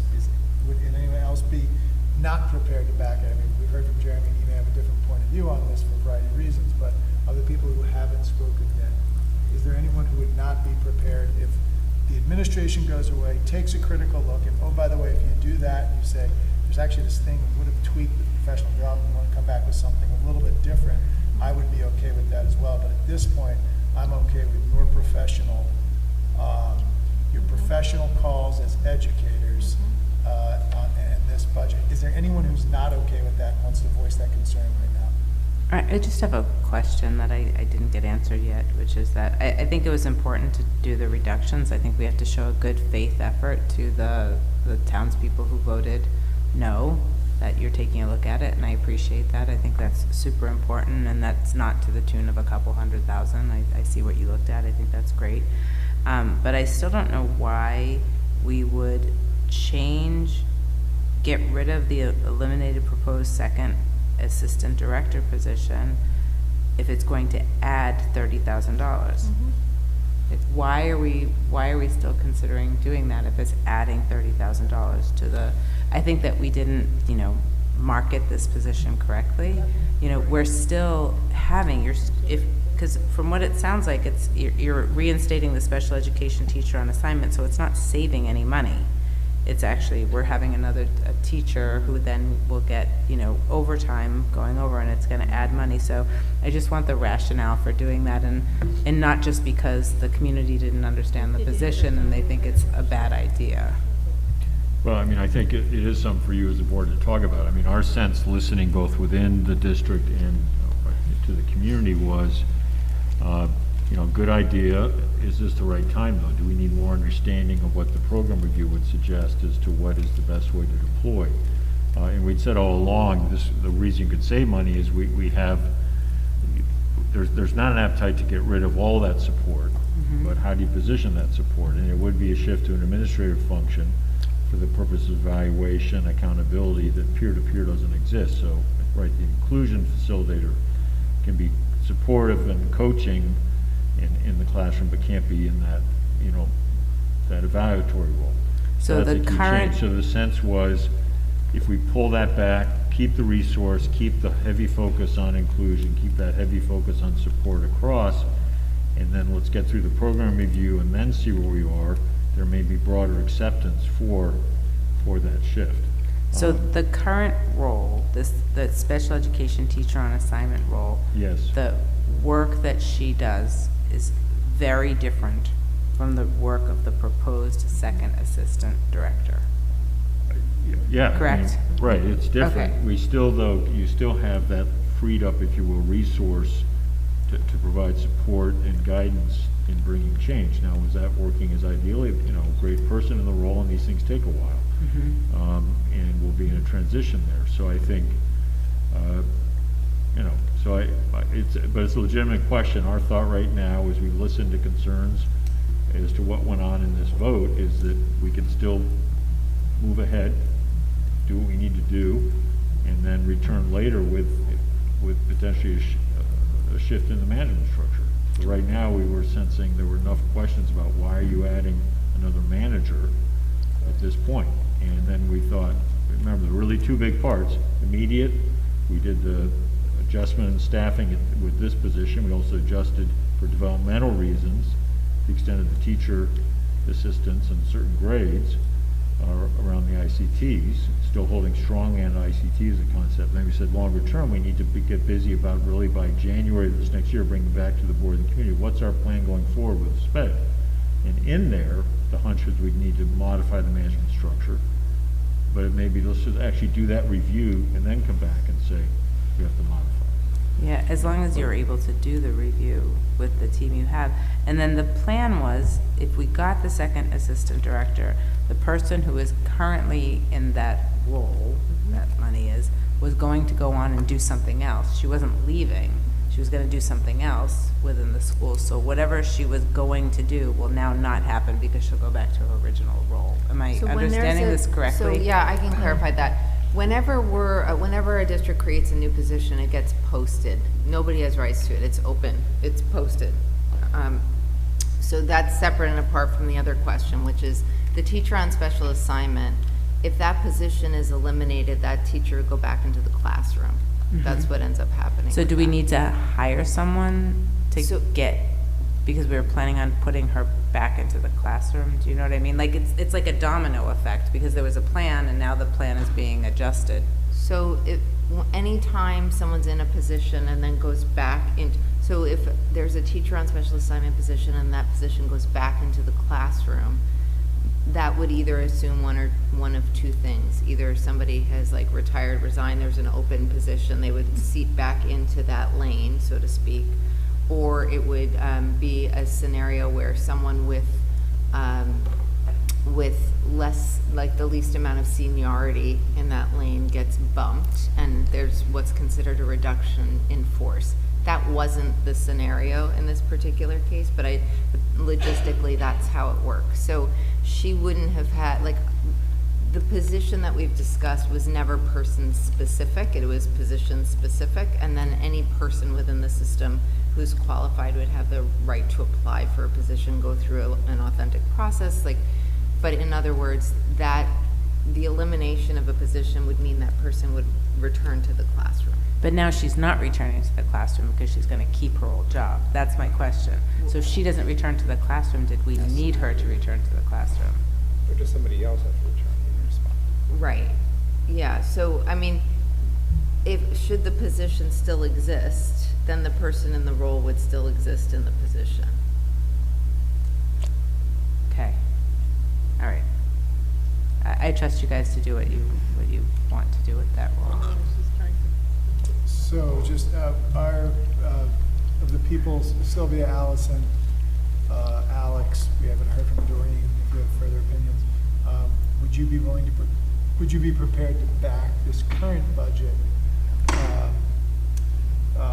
if they go back and determine that this is really their professional opinion, the best budget. I'm ready to move forward with the budget that they've proposed this evening on Thursday. Okay. Ditto. The same. I would move forward with it. Yes, I'm prepared to vote for it. So let's move on. We'll do that on Thursday. Let's move on and talk about the contingency for the reasons we need to talk about that. Okay. So, well, Marine's getting, I mean, we'll be more focused here even though it's bigger money. I mean, if we ended up with the contingents, you see it's a 1.382 million and almost $1.83 million cut. And Maureen will explain all that. The numbers you've talked about here at over $500,000, that's the first part of it. And then you add to it. And the things that Maureen will explain are not pretty. And there's some things we're not bringing to you now because we are required to put a contingent budget out. There will be about $700,000 to $800,000 in personnel costs in that. And sadly, I've had to be in these conversations in other districts, and my rule is you do not sit in a public meeting talking about a role unless the person in that role has had an update on it, even if it may not happen. And so we have not been able in the last count Saturday, Sunday, 6-7 days to get to the number of people. We will have to say if June, we keep doing that, June 21st, if this budget, I think you're going to support, is voted down and go to contingent, there will be some pretty significant personnel changes amongst lots of other things in this district. So, Maureen, why don't you kind of fill it in here? We'll be efficient with this because the hour is late, but we do need to make sure you hear about this now. Sure. Again, I'm just, we went over the slide the last time we met.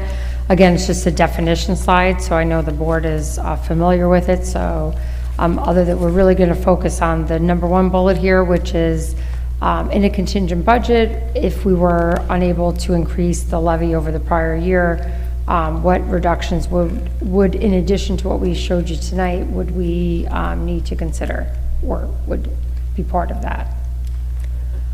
So as we showed you earlier this evening, we've identified about $538,000 worth of reductions.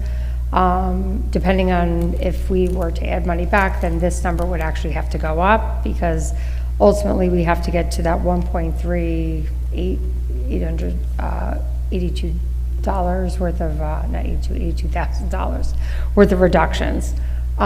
So as Bill had mentioned, you know, the first piece, we have had many internal meetings. So the $766,000, we absolutely know, and there's been a lot of, there's been some, not back and forth, but, you know, different conversations. We all came together as a leadership team, went through many different scenarios, many different ideas around what that would look like. So none of them are, you know, none of them are great, but there was a list that the entire leadership team, we were able to kind of put together, and we will be presenting that at, I guess if you adopt the budget on Thursday, we will show people what that is, because if in the event, not because we're trying to scare people, but we do, like I said to Bill, I mean, there is a chance the budget could get voted down again. We don't want it to, but certainly there are people that potentially could lose their jobs, so we just want them to, you know that in the event it happens, some of them may choose to just, you know, potentially look around, I'm not sure, but we will be sharing that, what that list looks like at the next meeting. In addition to that, we would make a recommendation to reduce, completely eliminate having any support in the public relations position. So that would be something we would just not be sending out. All the other things, we would of course have to do a newsletter each year, but we would have to figure that out internally. We would not move forward with the portrait of the graduate work. And also, as part of a contingent budget, typically there are some pieces of equipment that would remain in the budget. As an example, there was some specified equipment that's related to children's needs that we would not reduce, but this would be for some of those other items that I had mentioned earlier, some buildings and grounds, and some other types of things such as that. And one thing that in New York state law, Marines taught me, is back on that first page, that administrative component. When you make contingent budgets and go to a certain extent, the law actually forces you also to make administrative cuts. Right. So I think that's probably rooted in good equity, and all the rest. Policy can be a blunt instrument, but that's one reason why you do see total elimination of our PR function, because that counts as administration. We don't want to do that. Some would argue that, well, you would all agree one of our challenges is to get better about communication. So, but that's where contingent budgets are a real challenge, and the type of reductions in the staff positions. You know, once we have to go there, you have to, one, look for administration, and that the one we'd have to go to is that public relations function. And this would be the total elimination of the portrait of the learner work. And the other thing I just wanted to mention, that anything we do tonight, if we were to add back, this list would have to be increased, because we do have to always be in balance of knowing what the 1.382 number would be. I just want to, just for full transparency, I'm pretty confident everyone understands this that's here. I mean, there is a world in which you would use like appropriated fund balance, but as we spoke about earlier, you would just be doubling down on those reductions the following year. And that's why if someone were to say, well, theoretically, they could potentially move, you know, money from some of the reserves to soften if in a contingent budget. But I think, you know, our recommendation would be, although, yes, you would kind of save off a position for a year, it would further, it would not be in the best financial interest of the district moving forward. Let me reinforce that, because you've hired a superintendent from Connecticut, and Connecticut by law does not allow fund reserves. And so we had on a $52 million budget, we had a sudden $1.2 million unexpected expenditure because of the important needs of special ed students. And we had to meet that out of district, not budgeted. So we had to go into, it's all public record. We ourselves went in and found about $600,000-700,000 to cut in the budget. And then we went to the town of Weston for the balance. And they had to do a special appropriation. And similarly in Greenwich at some points, you have unanticipated expenses within your operating and you don't have a cushion. Some districts have been able to get waivers and build that in, but it's a strength in New York State that they allow that. But just right there, two very wealthy communities, two very wealthy districts, I would argue well managed, hit things that they did not anticipate to big numbers. So I think where you and Hastings have been able to build up some amount of a reserve and protect that, and not say, oh, I can go, instead of this contingency, I can go dip into that and get to zero. I have lived that, and you do not want to be there. You do not want to be there. So if that's helpful to what we're trying to work on here. I have a question, if I can, before we move on. When I see like public relations position for 110, my first question is like, why on earth do we need a public relations position in Hastings? And I believe that's a little bit of the title isn't very good. It's more of a communications person. Can you just explain what this person does? Because it's I think some people might find that title concerning public relations when that person does more. And my second question was, is that the BOCES position? Yes. And I thought it was 80,000. Well, it's actually like a net number, but in terms of the expenditure side of the budget, it reflects that, but we do get aid back on it. We actually get aid back where it makes it more like a net, like 55 for us. But it has, like last year we didn't have the full year of it. That's why like the full, like if they're here throughout the whole year for like what we would in 12 months, that would be the expenditure side. The net cost is 55 because we get the BOCES aid back. But like a lot of things in our budget, you have to you can't budget the net. You have to budget it on both sides of the equation. Similar to, like I said, the problem where we had to add a couple things, like we had to incorporate, now I'm going on a different tangent, the trips into our expenditure budget this year, interscholastic trips, but we do have, we're not paying for those as a district. We have on the revenue side of the budget the fees parents would pay. So there are items like that we have to show the expenditure, but it's the net cost is much less. Right. But so, you're right, it is communications as well. Right. So this person does the emails and the website and everything else, right? Yeah, and there's a communications work group. We haven't been able to meet due to budget in the last several weeks, but we have an interim associate and we have a lead on the new associate who would be, we think, even that much more robust set of services for us, Right. which I think when we lay out, and there's more to this relationship than we've actually been getting. Yeah. So I think you're right to call it communications. We should fix that. Yeah, I'm and thinking think- about, I understand what they do. I'm telling you, I think that if I was in the community and I didn't know, I'd be like, what the hell? Yeah, no, I think you're, we should raise that. No, I agree. Yeah, we should rephrase that. And, yeah. If I put on my other hat. Okay, are we able to move on from contingency budget? Yes. No, I think I got some comments, though. Bill, you tell me how unfair this is, or tell me if the tone's coming off, but coming off wrong. I'm gonna assume you probably spent 90 to 95% of your time working on the other option. And I'm also gonna assume you made a lot of efforts so that, I think you wanted to make sure we're not at this slide. Making, what proposal would give us the 95 or above chance of not being on this slide? So the unfair part comes next, which I always butcher. But it seems to me that what Maureen, just said, there is a lot more flexibility in what this slide could have looked like. And I think that's because you don't think we're gonna get here, you don't wanna get here, and you worked on it. If we were looking for $766,000 of cuts, it of course could have come from other places. It of course could have come from the 1.3 million that we spend on busing. It could have come from slashing professional development. When Melissa spoke about teacher-led professional development, it could have been department-led professional development. It could have been grade-level congruence led.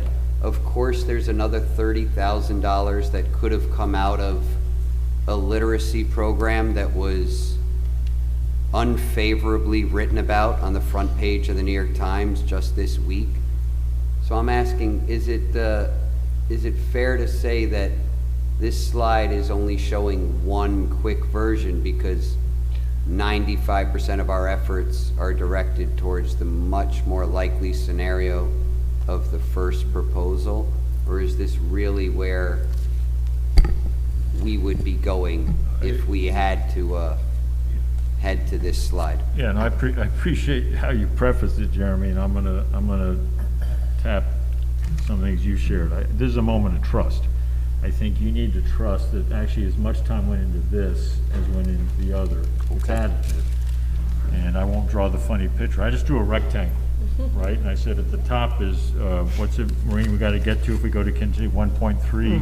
You're laughing because you I saw know, my it's picture was the funny. illustration. It's like a what the fundraising heck chart, you but doing? backwards, right? How much you gotta cut. So I said, we gotta get to 1.3 whatever. The 500, which you now are, some of you are comfortable with, that gets us somewhat there. And then we got to go on top of that. And it was a very intensive set of meetings. The Marine's been going 24/7, which I know you know.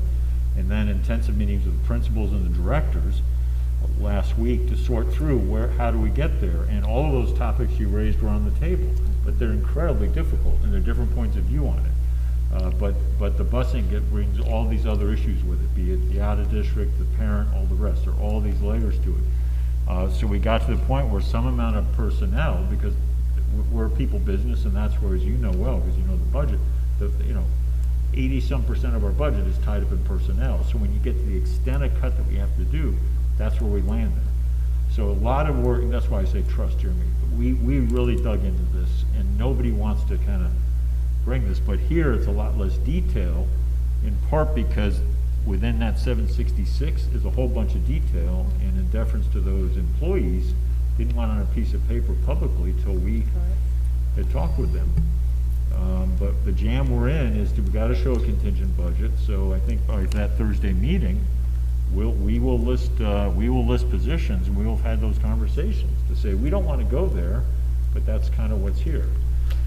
So I don't know if that's a helpful response, but No, I think that's helpful for the whole community and for the board as well.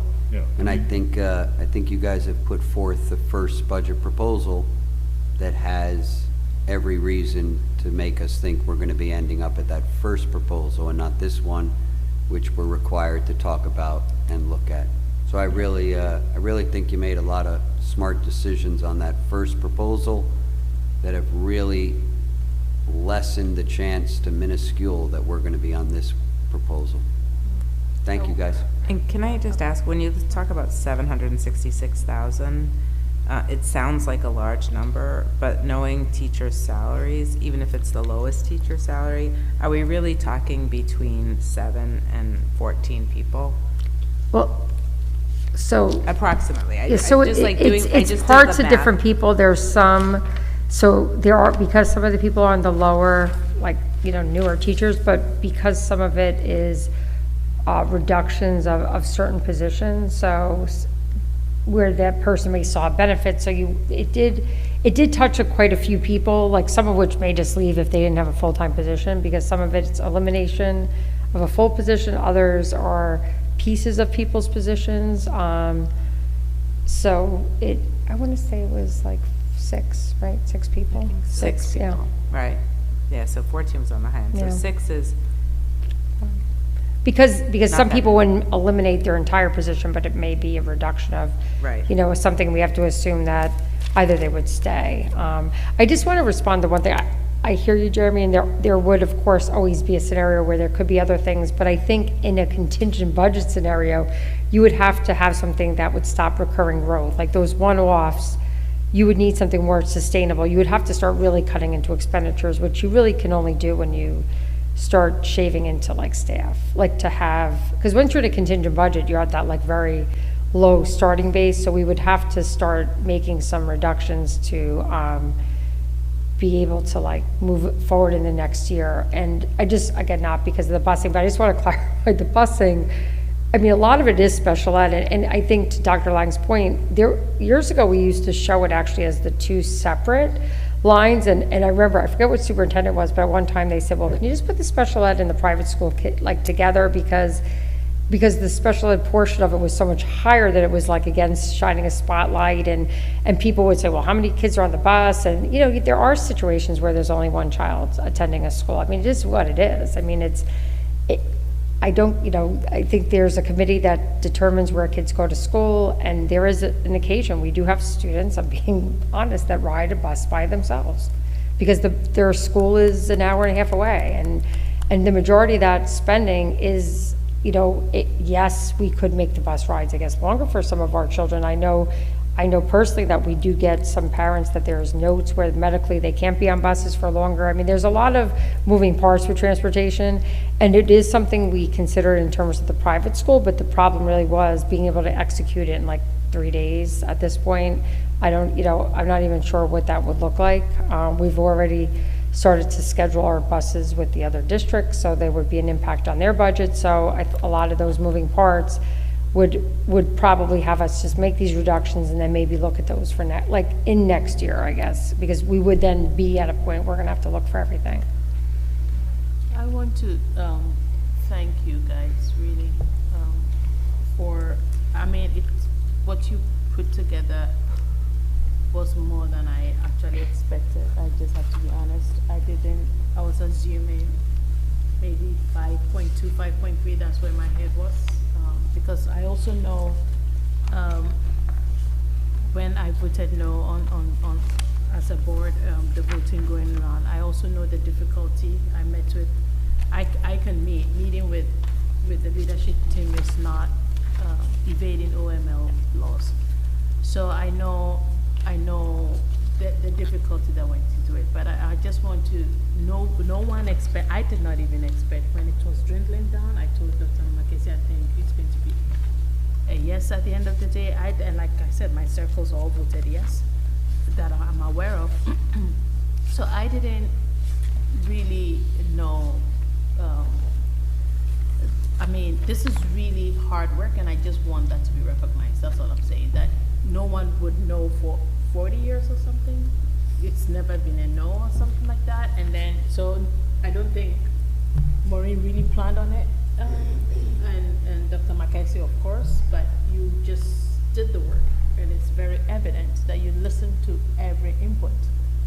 you did not use the stereotypic defamation to just ignore other people's input, and I'm very, very grateful for that, because that kind of political strategy is just enough of it already. And I can see you did not do that.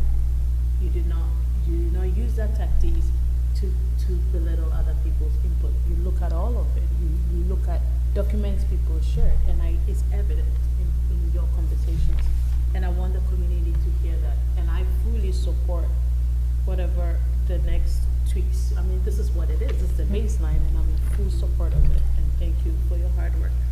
So that's all I'll say for now. Okay. I mean, unless there's specific questions from the board president. I think we're good on the contingency budget. Everyone good? Okay, let's move. So we're going to get through the rest of these, and someone put a timer on. Let's see if we can set a record here. Business item 6A. Anybody have any questions? Items 1 through 9. I actually do, I'm sorry, guys. Okay, go ahead, please. Number 8, stipulation of settlement.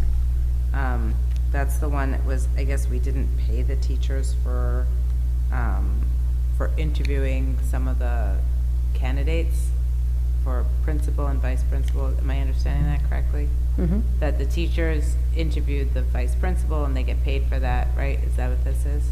It's, the contract with the HTA has very explicit language, and that was negotiated and signed by both sides, that any voluntary work outside of the school day would be paid at a certain rate, and we had set up a way that we were doing that per contract for certain work, certain committees, but we had not been doing that for the interview committees.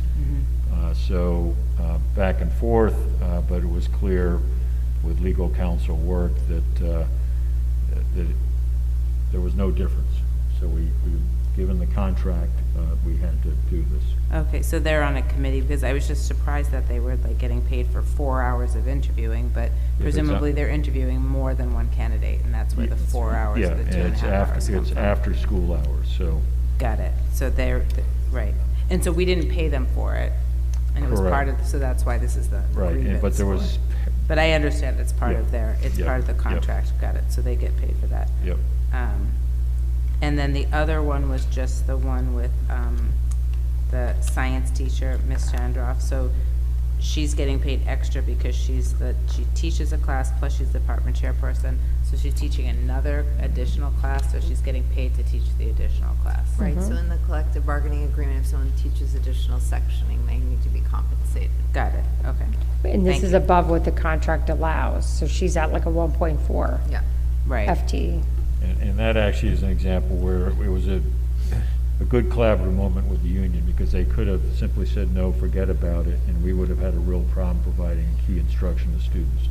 Got It's it. helping to cover a teacher absence. Got it, so she's covering a teacher absence, Yeah, I see. and- So it's not like a long-term plan. So in this case, the Got it, HTA yeah. could have been difficult, but they really worked with us to say, yeah, we understand the need. Okay, But we required this side letter. okay, great, thank you. Any other questions on budget items 1 through 9? Do I have a motion to approve budget items 1 through 9? 6A. So moved. Second? Second. All in favor? Westchester Putnam School Board Association Budget and Nominating Committee Slate. Anybody have any questions about this?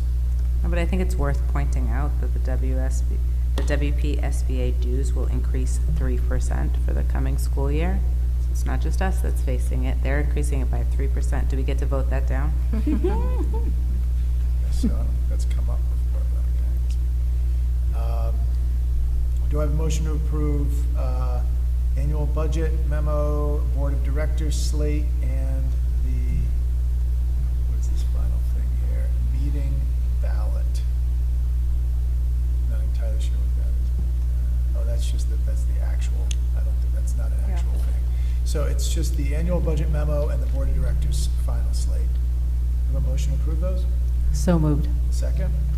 Second. All in favor? Aye.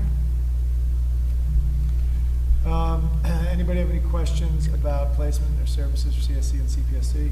It's always hard with that, it's only numbers. Do I have a motion to approve 6C placement for services for CSE and CPSE? So moved. Second? Second? All in favor?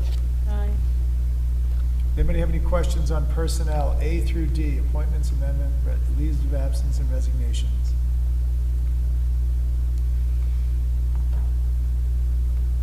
No.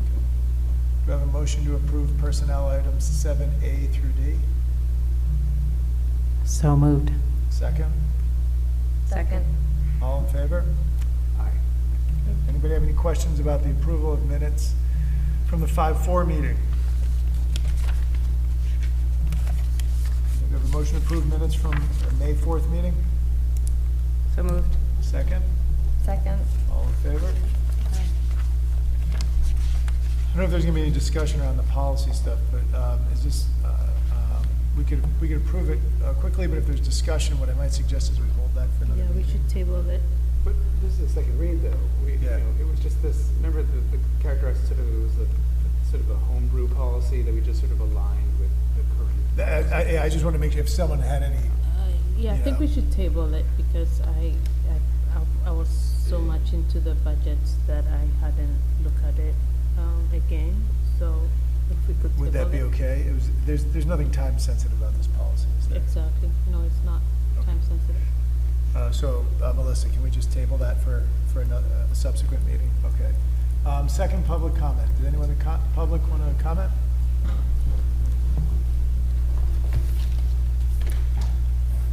Hi, I'll make this very, very quick, I promise, and then we're ready to go home. Mike Berger, I am a Hastings resident. I have 3 kids in the school system. I want to say 3 things very quickly. First and most important is a deep, deep thank you to the administration for all of the work that you guys have done. It's been incredible. The second is an apology. I'm so sorry that our community has put you in a position where you have to use words like, "we will make it work." That is really disappointing. And the third is just actually to the community at large. There's a very mobilized group of advocates for the school budget that is out there, so please reach out to your fellow parents or other advocates. Make sure you get connected. We will be mobilizing to make sure that we get this next budget passed. So thank you. Thank you. We're going to try to do better on the communication piece. I'm not allowed to comment on public comment. Okay, I don't think agenda review. No, we have a comment. Sorry, just one more comment. On that note, I would just like to ask if you can give us, the quickest time frame from which you would like to receive public comment regarding the discussions tonight. I know personally as a SEPTA parent, some of these items like the reduction of the administrator, but that adds $30K on, are things that people will want to know. And also, it's very painful, as a member of SEPTA, but definitely not the driving force in that. Other amazing people have been leading and pushing for that. Programs like Project Slice, that really do have an impact in having those applied projects that we've all been pushing for and advocating for so many years. Just incredibly painful to see a cut to a program that so many parents have been working so hard on and advocating for years. So I know these are cuts they had to do, but if you could just kind of give a clear indication to the parents that are online watching now and those of us by when you would like to receive those specific letters. Definitely within the next 48 hours, 24 hours if possible. 24 hours, okay, Yeah. Thank you. Thank you. One more comment. Oh, okay. Yeah, sorry again for extending this meeting even one more minute. I know it's very late. I just want to close in one again. Thank you everyone for all the due diligence. But I also wanted to make one sort of lamentation, which is that this has been an exhausting process for everybody, especially the people who've been working through the numbers, everyone in the board, the community at large. And when you look at sort of the reductions that are coming down the pike, even if you broke it down to a per capita basis, $500,000, we're talking about, a dinner for a family in Hastings once, or their Netflix bill for a couple of months, right? In terms of per capita costs. And that's what we've all gone through. And to see this lasting, and I understand there's probably an obligation to do this, but I can't help feel awful for the 6 faculty members who will be pulled in to let them know that their position could be eliminated if we went this route. The very unlikely chance. And I feel for the administrators who have to have those conversations. And I would only say that sort of moving forward, it's wonderful that this body has now gotten behind the revised budget, right?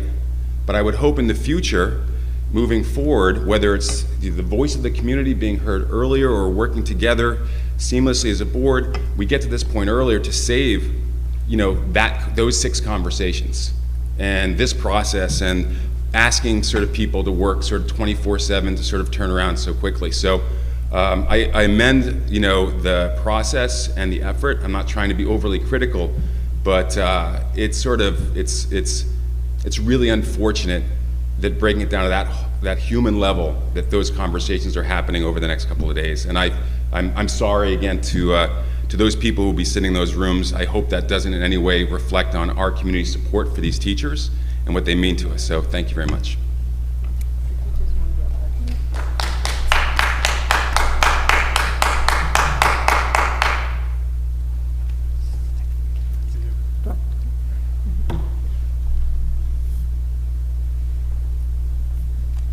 Hello, I'm Leo Burdick. I'm a student at Hastings High School, so I'm a sophomore. And first of all, I want to say I'm incredibly grateful to all of you who've been working around the clock to make sure that this new budget is something that will be able to pass, something that people can get behind, something that we support. And then I also would like to encourage, since I can't vote, I'm too young, so I'd like to encourage everyone to advocate, make sure that this does get passed, because a contingency budget would just be terrible for so many people, students, administrators, staff. So thank you. Thank you. Right, thank you.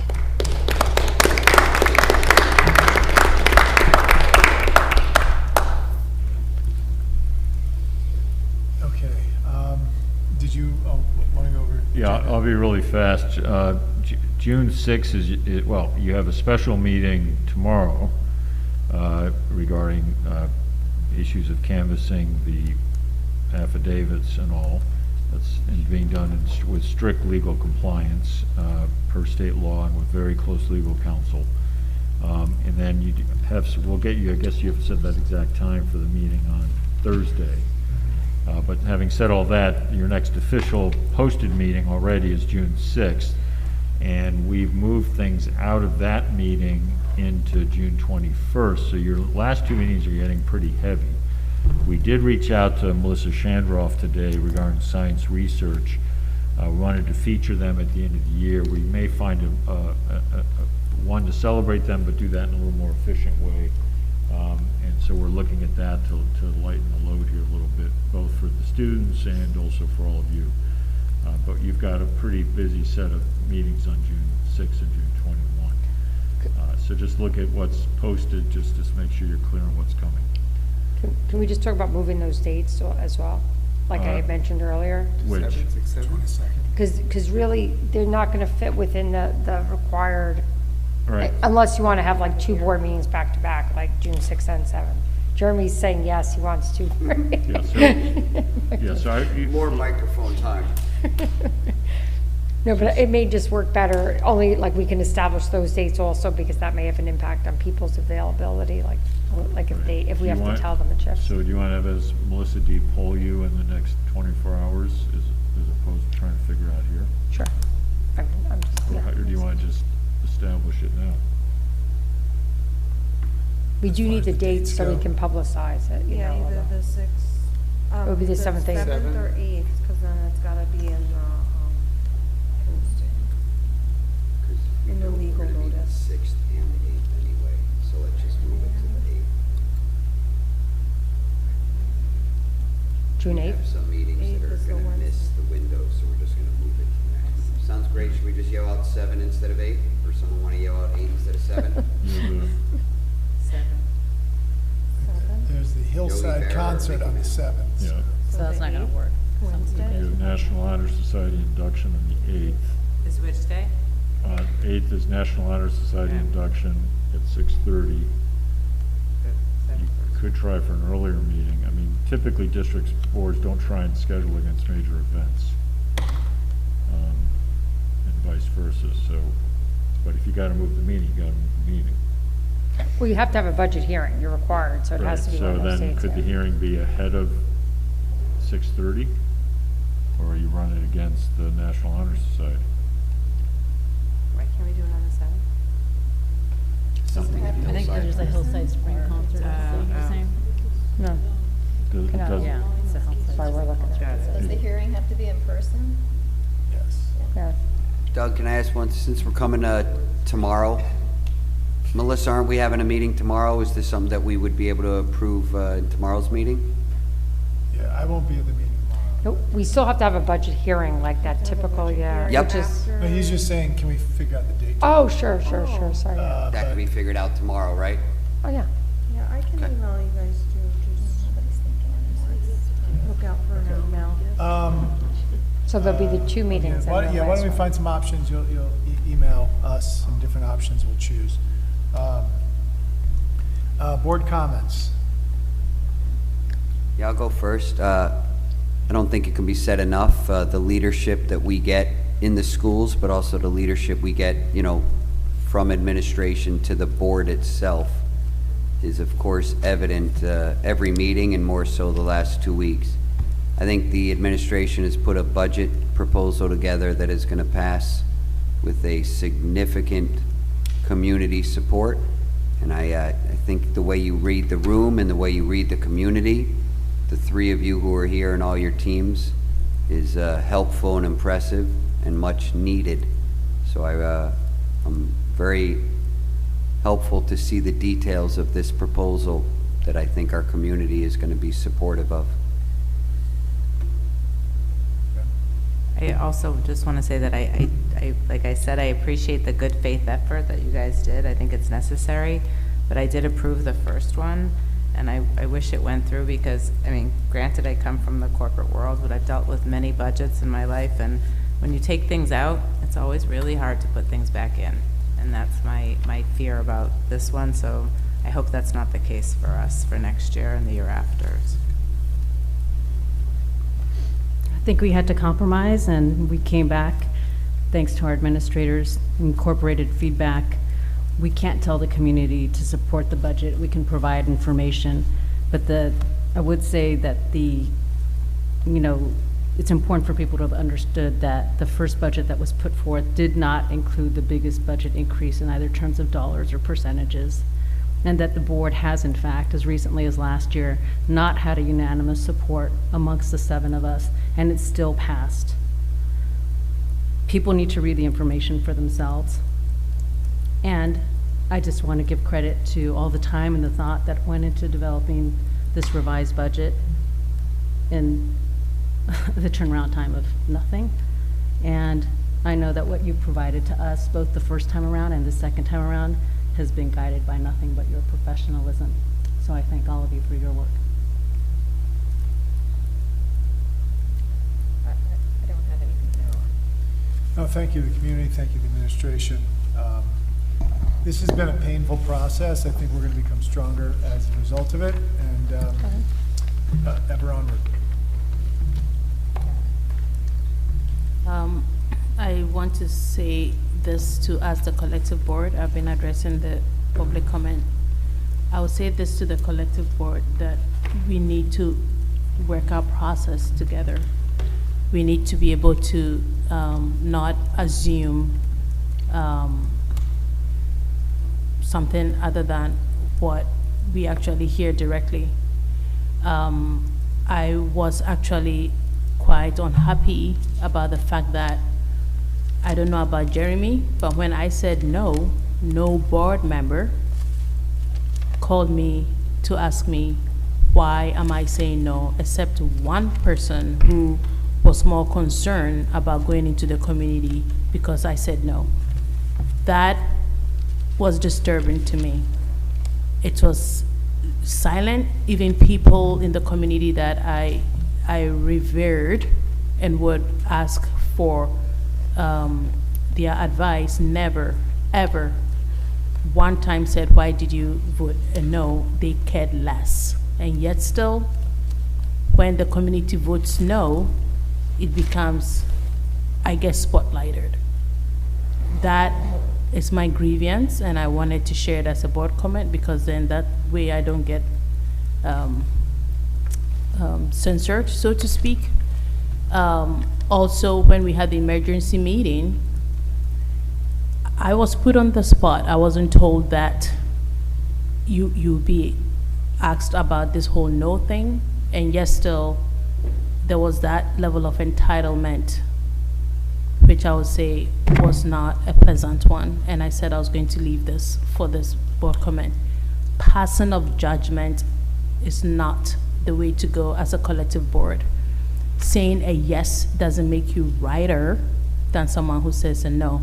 It's just, you just have to give people that respect to understand. And again, to the community that reached out talking about austerity, that some of us were bringing austerity to a rich community. If you had listened or asked me directly, you would know that my no had nothing to do with cutting, and I want to stress it again. Please, let's stop stereotyping people. And I'm serious about that. Thank you. I'll be very brief. I just want to thank everybody for all the work that goes into this, and I look forward to getting past this. Thank you. Do I have a motion to adjourn the meeting? So moved. Do I have a second? Second. All in favor? Aye. Okay. Thank you, everyone. Thank you. Long day, I bet, right? Where are we at? It was a good day. And no traffic. Oh my God. We did actually. Not even any kind of traffic coming on because the ceremony.